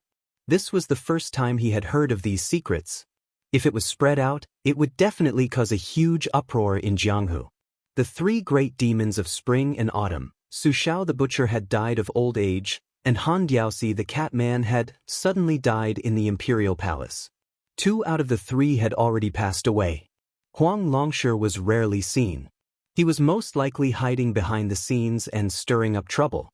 Could it be that the young king beside him wanted to become the king of Baoyang who held power in his hands, and also wanted to become the great demon who could single-handedly silence the entire Jianghu after Han Diaosi? In the past, Baoyang relied on its cavalry and falcons to deter the Jianghu people from causing trouble. It seems that in the future, the new King Liang alone would be able to make the Jianghu people around Beiliang bow their heads and listen to him? The girl retracted her arm and pointed at her stomach.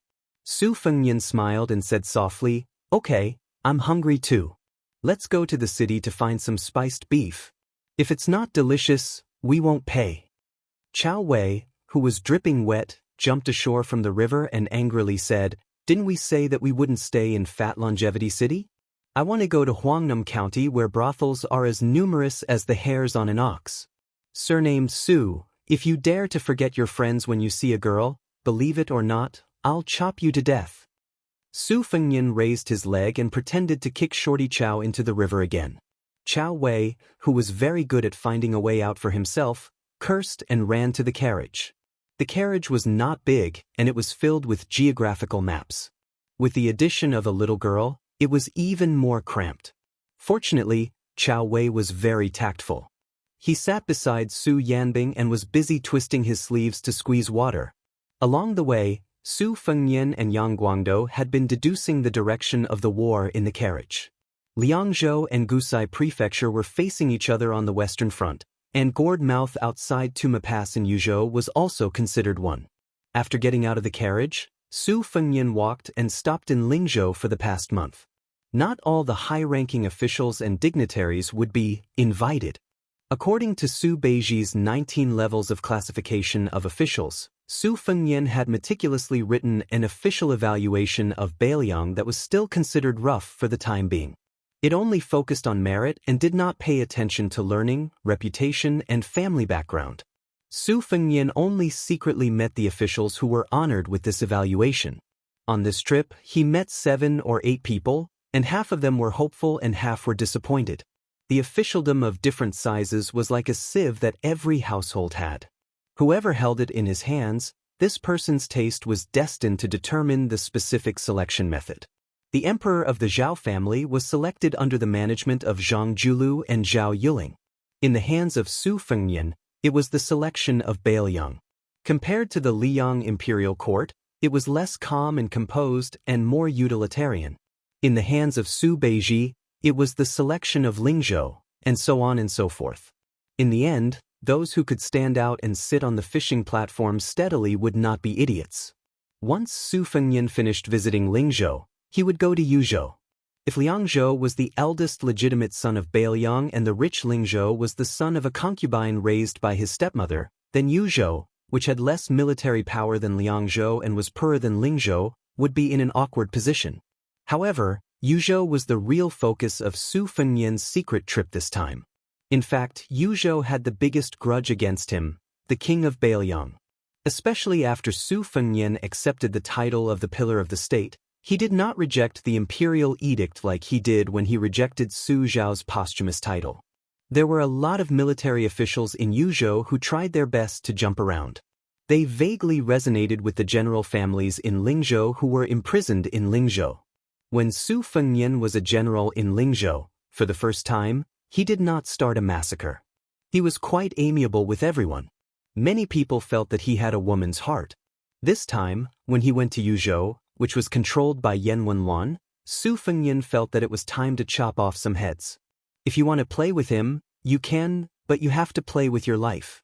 The female assassin suddenly asked, "Do you know a person called Zhao Zhu?" Su Fengnian stilled. "Of course, I am very familiar with him.